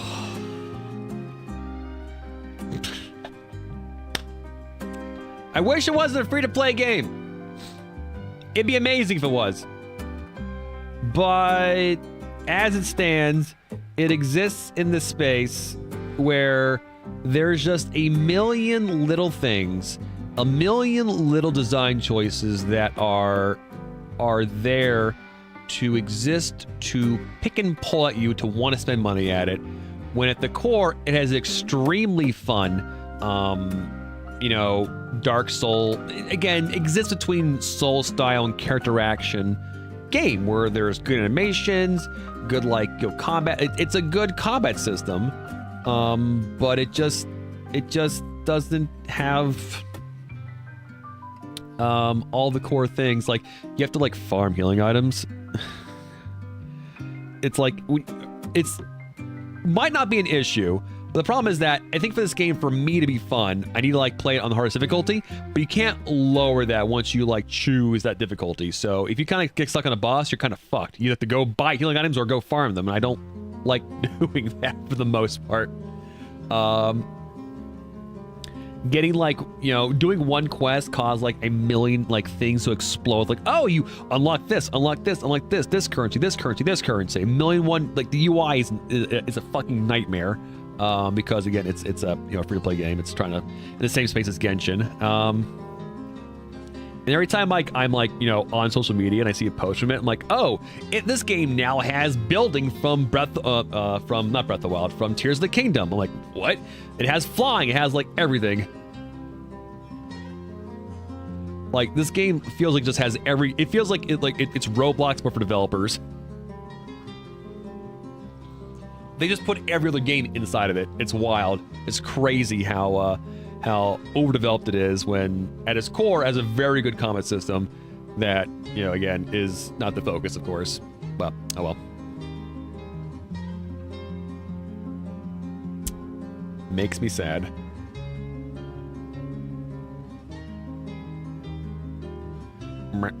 But anyway, moving on. Oh. Yeah. Yeah, translation was whatever. I've had people on social media say it's a very good story, but I feel like a lot of, again, this is not me passing judgment, but a lot of games that take place in ancient China assume that the player knows Chinese history. I do not know Chinese history. So when they start talking about people and places, I know context. That's not a complaint. It's just more so an observation. It's hard. It's a harder barrier of entry for me, right?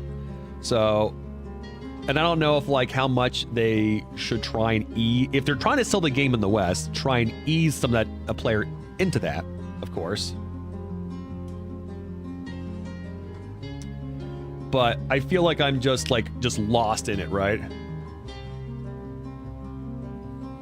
Just read Romance of the Three Kingdoms and Outlaws of the Marsh and come back up those 4,000 pages. Yeah, fair enough. So, yeah, that's a lot. Journey to the West. So that's always I want to get into those kind of games because the setting seems cool, but I just don't even know where to begin with who these people are and what's going on and what's the different factions at play. It's just so impenetrable. It feels like sometimes. So it's a lot. And yes, the whole thing where, oh God, it feels weird when we were playing. What was it? Those older games that you had us play, Josh, Pagan or whatever. Not Pagan. Ultima, where we talk to NPCs by typing in keywords. I like doing that. That was actually kind of fun because I feel like I'm an investigator. But then this game does something kind of like that, where you talk to these NPCs, and the point is that NPCs are LLMs, and they are too waiting for you to say a specific series of things, and then they'll give you stuff. But it's different. It's just different. I don't know. Maybe it's just the way that AI can't not glaze you, so they all have the same personality, Yeah. It's and the idea on his face seems cool, but implementation just, I don't know. I'm not gonna say it seems slimy, but just something about it just does. I feel like there's a space where a developer could create a character who is an AI like that and really train the fuck out of it, so it's really constrained within a certain scope, you know, and that could be fun and interesting. Yeah, I mean, yeah, the LLM, it doesn't really feel like you're trying to figure out the intended story for the character. Yeah, it feels like you're trying to manipulate ChatGPT and letting you do what you want. Yeah, that's it. Again, that comes down to, again, the how I liked using keywords in Ultima, because, like, I feel like I'm investigating them. I feel like I'm talking to a character, you know? So yeah. The underplayed implementation. Yeah, it's not good. I talked to one character for a little bit. It's like, I feel like I'm just talking to ChatGPT. So again, I think that I do think there is space where that could be interesting, but it needs to be heavily focused upon, not just kind of just slapped in there as an extra thing.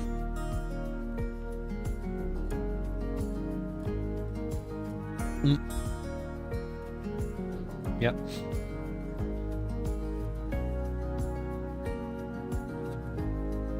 Yeah, you don't really have the tools to get language models to stay inside constraints currently.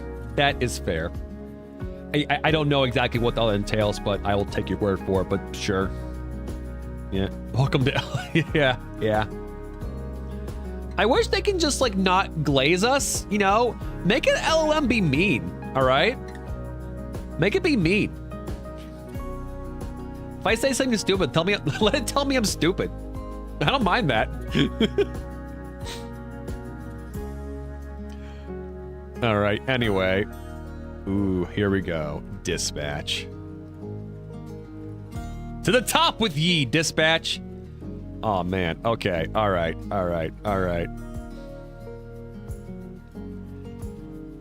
Immediate SS. Love the art of this game. Voice acting. The music was... Even when I was playing the non-copyright music, it hit. It was, like, so well, like, placed. And all of, like, Prism songs or Thought Squad songs, like, I was drunk, want to make a pound cake. So fucking good. Oh.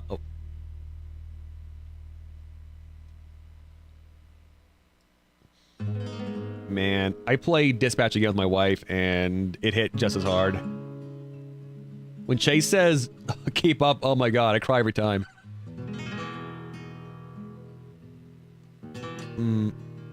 Bitch, you blind forever. Hose the Press was a good song too.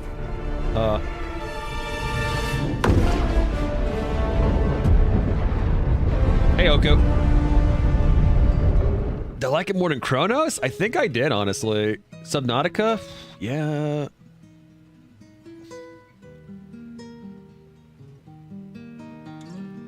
Yeah, no. Honestly, Dispatch, like, clears so hard. Past Ghost, though?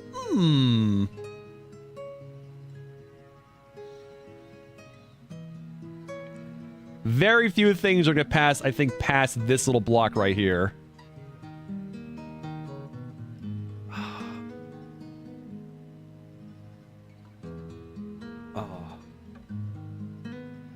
But also, great thing about Dispatch is, like, the actual, like, gameplay of it makes it so much better for me versus most Telltale games.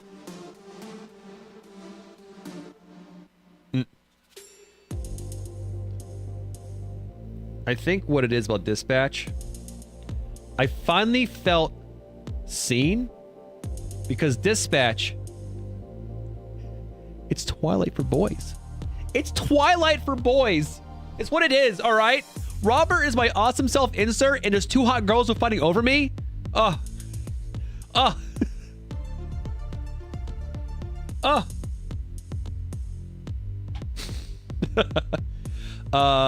so Twilight wasn't for boys. I mean, I'm assuming it's mostly for girls. You are in fact gay. You are gay.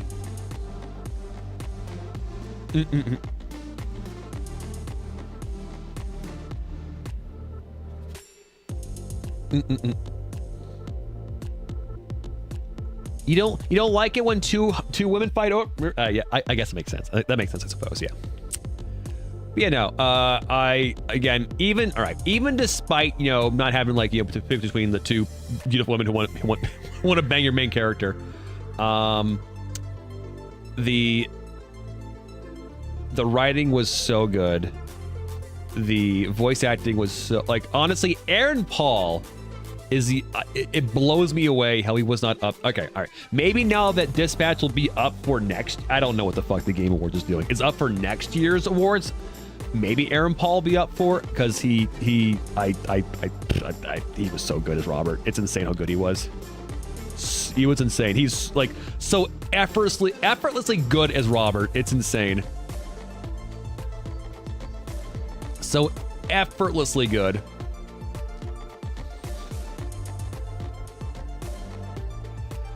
Well, I know they did, but I'm pretty sure like Jeff Keighley's come out and said that Dispatch will be available for next year too, which is it's weird because I really feel like they should have like the Game Awards like take place in maybe January, right? That way any games that come out like late November, early December can be part of it more realistically. Of course, now we know why it takes place in mid-December. That way, whatever wins can be a Christmas gift. Right?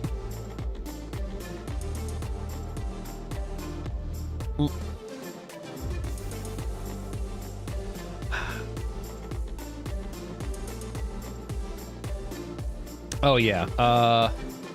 For people who are just coming in right now, whatever... If you want to, you can do some, like, your own voting for this. Oh, that's the wrong thing.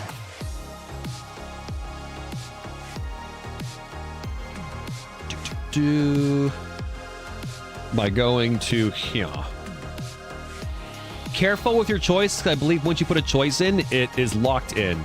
That's how we know that Thoth believes that Corpse Killer belongs as the game of the year.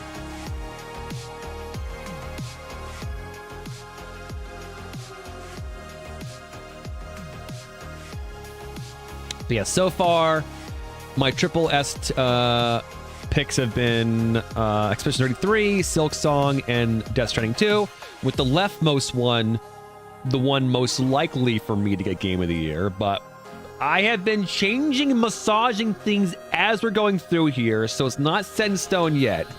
But like, essentially, it comes down to how, as we get higher up, how much like, all right, my own like criteria has definitely been broken down at this point, but like, once we're in this area here, it feels like how much in all cylinders I think this game is firing that I really can't think of any downsides for me.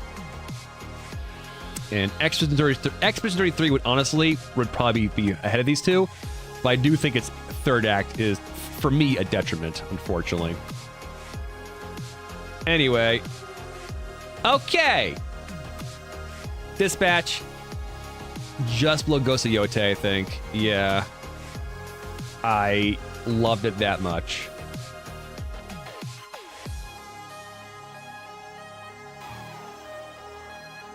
Yeah. Okay. Alrighty, now we're essentially kind of hitting the past month, really, it seems like. Visage.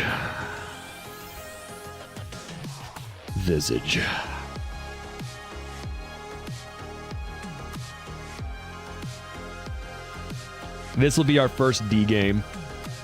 Game of the... I can see the thought process of Visage. I can see why people glaze it, but my experience with it was not that in the slightest. It did, before we got to the bad part for me, accomplish something that a horror games rarely do for me nowadays, and instilled actual dread in me to explore the space.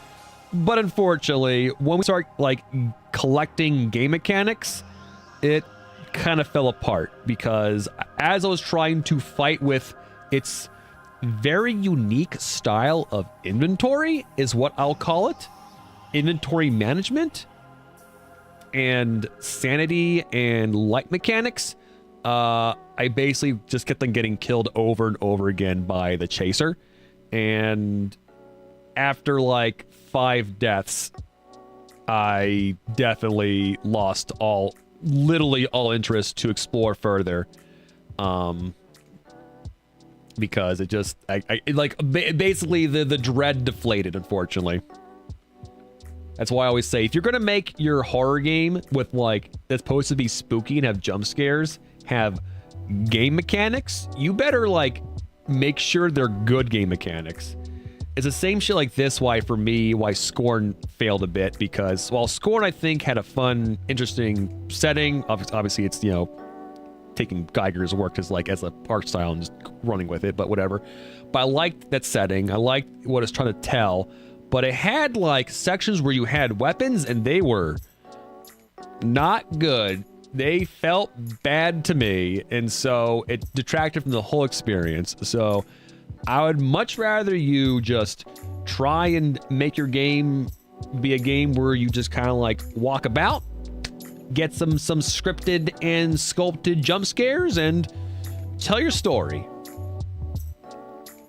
Unless you know how to handle a monster that chases your character, don't do it. Don't do it. It's I will say though, for some players, I think despite getting grabbed 10 times, they might still be scared of the game, and that's awesome. I wish I was still there in terms of horror games, but I find that experience to be incredibly deflating. So any game that looks to do something different from just constant enemy that chases you, and if you fuck up, especially when we start adding in gameplay mechanics, I go, I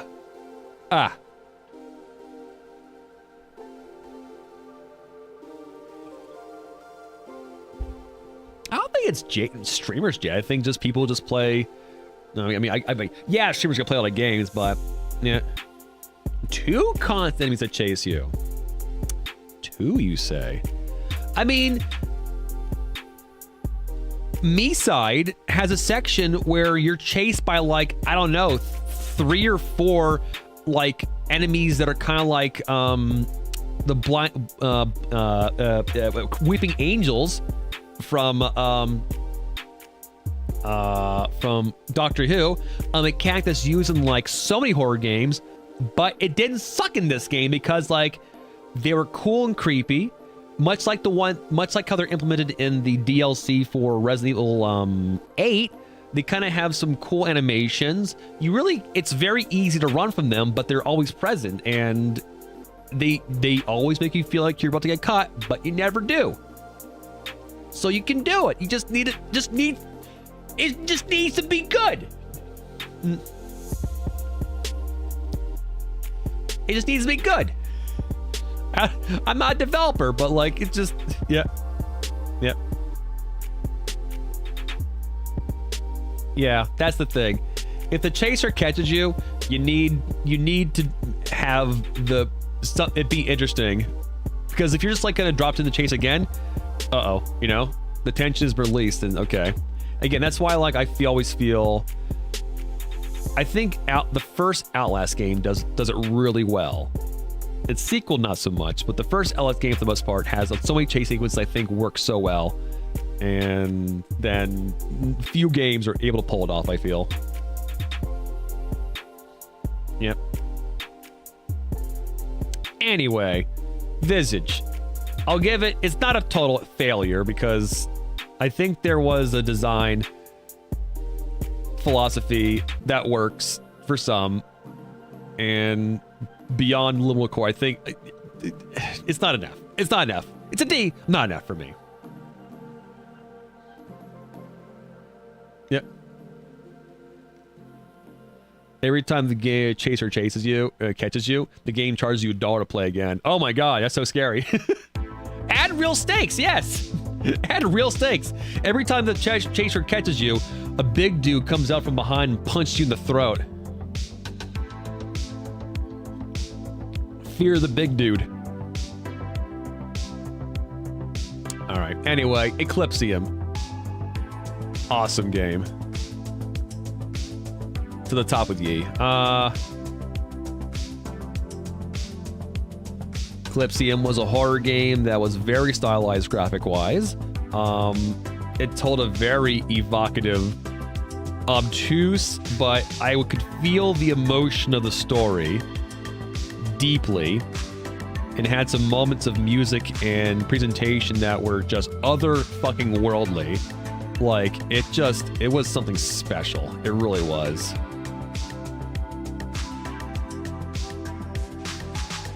Yeah.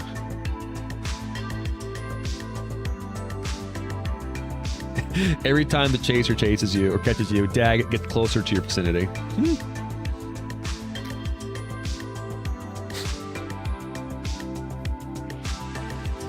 Yeah.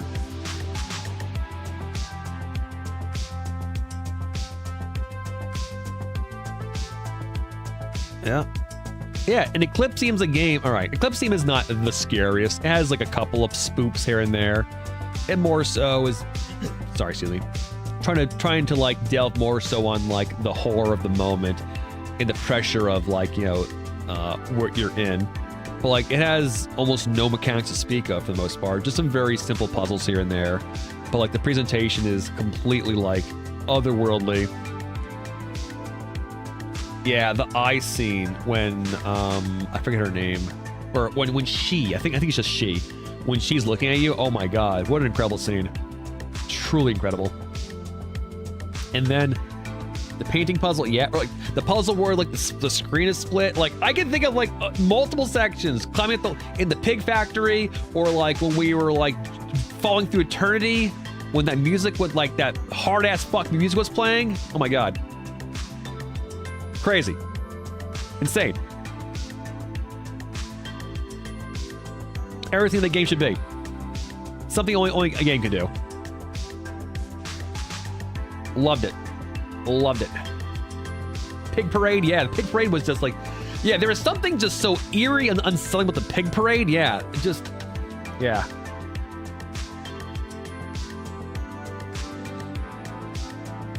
Honestly, Josh, I have been considering Baba's You because I do crave puzzles.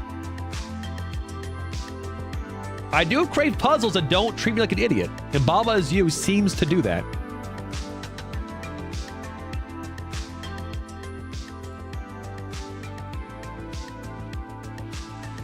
Okay. All right. Ooh, sorry, excuse me.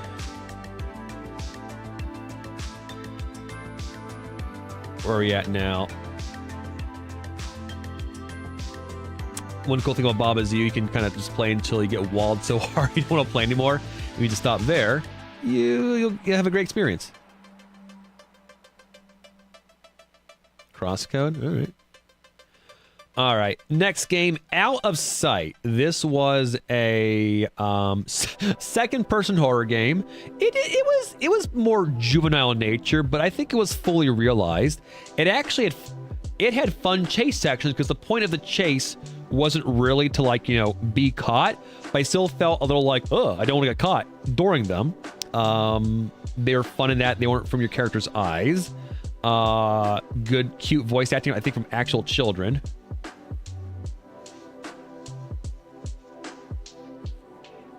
I don't think it was S though. Voice acting was good. Art was fine. I don't think it was like terribly like innovative though. Despite like the use of using the bear as your eyes, I thought it was fine. A good solid B, maybe right below as Hell Is Us, maybe.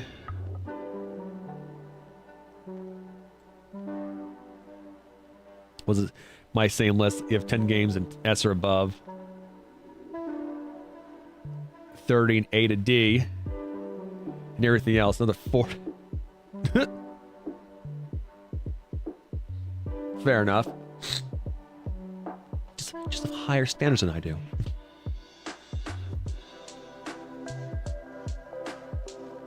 All right, next one is Ludo. Oh man, Ludo was so good.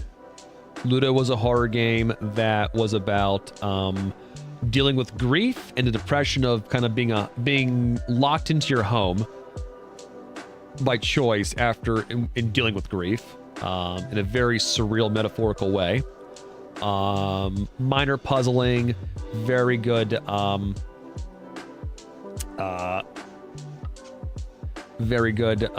spoops.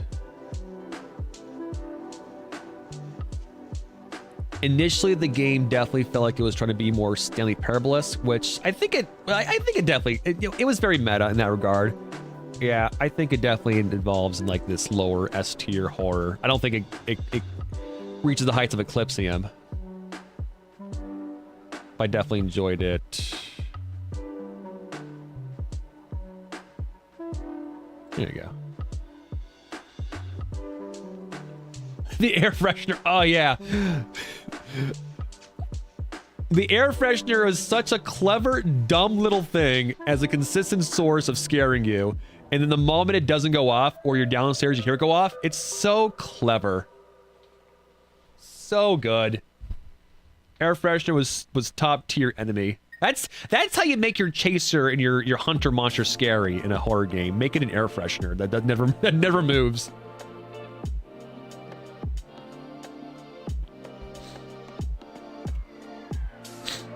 Sorry, excuse me. Yeah. All right, Dead Take. Dead Take. Is there a last Ben Starr game, I think? I think it is, yeah.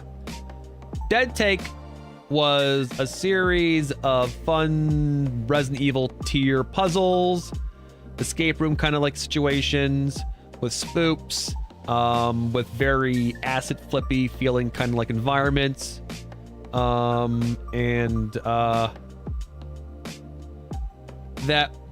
part of the game was serviceable, just fine. Would have been honestly mostly forgettable if it wasn't for the fact that the game had some very fun FMVs from very noble voice actors like Ben Starr, Neil Newman, or Newbon, I should say. Travis, was it Welling? I get Travis' last name. Laura Bailey, chick who played Malevola from Dispatch. I forget her name. Alana Pierce, I think it is. Alana. But William. Oh yeah, thank you. Honestly, the one clip of Ben Starr in this game where his character freaks out at his partner and accusing her of trying to fuck his career, honestly was like so out of pocket and raw and felt even more like, like, oh my god, this guy has such good range versus like the I want to die scene for when he did Verso and Exodus 33. Like that scene, like, oh my god, this guy has got some, assuming of course he's not tapping into a real part of his personality. Damn, I seen him play such a sweet beam, but him going directly into like, oh my god, this is like pure asshole Hollywood, like, douchebag, but like beyond that, someone who's want to like you do whatever take. Oh my god, that was a good one, real good, out of pocket. I thought that was so good as a showcase as acting ability. But regardless, though, those couple scenes I don't think save this game that much. It was fine.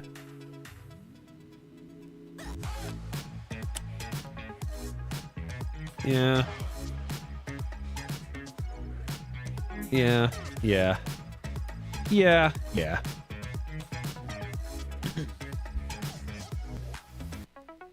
Okay.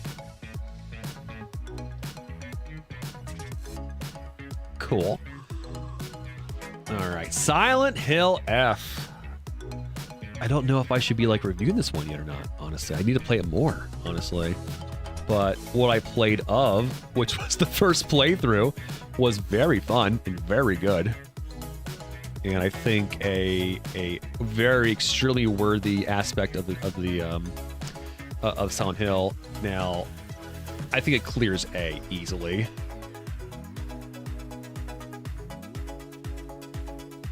There's a clear S though.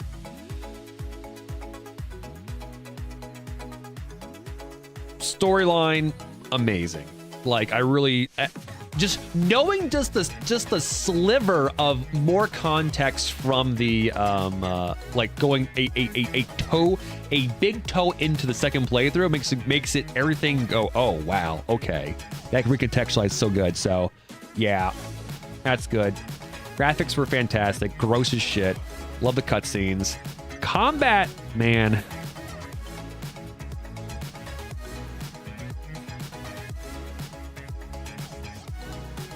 Well, I mean, as a Japanese woman living in the 1960s, Red, I definitely identified with Silent Hill F intimately. Intimately.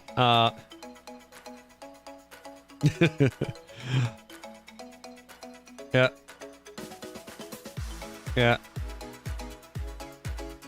Yeah, no, it's definitely, yeah, it's no small task just to get through all of this. I do want to get through more of that, but man.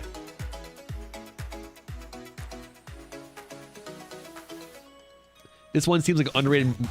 I don't know. I mean, like, all right. The Holy Trinity is 1, 2, 3, right? Straight up. The Holy Trinity is 1, 2, 3.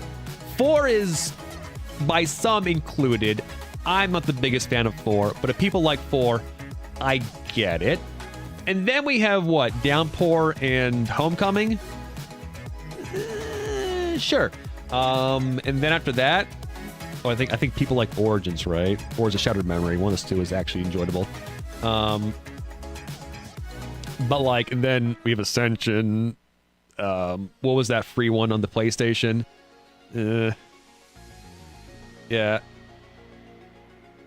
So I feel it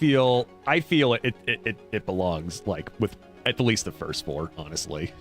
Having not played Shattered Memories, well, I've heard people go both ways in that one.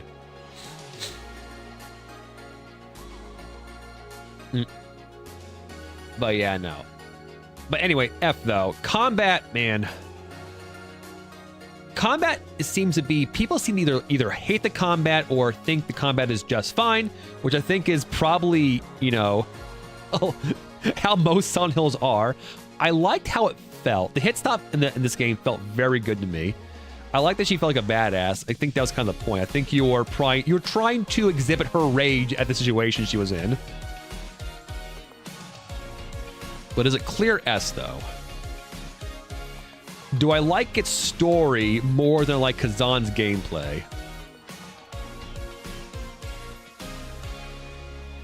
You like women who can throw hands. Me too, brother. Me too. Does it clear the Kazan barrier, though? Kazan's gameplay is peak, but everything else is just kind of like, okay. You know what? I think Silent Hills F's gameplay is a little more than just okay. And the story is peak. And the music is peak. Most part. Good, yeah. Good, yeah. It's going. It's going the distance here, chat. F is going the distance, I think. The Drifter, ooh, Drifter is...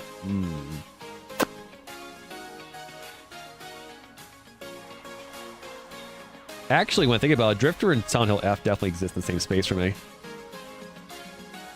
In that decent enough gameplay that I liked, that I did not think was a downside at all. Really good writing and presentation. But it's going to be hard to clear these other things, though, in that regard. Yeah. Yeah. Obviously, more playthroughs of F could push it further. Who knows? Maybe I'll play through F on my off stream. And I'll come to the next end of the year tier with a full playthrough review of F, and I'll add it in there. Hey, if the Game Awards can have Dispatch in 2 years, I could have Silent Hill F in 2 years. I think this is where F lands for me, ultimately. At the lower end of Double S.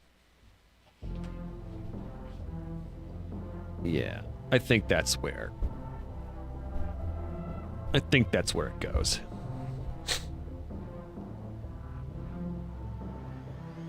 And now we have Monument Valley, which was a cute little puzzle game from Josh. It was a couple hours.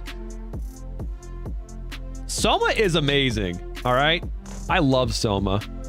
Soma is a game that, again, existed and was like, fuck, cool. Never again, please. My heart can only take so much. Existential dread.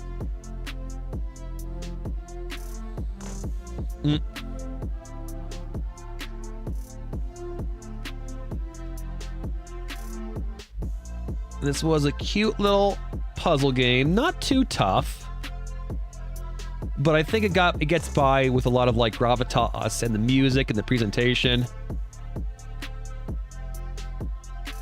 Probably lower end A for me, I would say, for this one, or maybe higher end B. I feel like tells us more than that. Yeah, that's probably where that goes. I'd say that's fine. Ooh, here we go. Actually, maybe we should do unpacking next. Unpacking! Oh, yeah. Oh, yeah. Unpacking was very different. Unpacking was something else entirely.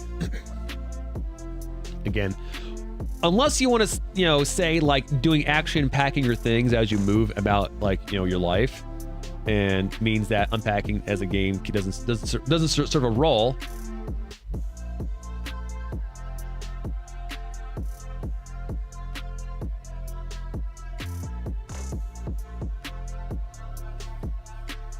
Yeah, I think it's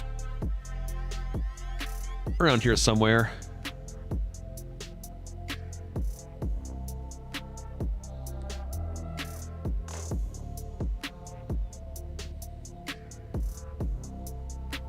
Yep. To get Black Star, you have to put every item in an unacceptable location. That's funny. Okay. Yeah. I like that. S tier, but I think that's kind of where it remains for me.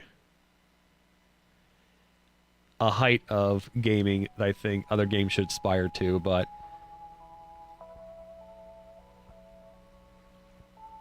yeah, it doesn't reach the heights it's other ones though for me.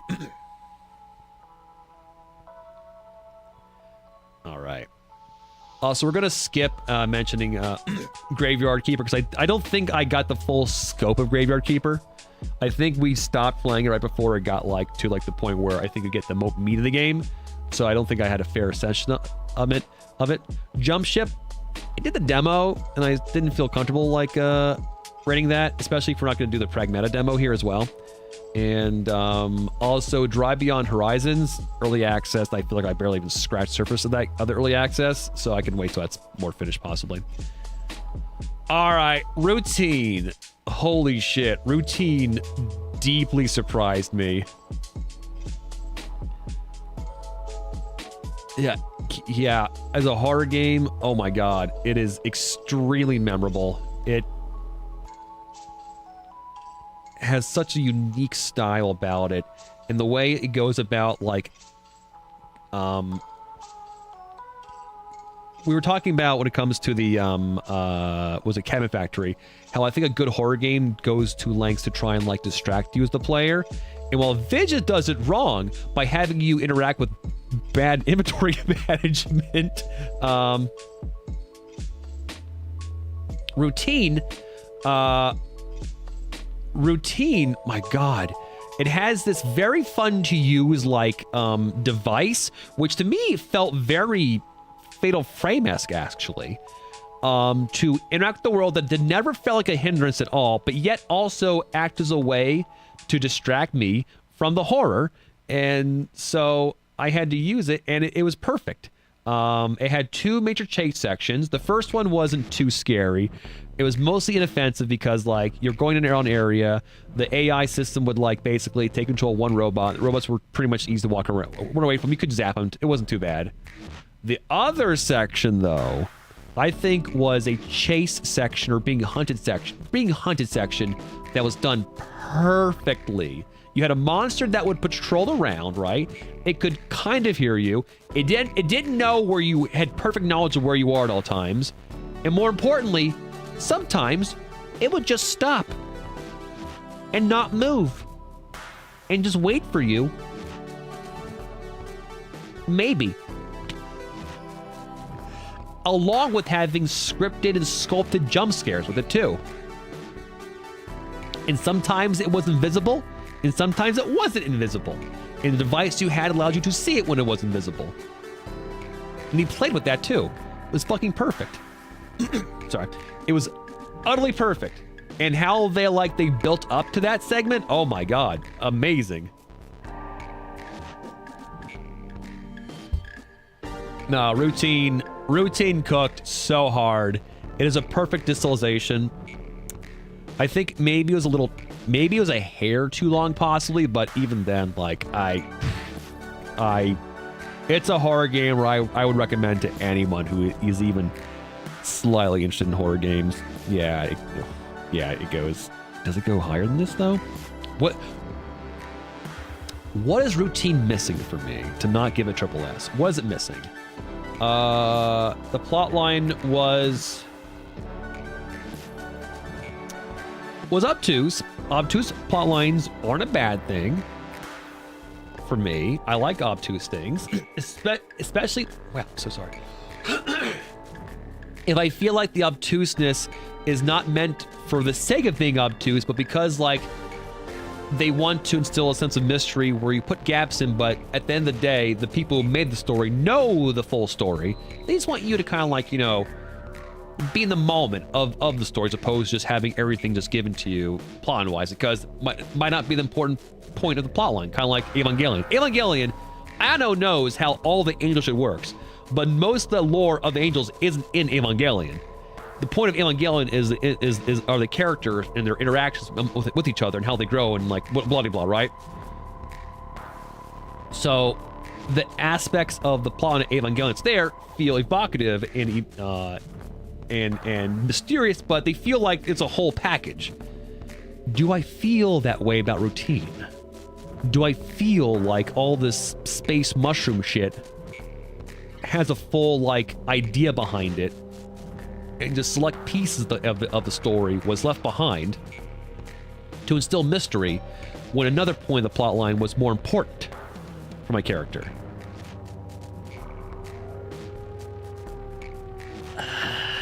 It's a hard thing because I'm on this side of the storytelling, right?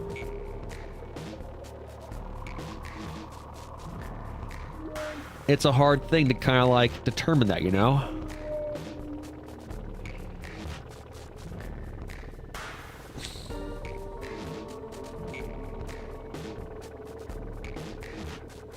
I feel like I would have liked more about the space mushroom shit. I think I would have. Because I don't think, in lieu of that not being fully explained, there was other aspects of the story emotionally to kind of carry the burden of the plot, you know?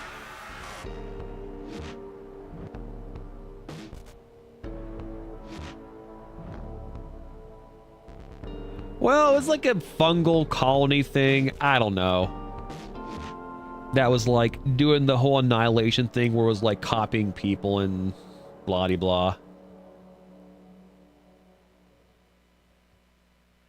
Apparently it was a true ending we didn't get, but yeah.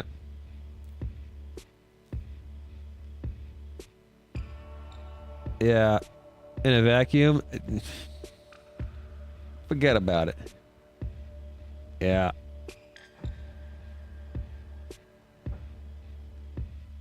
Yeah, well, I feel like Eclipsium definitely had like this absolute gravitas of a plot line I think was fully realized, but they chose to tell it purely through metaphor. Its gameplay was, you know, existent. Routine, I think the gameplay for the horror was very well tuned, and the the hunted segments were perfect, were pitch perfect for that kind of game. So if that puts it above me for Eclipsium, but the storyline being, I think, a little sparse and not for a good reason, I think, keeps it from getting it higher than the Phantom Pain story-wise. Yeah. Yeah, no, like, I really enjoyed interacting with the cat gun thing a lot, actually. And, like, the more I think about it, the more it feels like Fatal Frame, which I need to play more of those. Fatal Frame is also a very good use of, like, distracting the player without being annoying. To spook you. So, yeah. Good shit. Good shit.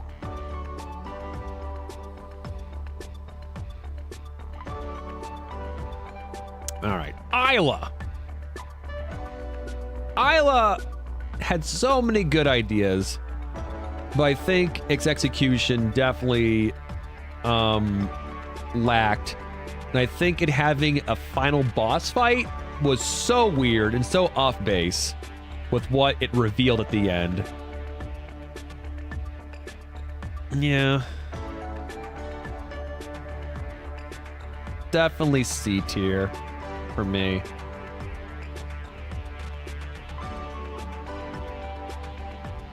Yeah, that feels fine. I like how it had tried, how it had like different, like, let's have a thing where we do like this little bite-sized segment of a different type of game, because within the context of what's happening within Isla, we are a character that is, testing a AI that is like, making horror little vignettes for, or vignettes for our character. And I would have liked those little bite-sized game things to be a little more representative of our character's mental state. And it feels like the further we went in, they did that, but it wasn't like a full experience of it being like that. It was more so, if like objects within them were more so representative of what was going on with our character. And at the very end, we got the full like lore dump of like what was happening. So I don't know. I did enjoy a lot these segments between the bite-sized segments of game where we discussed and talked to Isla. I thought those are very fun. But overall, it was fine. It was fine. Better than Visage.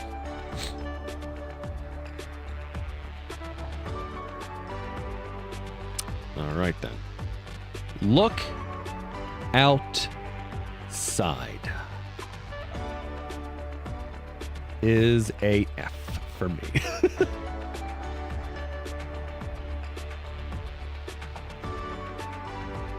So I haven't beat it yet. This game could possibly completely and utterly shit the bed. F as in not finished. F as in for Frankie. Yes. No. Art-wise, love it. Love the music. Gameplay-wise, I haven't played many RPG Maker games, so I'm guessing they all kind of oscillate around the same, like, thing. Though, by guessing what you can massage as a developer is kind of like, obviously, like, any feedback, how things look and whatnot, and the balancing, of course. Or I guess maybe RPG Maker has more strength than that, I suppose. But regardless, though, I do enjoy the combat itself. It feels like it's a very your characters have builds. I do enjoy that immensely. So, and obviously, we've only like unlocked 3 characters. There's way more characters in the game to define, I believe. It pushes pretty hard, yeah.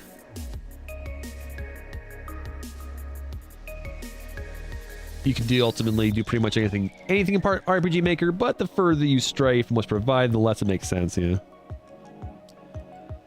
It definitely enters the SSS tier for me. No question in my mind. In terms of what's providing, it is something else entirely.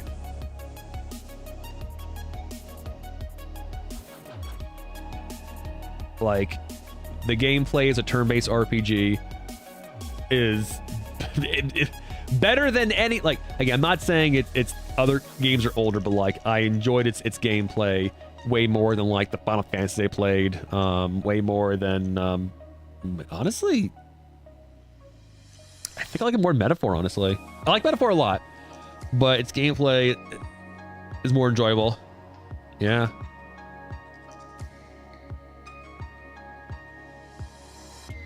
Yeah, honestly, the resource management in Look Outside scratches a specific part of my brain so much. It really feels like I'm making... Granted, my characters right now have a massive stockpile of stuff. It really feels like I'm still making meaningful choices because you realize right away just how finite everything in that game really is, right? very finite, and it does it in a beautiful way like now Resident Evil does. Resident Evil is a game where it's about resource management, but when you get down to it, you have more than enough you need in a Resident Evil game to basically destroy everything in the game. It's a matter of making you feel like there is not enough. Yeah. Oh, we were talking about the Final Fantasies earlier, Oku. I like 4 and 6. Like, the reasons why I don't like 6, 4 has. The reason I don't like 4, 6 has, right?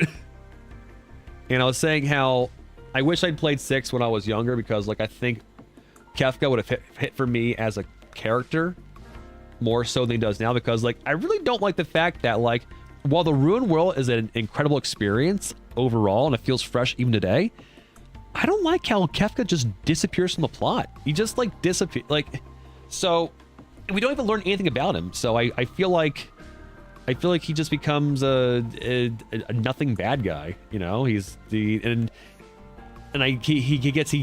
gets a lot by on pure, like, you know, good lines, you know, good design, good moments when he's there. But, like, I wish he was a consistent asshole that kind of popped up here and there in the Ruined World.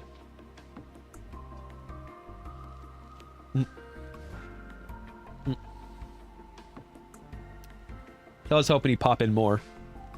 And I think as a full package, the story of 4 is very good. But it doesn't have, 4 doesn't have the Ruined World, which I thought was a very evocative set piece for exploring the JRPG. So, liked it a lot. Liked them a lot. So far, Look Outside has not let me down. Granted, Look Outside's individual character plot lines is not that strong in terms of, like, well, honestly, I mean, all right, I'm thinking.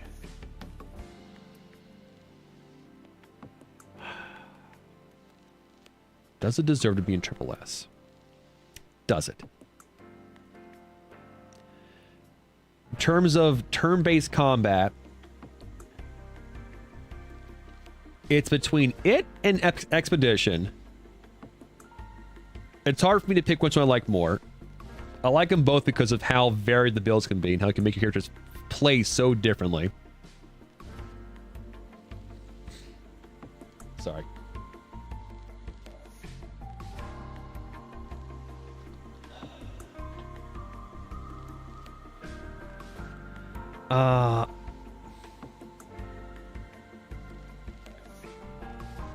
Music, both are very, very good. Obviously, the music in Expedition 33 is just, like, next level, but there's so many good tunes in Look Outside. And so many good, like, hype moments and things that set the stage.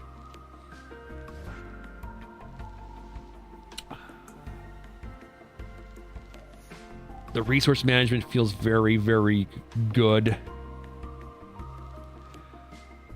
Writing is very strong in Look Outside as well. Granted, our characters they feel like, again, our main character is just a self-insert, which I'm not the most fond of nowadays. Yeah, honestly, okay.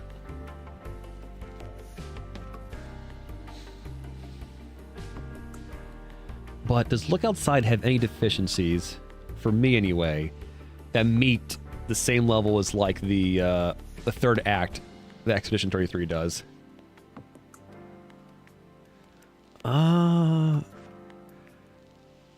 Yeah, I mean, it has a plot, but the plot is, I mean, it has a plot in so much as, like, a game where obviously you're trying to achieve a goal, but your main character isn't really a character, can have a plot. So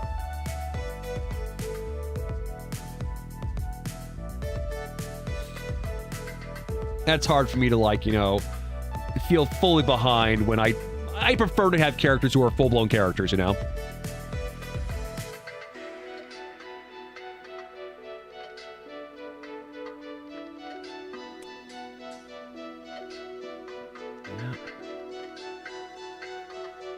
Yeah.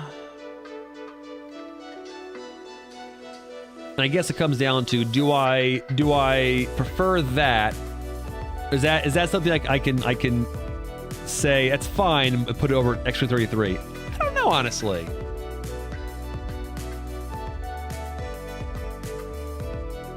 I don't think so, honestly. I think that's where it goes at the moment, anyway. I think it's where it goes. Straight up.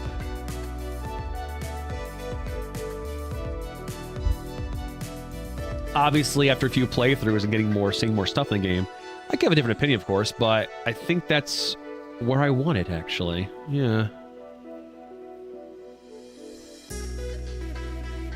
Yeah. Like I said, for me, as we get up here, it's more how perfect I think the game is, or for me, or more so how much the good aspect I think it props up the things that are lesser. And man, it's hard. It's getting hard here. Let's move on for now. Her Story. This was a Venture Josh Patreon game pick. This was a very unique game. This is a game where you watch F tier for female. No. Freaky.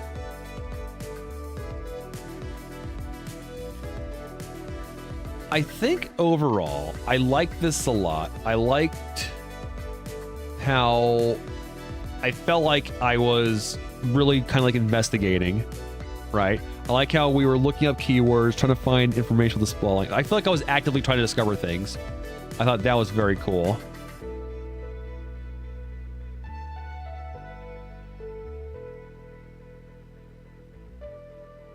I think it goes in the A tier.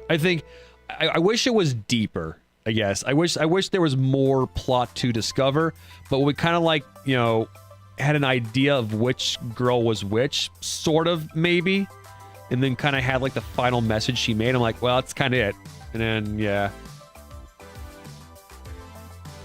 Underbaking that worked. Yeah, that's kind of a good way to put it.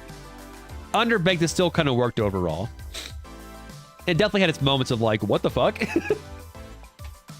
Or I definitely had a grander scope of her plot line, or grander scope of like her it was like you're interested like in a book or like a grander mythos of like a series, and you start wiki diving, and instead of like just, I don't know, just doing plot summaries by line order, you start just reading. You just like, I click on this link, I read this aspect of the lore, like within that lore, I click on a random blue link and you just kind of start jumping around and going, oh, and as I'm going through, I'm connecting different things, and that always feels kind of cool to like connect those things in that manner. But this here was a game, so it felt more rewarding to do it, So yeah, I think that works there for me. And finally, the last one, until I want to do any late massaging, is Infamous.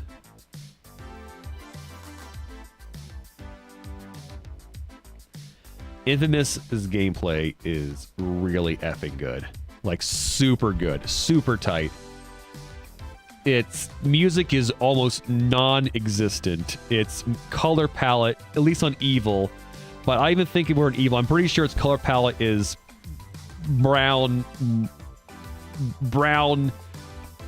blue, like dull blue, gray, black, white. It's not pretty.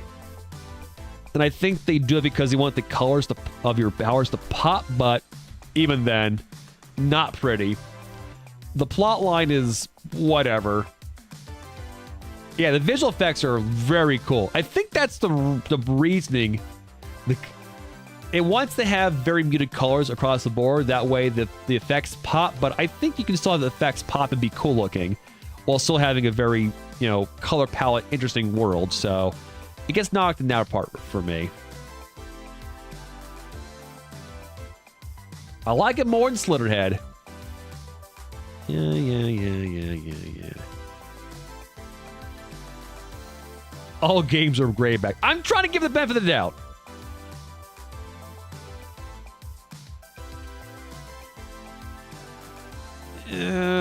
I think it fits with Kazan in that the gameplay is very, very, very good. Very refined, but everything else just sure.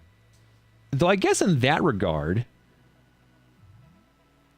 do these other games deserve to be with... If that's my criteria for high end of S, is like you... Okay, all right, maybe. Oh, yeah. You excel in one thing incredibly well, and all other aspects of your game are kind of meh. To me. Do I feel these other games do that? Or do they deserve to be elsewhere?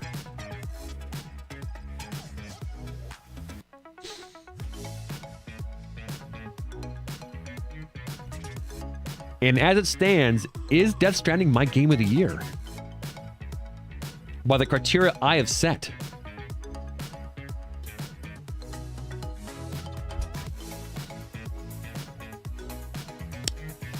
It's hard. It really is.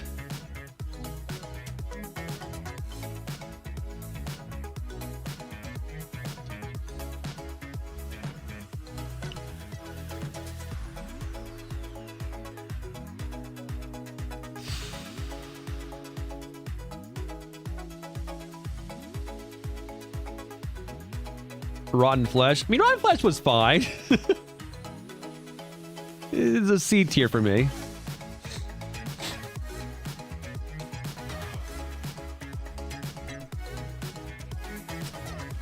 I don't know.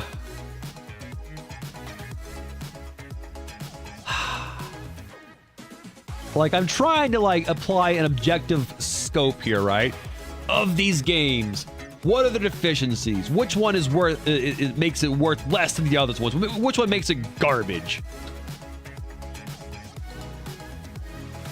And, like, the deficiencies are... Look outside. I don't like the main character is standard RPG, like no name cipher that you kind of just put whatever. So like, I think it makes the plot line suffer. Even the plot line in the game isn't bad, but it comes from meeting quirky characters, much like Earthbound in that way. But I guess I, as a person, while I do enjoy that, have grown up and prefer things to be more like Expedition 33. Where you have a full cast of characters who have their hopes and dreams, their desires, with gameplay that is extremely addictive across the board.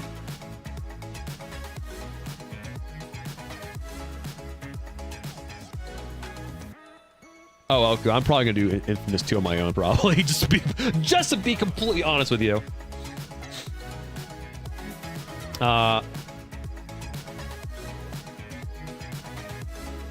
He's afraid of clowns. It's always that going for him, yeah. So I think Look Outside suffers in that regard. It's perfect for me another way, but like I wish it had more defined characters. Expedition 33 has got all that and defined characters, but I really felt the pacing of the third act suffers a lot, and I that's like a me thing, because I'm sure there's plenty of people who probably enjoyed going to the third act, boss fight, beating the game and just walking away forever, or doing everything and overpowering it. I wish there was some structure. There was no structure. And I think that feels to me like they ran out of time or money or whatever. And it's unfortunate. So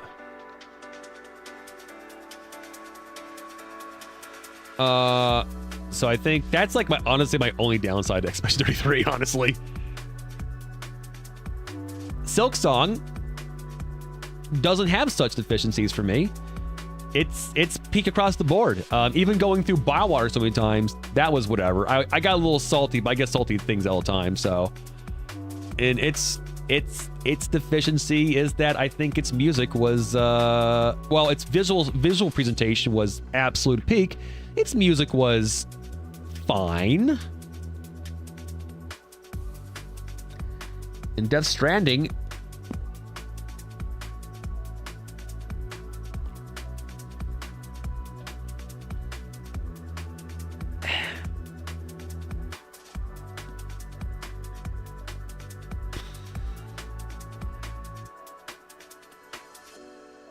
I really can't think of anything. I wish that game didn't do this, or I wish it was this, or I wish it didn't do this, or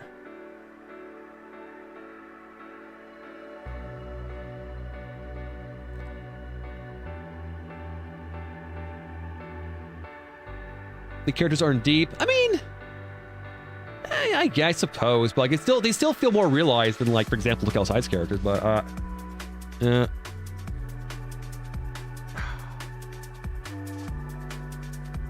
Like, the ending was so fun. Like when the moment you throw the first, like, you know, or you tell, like, the DHB Magellan to do its first, like, airstrike, the entire sequence towards the end is absolute, like, bonkers insane awesome. It comes to a very satisfying emotional end that works on all levels. Though I kind of wish it didn't. The emotion wasn't quite as heart-wrenching as, for example, the first game. Though, again, it's hard to, because the first game was more mysterious. And so...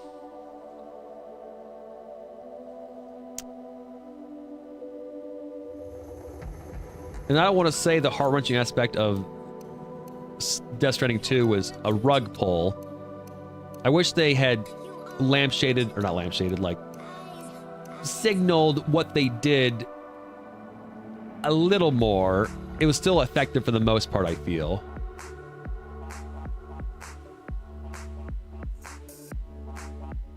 Yeah, no.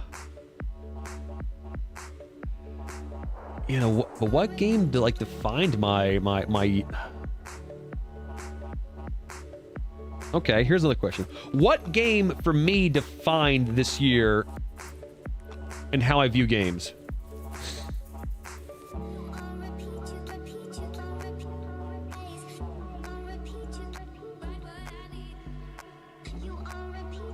Honestly, I'm not gonna lie.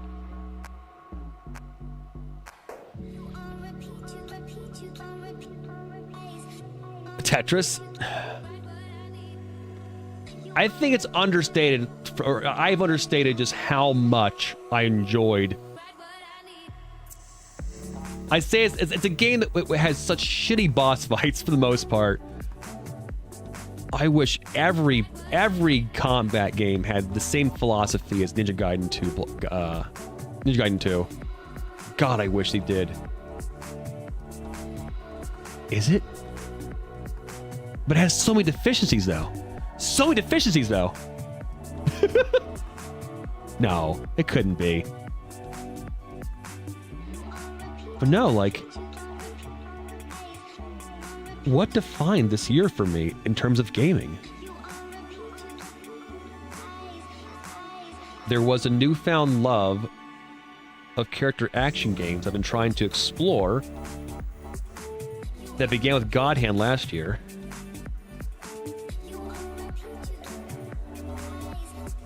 And I tried to find a little bit with Onimusha, but, like, Ninja Gaiden Black, or Ninja Gaiden 2, is just something else entirely. Like, it's... I don't know, chat. I'm sorry.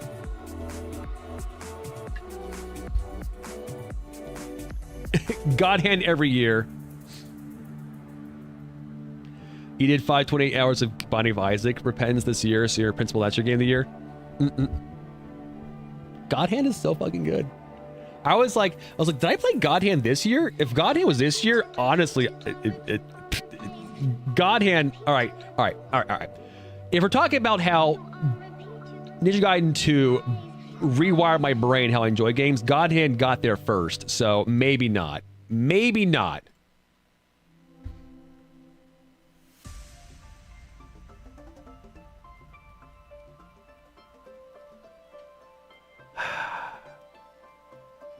All right. Death Stranding for Neil aura farming alone. All right. For the hardest total Metal Gear cop-out, copy scene possible imaginable that he fucking even said, I wasn't trying to do. Fuck. Yes, you were. Fuck you, Kojima. Fuck you. No. When I think about this year in gaming, when you learn what Neil did, for her, that to me is like the moment I'm like, when Death Stranding for me just, oh my God, just reached into my fucking soul. That's the moment. There's moments in Silksong that were close, moments in Expedition 33 that got even closer. But I think that's the one. That's the one. That's the moment that got me so... Okay, that regard then. Catch up. Oh, no! Catch up. No! Or keep... No, sorry. See, no, no, say keep up. Keep up. He says keep up. Keep up. Oh. No.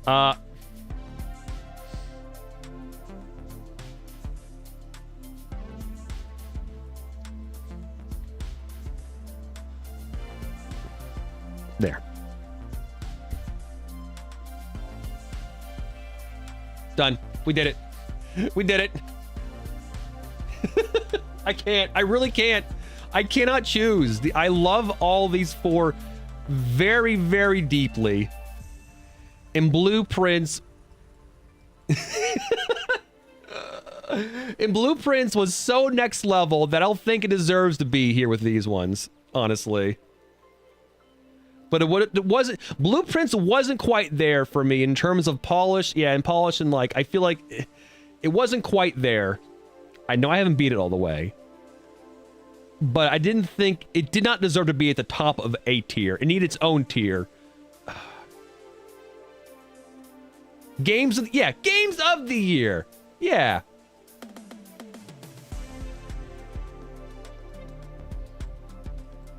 I'm so sorry. It's a cop-out, I know. It's a cop-out, I know. I can't... I really can't choose.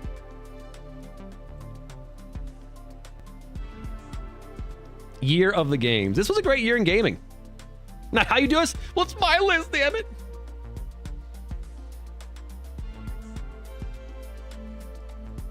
I think, yes. All right, if we are going like a tiered system, I think...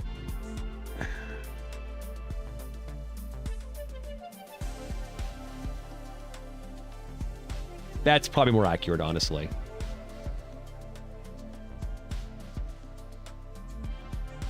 Expedition 33 will probably stick with me way longer than Silksong will. Stream a game with only text? We did sections of... I mean, I played Pathfinder. Yeah. It depends on how much text and how long it goes for. And eventually, I'm just gonna give out.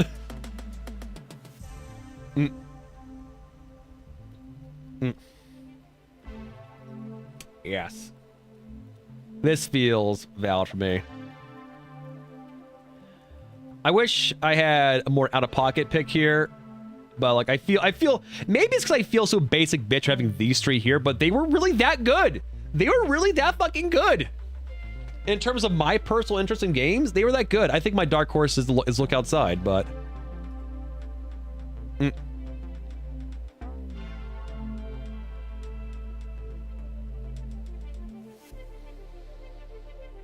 Yeah, no. If anything, I gave Visage too much credit. No, it's a D.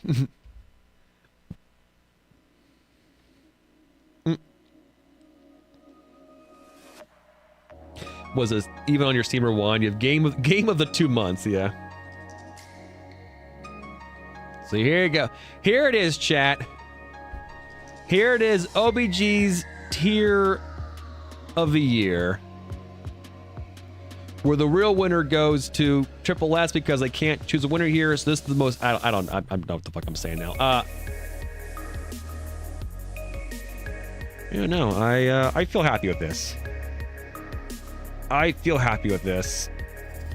Like, these four are so close. And I haven't even beaten this one yet. But these four are so close that, like... I feel like if it wasn't for, like, Neil, I'd probably be Expedition 33 over Death Stranding for me, honestly. But Neil is such a good character in Death Stranding. He really is. He plucks at my heartstrings. He's got those eyeballs that just swell up with tears and make me feel emotions. He was the boy who waited. But really, like, everything with this here, like, not that anything down here is bad. Like, obviously, I had to be more objective about them. But like, man, everything that's like up here and above, like, man, this stuff was like, this was top shelf shit across the board. Now, time to drop the bomb. You boinked Miss Piggy and make the biggest deal with the middest game. We don't know if what's that game even going to be called is going to be bad. It could be really good, maybe. And I didn't imply I fucked Miss Piggy. Miss Piggy implied she fucked me. But yeah, I still need to finish Pacific Drive. Still need to finish that one. Still need to finish Look Outside. Still need to finish Outer Worlds 2 on my own. I might, after I finish, all right, you know what? If I finish Look Outside, then I can come back next year and say, hey, I finished the game now. You know. Yeah, we do have DLC for Pacific Drive as well. Oh man, there's so much. So much. But no, I feel good about this. Honest, yes, VR for Subnautica, yeah. I think that my biggest surprises are just how much I loved and also was let down by Hell Is Us.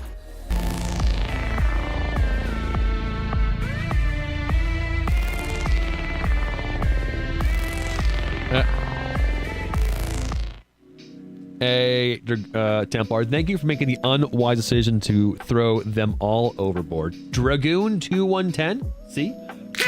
Or 210.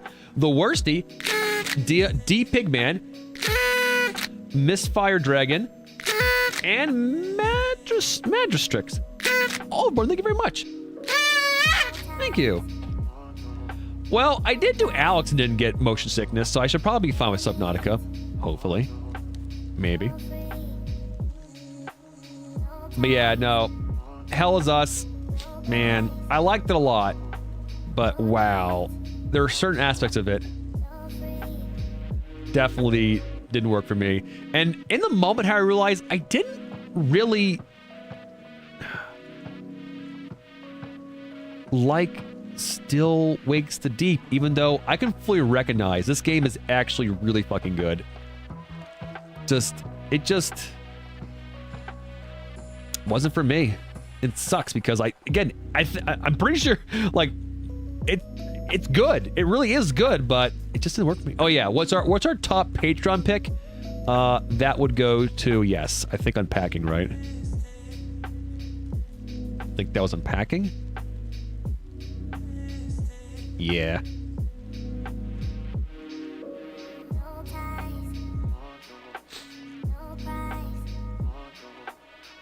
Unpacking and Cheese Like Being Cozy. And the lowest pick was Corpse Killer from, I believe that was Taco Bowl. But I think Corpse Killer was more of a joke pick, but I didn't really hate it. It's just, I think this is a game where it got buoyed by the fact that, like, it's not good, but I like its cheesiness, so it remains in C territory. It feels like a lot of like the Patreon picks kind of like exist in the same kind of space here, more or less.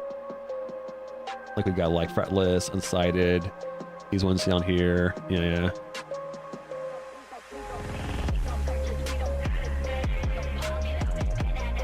Unpacking cheats by being good.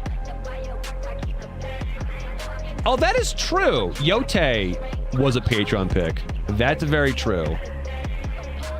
That is true. Yote was a Patreon pick. Definitely enjoyed Yote a lot. But as mentioned, it being a revenge story that wasn't basically top tier held it back for me. When it comes to gaming, if you're a revenge story, you have to be Last of Us 2 territory in terms of like production, emotion, everything, in order for a revenge story to click for me. Otherwise, it's a revenge story. They're gonna end one of two ways, essentially. So that You can see where they were going with that plot line a mile away. And that's fine, but I'm like, all right. Everything else that game was incredible. And also, all right.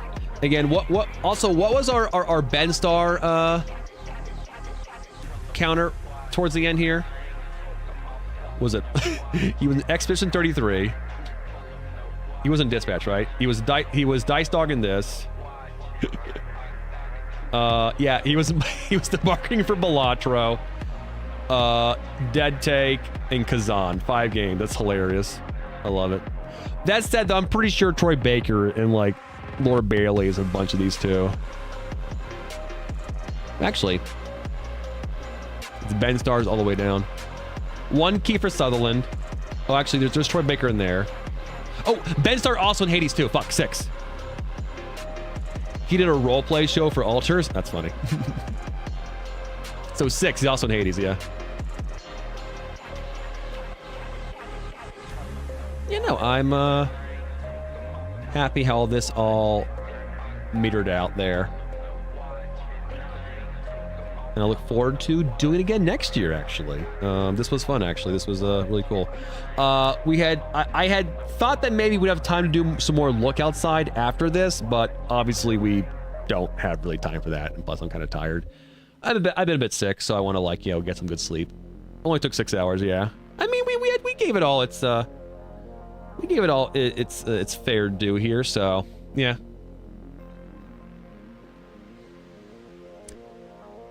I think we can do more Graveyard Keeper. Yeah, that would not be too bad. I think we basically got to the point where it turns into a very different game. So that's why I feel like I didn't want to, like, you know, rate it, because I'm like, I feel like I didn't get the full scope of it quite yet.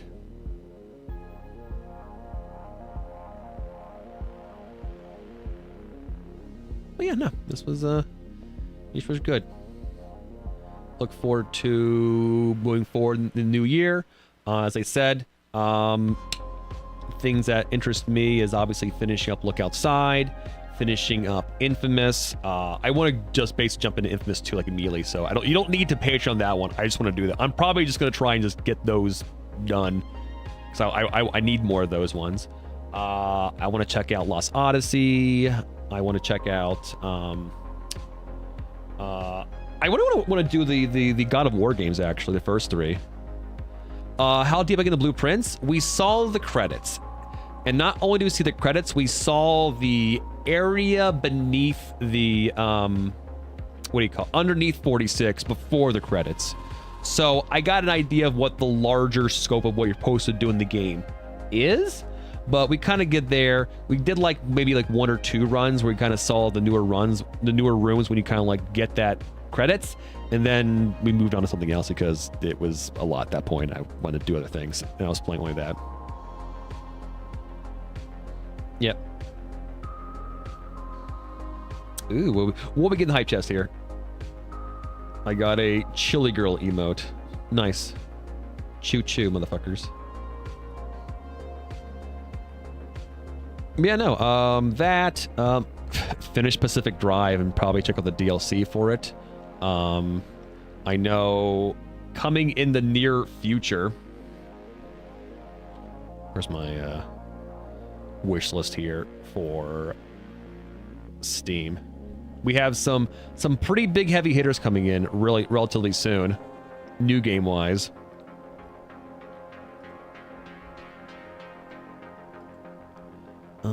Wish list.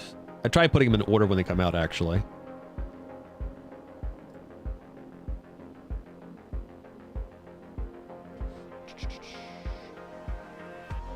We got what? Code Vein coming out, 129, Neo 3, 205. Oh, Jesus Christ. Requiem, 227. I am interested in Crimson Desert, 319. Pragmata, 424. God, those are all pretty quick, aren't they? Holy shit. And then from there, we have no idea when Tides of Annihilation comes out, or Expanse, or Onimusha. Other ones. Phantom Zero, I'm interested in. I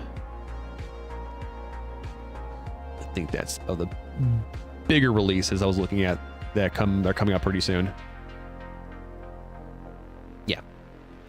So yeah, those ones, so many things. But anyway, yeah. I guess we're just gonna end this and get the hell out of here, everybody. I guess before we do, though, real quick, the schedule, so you know what's happening for the rest of the week. It's New Year's Eve, chat. You know what that means? New Year's Evil. We're gonna do at least attempt to do anyway, a single-sitting playthrough of a Resident Evil game, one I haven't played before, Resident Evil Umbrella Chronicles. This is a on-rails Wii shooter that overall looks kind of cool, actually. I'm looking forward to it. I got the game all set up, looking forward to it. Sorry, over here on this. And that's going on tomorrow. Don't forget, we're going to be doing the Xbox box giveaway, and it's going to be fun. The Xbox box giveaway will not include an Xbox, just an Xbox box, just so you know. And then on Thursday, we're going to continue our playthrough of Infamous, probably finish it off, and then jump directly into Infamous 2. So, there you go. Yep. Okay. Oh, I think the reason why there's been chatter about Lost Odyssey recently, Josh, is because during kind of like the post, we won the Game of the Year tour, the main devs or main dev of Expedition 33 said that a lot of inspiration for Expedition 33 came from Lost Odyssey. So it's a game I've been interested in playing for a while, and when he said that, I'm like, oh, all right, cool. Sure, I'll give it a shot. Looks like it's not too long, so we can jump into that one. I've been in mood to try and play some more older things. Oh yeah, shit. I want to do the other Devil May Cry games, not 2, or maybe 2 as a kind of morbid curiosity thing. The Bayonettas as well. I do know that, well, I do know, I have a Switch 2, so maybe we'll finally get to Metroid Prime 3, then 4. I don't know if I'm interested in playing Banana, but I have a friend I can borrow that from. And, yeah, no. A lot of stuff. Check out. Yeah. That's all I got. I'm kind of tired, so you couldn't tell. Anyway, I'm going to go. As always, everybody, if you are new to the chat broadcast, hi. This broadcast called Overboard Gaming. My name is Brawley. Banana. It does. It seems really cool. As someone who loves Red Faction and loves blowing shit up, it looks like it's the same thing. And I've heard people say that despite the fact you can blow up the entirety of a map, it doesn't ruin the game, which to me is wild. So that's some crazy cool design. So I'm looking forward to seeing that possibly. Yeah, but anyway, for the broadcast, follow the channel, sub to the broadcast. You can gift yourself or give someone else a sub so you can enjoy ad-free viewing if you don't have ad-free viewing from Turbo or some such. Follow the socials, follow on Blue Sky, follow on Twitter, join the Discord, which is linked right here somewhere. TikTok, Instagram, YouTube, all those places. My tip jar. Money for the broadcast. I buy games. The games cost money. Money from you to me buys games for the stream and equipment for the stream. So thanks. And Patreon. Anyway, I'm gonna go. I'm head out. And I want you all to have a great evening. And hopefully, if I don't see you tomorrow for New Year's Evil, have a great New Year's. And hopefully, whatever bullshit you decide you're going to try and do, you actually stick to it. I know I won't. But anyway, as we head out, a quick shout out and thank you to all of our current Patreon. Thank you all so much for doing your part to support the broadcast. Thank you to everybody, our mods, our followers, recorders, lurkers. Thank you for the hype trains earlier. Thank you for the bits. I think you gave me some bits earlier, Josh. Thank you very much for that. I appreciate it. And thank you all. Give it anywhere, but you chose to be here. You're all awesome. Anyway, see you tomorrow. Remember, I guess more so later today. Remember to always be yourself, unless you suck. Good night. Peace.